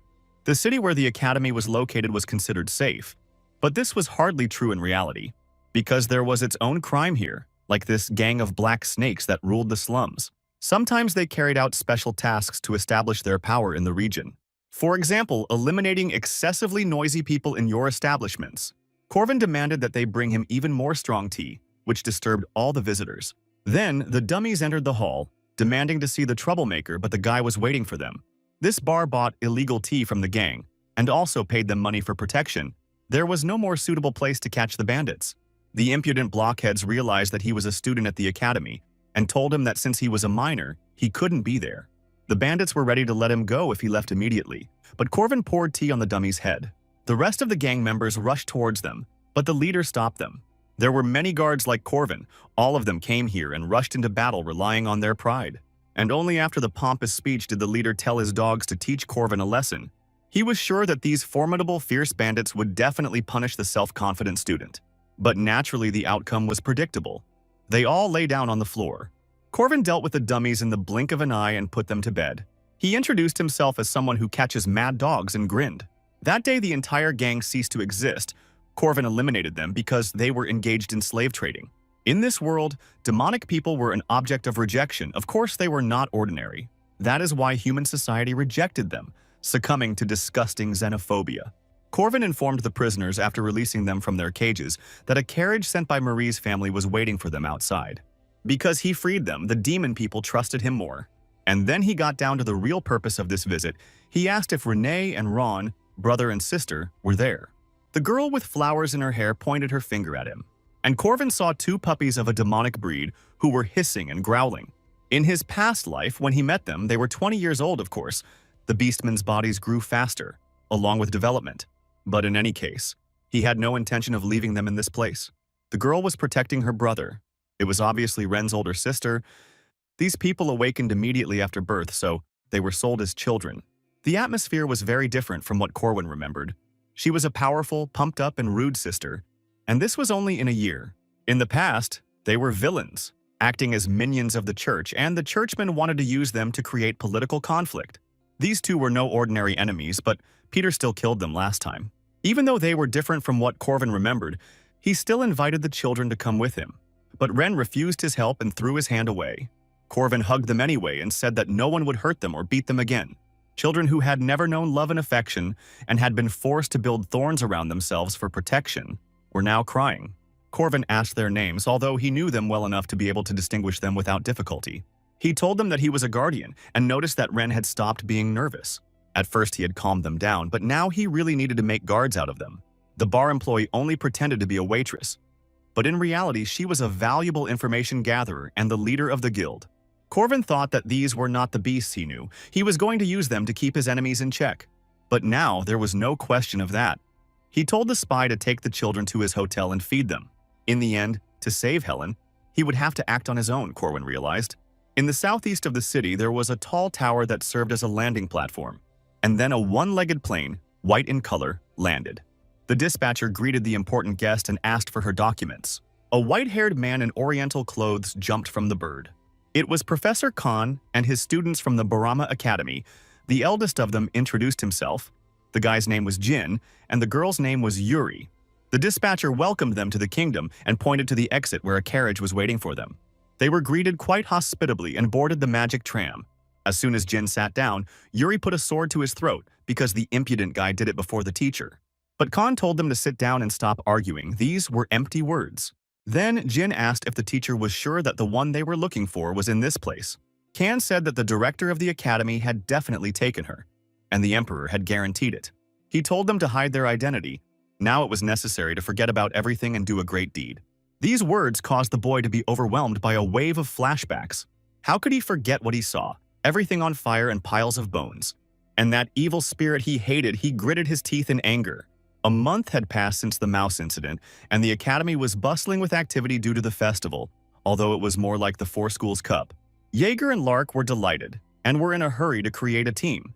They thought about which competition to choose. They could only participate in two. Corvin told Alicia that they were going to the pairs competition together, and the girl hiccuped. The team competition was randomly assigned, so Corwin prayed to be in the same group as her. And although the paired fights were also determined randomly, Corvin knew that anyone of second rank and above was guaranteed to participate. Alicia was despondent. He would treat her like a slave again. It was a fun festival and the girl wanted fun. But Alicia was surprised that he didn't want to participate with Maria. But Corvin knew that she would want to fight in solo battles. She also really wanted to get a prize for winning. And then Alicia understood everything. A noise went through the hall and everyone turned to see what was going on. Everyone noticed the guests from the east who stood out with their clothes. Corvin was waiting for these characters and thought that they had finally arrived. Professor Khan, Fighter Jin, and Swordmaster Yuri all looked exotic, so they attracted a lot of attention. These were the main characters of the third arc in this long story. Professor Khan demanded to be allowed to transfer one student to his academy, but was refused. even though he claimed to be a relative. A year ago, they encountered a tragic incident, and the culprit was his niece. In the midst of the battle, taking advantage of the moment, they kidnapped the niece, Khan claimed. Now he knew where she was and wanted to return her. But Madame Josephine told him that the student Helen was in a special position, and she herself thought that Khan had come here as soon as he arrived. He knew that there was a beast living inside this girl, and he just wanted to take his niece from the clutches of this beast. But thanks to him, the body was still alive. And besides, it was the will of the girl's father and director Kassad's friend, Josephine answered confidently. Khan responded that they would take care of everything themselves and asked if she thought the beast could live in society.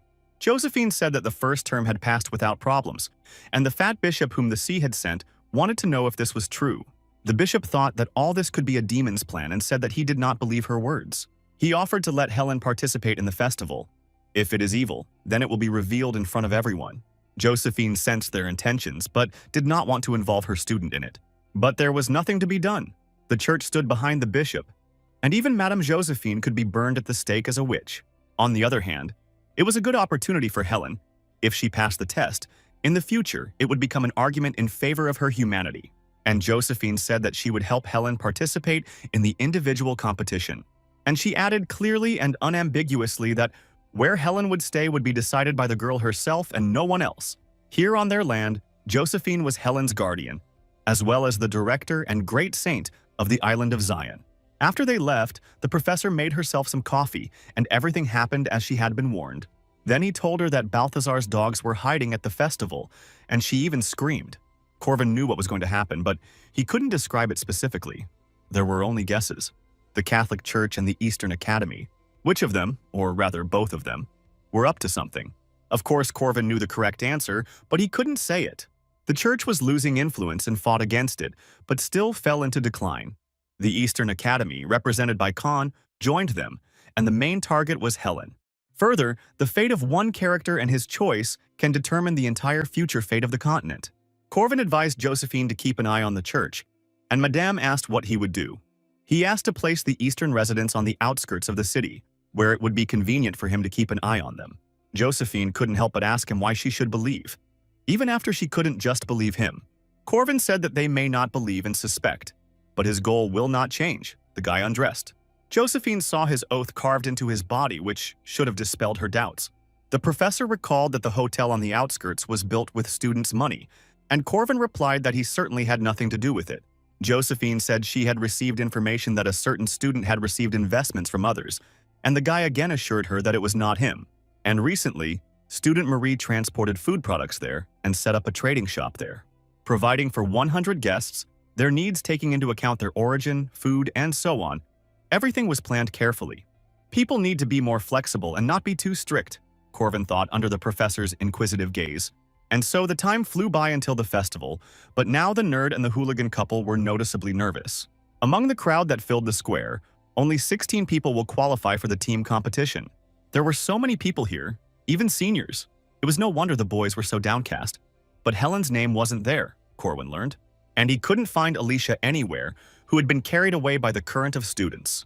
Professor Khan came to the podium and said that he would be responsible for judging the competition. He told them the conditions of victory and warned them not to lose their armbands. The essence of the test was the most important duty of the guard. And this is the salvation of citizens, said Khan, and stamped his foot, after which the earth shook. He used the technique, and in an instant the students found themselves separated in a huge labyrinth. Jaeger didn't believe it was possible, but Lark knew that Khan was the best wizard in the East. But all this was too large scale, Jaeger objected, and asked what about saving the citizens? The citizens were part of the test. If you saved them, it gave points. If you lost them, twice as many were lost. If you find stone golems in the labyrinth and touch them, they could move. Corvin chuckled at the excitement of his friends. They were so young. The first monster they encountered in the labyrinth was a hellhound, but Alicia handled it with a flawless cut. It was as easy as pie for her. She immediately received a standing ovation from her comrades who were nearby. She liked these types of quests the most. To demonstrate the skills of a guard, it was necessary to lead the citizens and collect as many stone dolls as possible. They were gathering golems quite quickly, and already leading 10 of them, the squad was inspired. But then they felt the ground shake and rise beneath their feet. The sound of drums was heard. A voice that towered above them shouted that he would give them life if they submitted to him. Alicia looked and couldn't understand what she was seeing. Rows of stone golems tied with rope. Jaeger played the balalaika and called on everyone to kneel before their Mandrake clan. And when Alicia looked up, she recognized the main instigator of this anomaly. Thousands of students are busy trying to save a limited number of citizens, and it's all useless, the leader shouted. He told her to call him the all-powerful Corvin.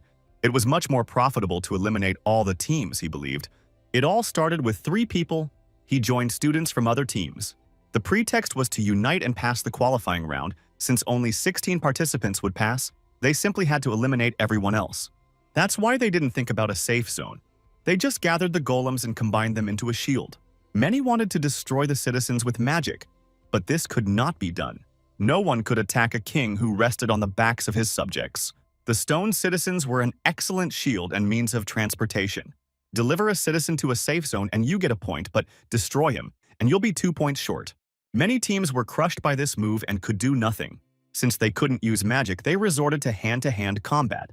Then Lark stepped in. He had been holding himself back and now he could give it his all. Those sitting on the golem pyramid had no restrictions on using magic, and Lark fired a fireball at them.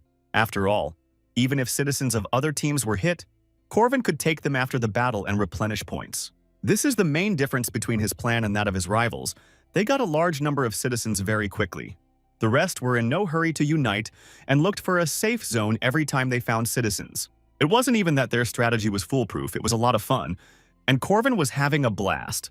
And when they had already eliminated 30 people, Corvin met Alicia and invited her to join. To do this, she needed to bring the armbands of her comrades, and he promised her the position of his deputy. Corvin told her that he needed her, and they were actively increasing their numbers. While she was pondering his offer, he shouted to the others that he would take anyone who brought her headband onto the team, and the boys couldn't resist. She was betrayed faster than she realized it, but weaklings could be understood. They thought that it would be difficult to fight against a first rank and therefore easier to defeat her, causing the girl to burst into tears. Corvin grinned at the cruelty of society, which manifests itself in war as well as in competition.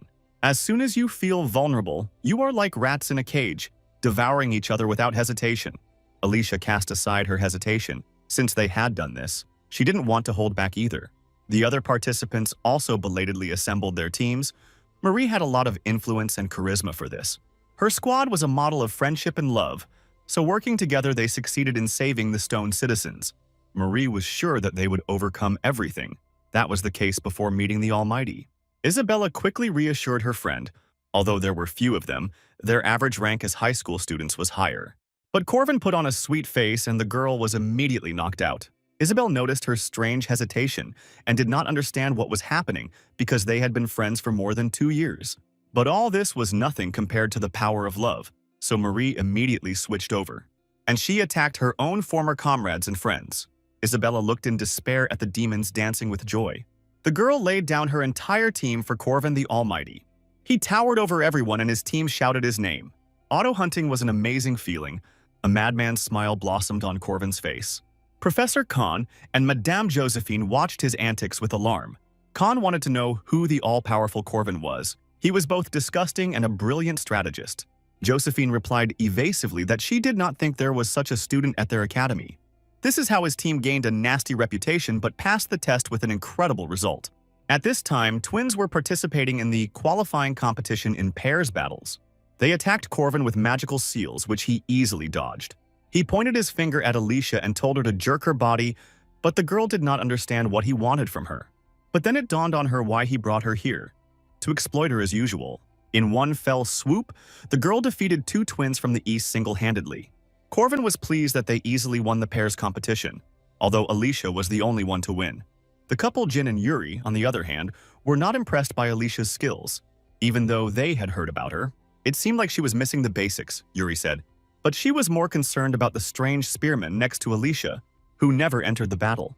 They sensed something in him because recently he was a knight of the 5th rank. Before this, there were only 2 opponents worth thinking about. A berserker giant and a vampire, Marie, with a huge supply of mana. But Corvin with his Spider-Man reaction aroused suspicion. The twins were not that weak. In their homeland, they were the strongest. That's why Jim felt the strength of this spearman. In his breath, his looks, and his experience, he was the strongest first-year student of the 1st rank. Jim said it would be a shame to face him in a group competition. as that's where smart guys come out on top. Jim really hoped that Corwin wouldn't get in the way of their formation. Helen walked alone through the deserted streets, because now all people's attention was focused on the festival. It reminded her of the day she became a goddess, filled with the smell of burning. The voice inside her was telling her to kill everyone she saw, and everything around her was engulfed in flames. Helen sensed the attack and knew she was being ambushed when she saw the blow flying towards her. But it was more of a killing intent that took the form of a strong image. Someone who hated her very much stood in front of her. The guy was impressed and said that most people would die without noticing anything. Helen remembered having experienced a similar feeling before, but she still didn't know who was in front of her, so she asked if he knew her. With undisguised malice, Jim replied that no, they had never met before, and added at the end, "Sister." Then Jim put on a mask of goodwill and said that he had made a mistake, and just wanted to joke. The guy's face seemed familiar to Helen, but she didn't know where from. But she thought that it didn't matter.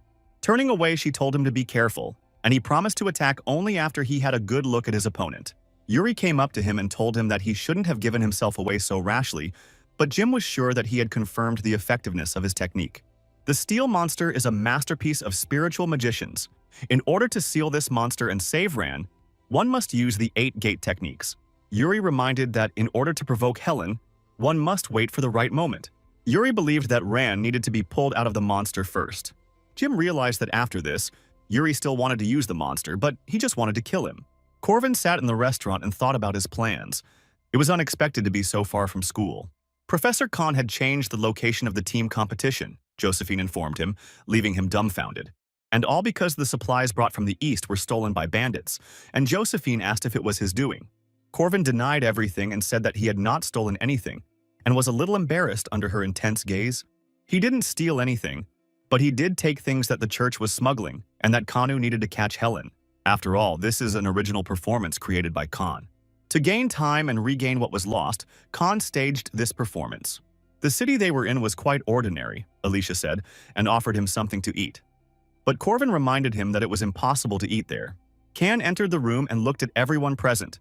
Realizing that everyone was assembled and they could begin, Khan began to count the time, and the people in the hall took out their prepared weapons.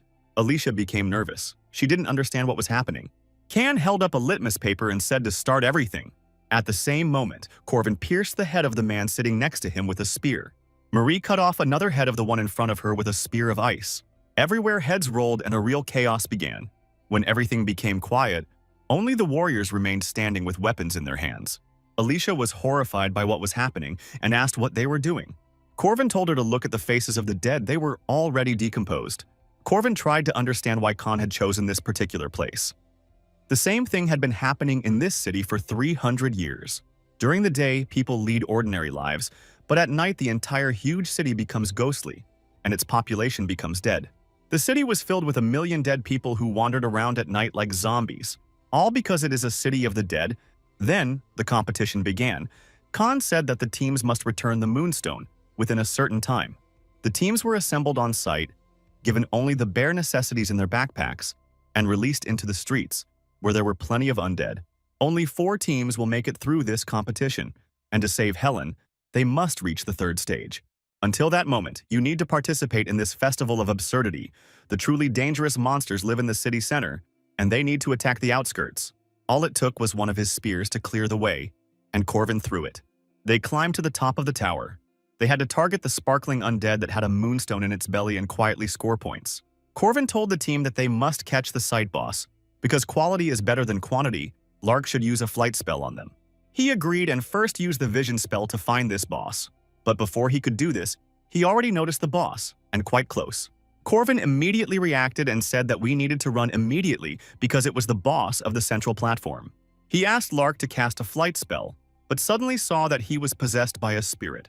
And the next second, Lark was already flying from the roof of the tower, screaming loudly.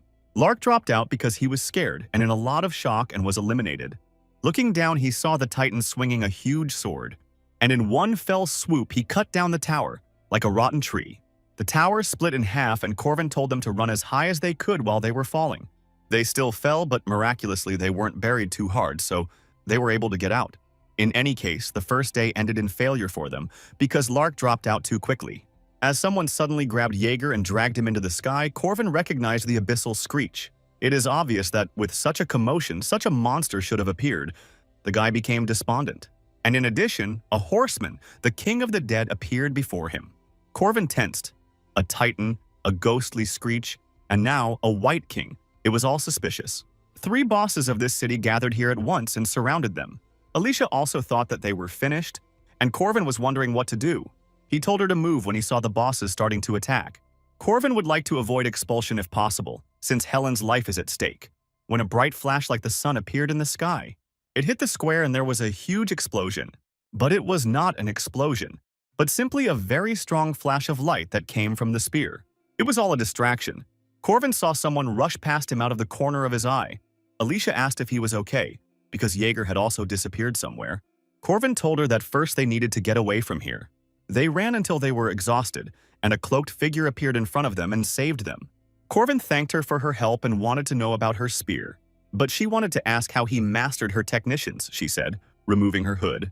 Now Corvin understood why the voice had seemed familiar to him, and her quiet footwork. Blue eyes, clear as springs, she immediately understood that he was her student from the distant future, and smiled. The last time this episode happened was in his 2nd year. Peter was waiting for him at the door and was indignant that he was taking so long.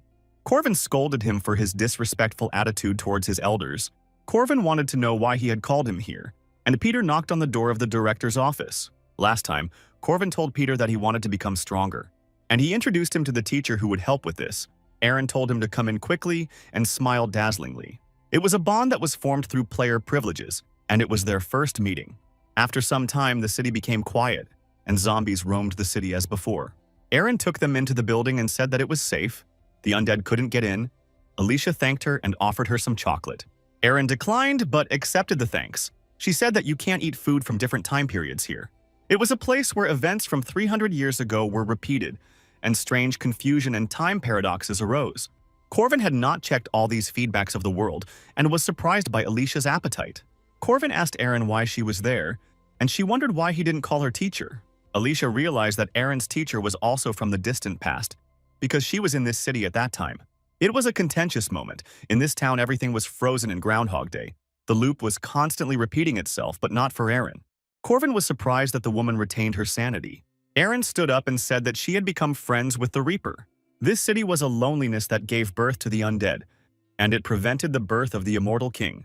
He was supposed to appear in the city center soon. She stunned them. Hearing this, Corvin suggested going there immediately, but Aaron said that it was her task. Then Corvin replied that she would definitely need helpers, and Aaron thought about it. His reaction amused her. The guy could be called smart. But the truth is that she had no choice but to refuse from the very beginning, because this is the main quest in this city. Corvin also did not refuse the task because to complete it you need to kill 3 bosses. And together with Aaron, it will be as easy as pie. They used the same techniques and were able to work quickly and harmoniously. Covering each other's blind spots, the spearmen conducted a circular defense. Corvin blocked the Titan's massive sword with his spear, and Aaron was able to stab him in the chest while he was unarmed. The final blow was dealt by Alicia, who simply cut off the boss's head. The Titan's headless body fell shaking the ground. They did a great job working together. Corvin extracted the moonstone from the Titan. With only one man, the hunt became better. Of course it was Aaron who praised them for doing a good job. In this city, everything was the other way around.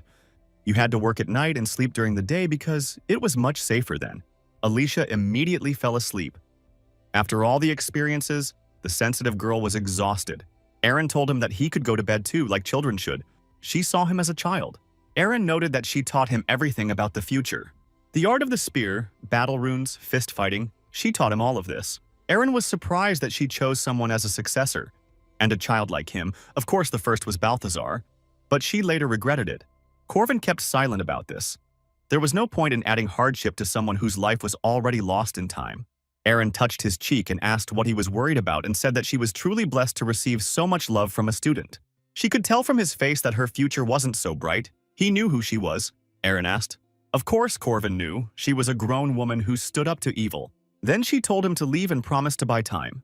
As an adult, she had to protect him. She was his mentor, the person who taught him everything and changed him. She gave her life for him, like a real mother. If he had known about Peter's essence earlier, he might have been able to save her. Even knowing the future, Corvin had failed hundreds of times. He saw the damage that could result from one accidental change. He took part in the festival but somehow ended up here. And he met his teacher, who lived here 300 years ago. This was not at all part of his plans. Any variable could plunge everything into chaos. Corvin couldn't sleep while he was thinking about it, and Aaron decided to play a joke on him and told him that he would fail. She told him that those who dwell on the failures of others are stupid, but the one who thinks about his own failures is wise, and he was one of the latter.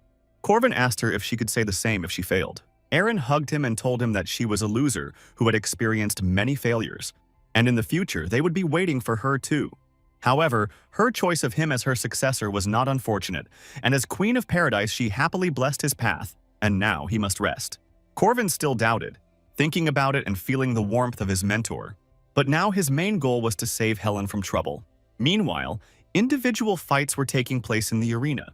Many of the students desperately tried to simply move Helen, who stood like a stone statue under their blows. They went mad from the realization of their own helplessness. Josephine told her not to take the fight seriously so that no one would get hurt, because there were many who were not happy with her existence. After futile efforts, the students admitted defeat, and Helen was frankly bored. She remembered her martial arts classes with Corvin. They were more fun. Then she asked Josephine how much weaker her rivals would be than Corvin, and Madame replied that there were simply no students who could compare to him. She listened to this lesson twice a day and practiced until her body got used to it. Helen used an omnidirectional dragon strike. It passed by her opponent and exploded into the sky. The girl herself was impressed by the power that was released. The student in front of her fell to his knees in horror and shame for his tarnished reputation and called her a monster. She had heard this so often that it didn't even make her angry. It was just strange that the area in her chest itched more than usual. Time flew by so quickly until the final. Her next opponent was from the east, but she still didn't expect anything from him. It was the same strange guy with a murderous aura. He used a technique with a long name on Helen, which had no effect. Jim was definitely a strong man. Every blow he landed was hard. But Helen continued to just stand there as if rooted to the floor. But of course, Jim was an ordinary man, and he was humiliated like everyone else. And Helen's absolute defense was impenetrable. She told him to give up since his blows couldn't hurt her, and Jim called her a damn monster. He told her that it was too late to show mercy and tolerance, it was all a pretense. That's the kind of mercy she should have shown when she killed his family, Jim told her. He was again plunged into severe flashbacks caused by post-traumatic disorder. His entire consciousness was filled with severe trauma and pain from the loss of his relatives. Helen thought it seemed vaguely familiar, but she didn't understand what it was. In the workshop of the ghost town, one necromancer was indignant. His plans had been disrupted. The herald felt something was wrong. He did not know whether the ritual had succeeded, whether it would arrive in time. He didn't know if he had activated the magic circle or if he had done it yesterday, but either way, the city was surprisingly calm. He thought for a long time about who intervened and what happened. And when he understood, he loudly shouted one word. Witch. Damned spearwoman, silver hair, blue eyes, rune mage, he screamed. He did not understand how 3 days could repeat themselves over the course of 300 years. And when he looked at the sky, there hung a huge magic circle. It was a circle drawn with the power of the moon rune, stronger than anything in the world, so it was not difficult to detect the extraneous drawing. A special sign that began to be forgotten 300 years ago. The language of the beginning, the original rune. Someone greeted him and he was taken aback when he heard his name. Seeing the figure in the cloak, the magician shouted, "Witch!" He knew her secret. It was she. It was she who repeated the time, he said with a mad smile. The grim face of the cloaked figure, she only spoke his name, the immortal King Gerald. He must remain true to his role, she said, and a terrible change came over the magician. At night, they went hunting again and knocked out the second boss. As usual, Alicia delivered the finishing blow. And then they beat the King of the Undead to death. It wasn't difficult. They were fighting at a level far from first rank, but their opponent was a higher undead. And the reason they had it so easy was because Aaron told them that there was only the immortal king left. She had hunted here thousands of times. The leadership was skillful and the operations flawless, Corvin thought. And so the night of the third day came. So they appeared before the herald. It was necessary to prevent the birth of the immortal, Aaron said. 300 years ago, he was a dark magician who created all this mess in the city and became a monster king of the undead. Alicia asked doubtfully if this was really the immortal king. He was unsightly in appearance, covered in mutation, and barely moved. Corwin suggested that he had not yet fully transformed into a lich, and Aaron said that the wizard's wisdom was still with him. Corvin told them to stand aside because he wanted to handle everything himself. The lich was the king of the undead, born from the great consciousness. and as Alicia said, he was equal in strength to Marie. As soon as Corvin approached the mage, he was thrown back with a purple flash of power. There was a huge explosion of magic and Corvin was nearly hit. He grinned as he did a somersault in the air. His opponent wasn't joking. The Lich threw another magical charge at him, which exploded like a cannon shot. It was so absurd that he could use such strong magic in a row. While Alicia was worried about Corvin, he had already dealt many blows to the mage. Corvin's whirlwind attack completed the rout, despite all the mage's might. But the main vulnerability of powerful mana attacks is that they hit in a radius and blocked vision. Corvin had also caught this mage thousands of times, so he dealt with him easily. Alicia was worried that Corvin was becoming more and more distant from her, but he said she could handle it better. And then he asked her why she was alone, and Alicia turned around in surprise. Corwin said he would go to Aaron and asked Alicia to stop any undead that came near. The city was thoroughly destroyed by their battle. Everything was in ruins. It wasn't the best view to look at, Corwin noted when he met Aaron, and she said there was nothing special about it. This was not the first time the Immortal King had appeared, he said, and Aaron replied that it already was, and named a 5-digit number. 300 years ago this loop began, and every 3 days it was renewed. The undead appeared and disappeared throughout the city in an endless cycle. And all this time she lived here, alone, and did not go crazy. The reason for these cycles was that for 3 days she was catching Harold. And Aaron confirmed that everything was exactly like that. It was she who made this city like this.